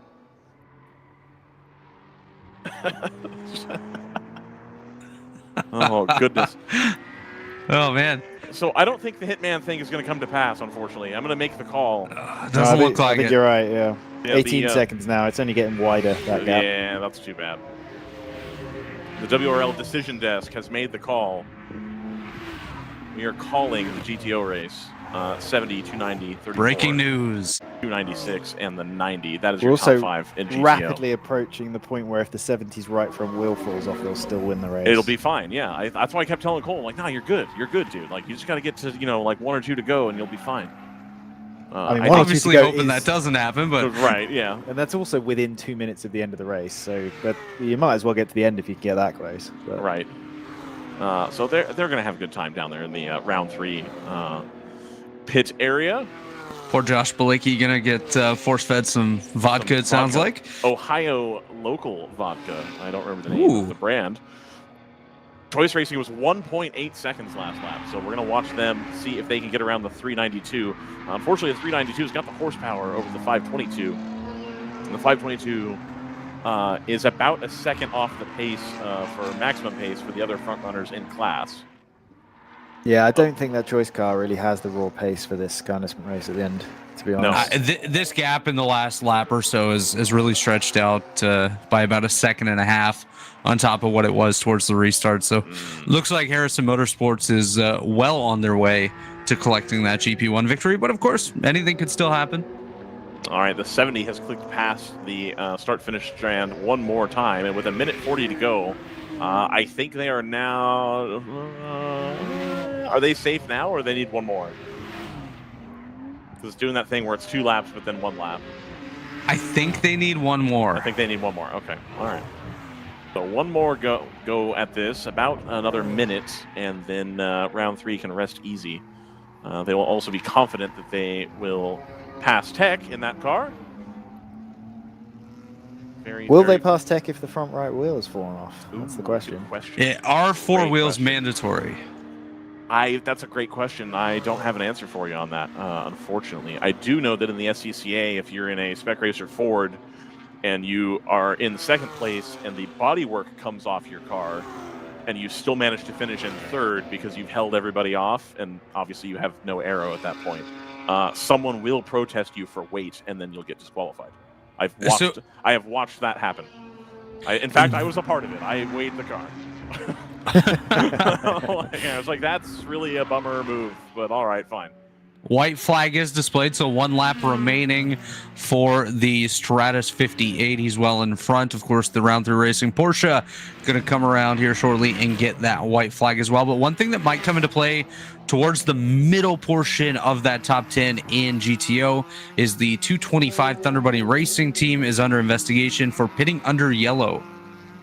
Well, I mean, I don't know. I don't know. I guess we'll see how that shakes out. Them being disqualified here is going to be really bad for their championship implications here. And not really a great weekend for the championship favorites at all, frankly. The 34 is going to come out of this looking pretty good. And then the 70, which has had 2 kind of bummer weeks. I don't even think they ran the first race, did they? But they ran the second one and had kind of a bummer weekend. The second weekend, anyway, at Barber. And so they're going to go for a double win here, it looks like. So, yeah, not great weekend for the 99 and the 123 and the 225 even. You know, your typical front runners not enjoying this one in the point standings at least. I'm sure everybody had a good time generally. Oh, absolutely. It's been great racing here as the checkered should be coming out here momentarily. Indeed it shall. And there it is. Displayed 2 checkered flags with different size checkers on each one. That's just sloppy. One has kind of a 4x4 pattern versus the other one's probably twice that. Like Just, 8 or 10. we just really get the point across with the checkers. Yeah, That's I really want to make sure that people know what it looks like. And you can almost see it from here, but not quite. We'll get you out there with measurements to see see what the pattern is. Absolutely. We're going to check that for sure. And hugging is occurring in the round 3 racing pit area. Hugging is occurring. Hugging is occurring. It is, lots of man love going on. No, but genuinely, they've had a rough past season or so after coming off, being championship contenders in the classes that they've entered in, GP1, GP3, GTO. They've always been right there at the front. And then last season, we're kind of having a rough time. And Brad McCall told us, I think towards the back half of last year, that he was now going to be in it for fun. It was no longer going to be about winning. It was just going to be about having a good time and getting the fun back into racing, because he felt that they weren't really having a whole lot of fun, and that was impacting some of their decision making. And why would you continue to do the thing you don't have love and passion for? And here they are, having had a great time and taken home a double win and swept the weekend here at Mid-Ohio. Robert, your second full weekend integrated with the DriversEye Live team. How did you enjoy it? It was an absolutely phenomenal weekend. We saw some great strategy come into play. I'd say probably more than yesterday we saw the strategy, but today it was just a really flawless day. We only had the one full course caution for any sort of on-track issue here, and that came in the last 30 minutes of the afternoon today, but otherwise a fantastic day, fantastic weekend, and a great drive all around by the entire field. Excellent. Scott Michaels able to join us for a full race today and a good portion of a race yesterday. What are your takeaways? Just good stuff as usual. Yeah, it's nice to thinking about it, the contrast between today and yesterday, at least in terms of frequency of yellow flags, was pretty remarkable. We saw today the kind of race that I think want to see. Most of the time, we like to let these races breathe and see how each car not only performs on raw pace, but also give them a chance to show us what they do over long, multiple stints, and how their driver lineups balance. And we saw all of that today. The right car certainly won, and which was not the car that streaked away at the start, right? Right. I think that car was sitting in the train second, third, and fourth for the first hour of the race, which that's what you want to see from a solid endurance team, is just being patient and let the race come to them. Good, really good, fun race to watch. Excellent. Has JT returned? Is that what the coming and going was? That was Brendan, actually. Oh, okay. That was quite nice. All right, lovely. Well, that'll be it here for WRL and DriversEye Live here at Mid-Ohio. We are looking forward to joining you at the end of the month for the next WRL round at Road America, a completely different flavor of circuit, if you will. Lots of big straights, lots of high-speed corners. It's a good time. I am very much looking forward to it. I will be there live. We should get a lot of entries. I know it's always a very, very popular round. Currently at 70. WRL. 70 entries. 70 entries. So that's going to have lots and lots and lots to talk about. April 26th through the 28th. I will see you at Siebkens, everybody. Please enjoy your weeks in the meantime. Have a nice day.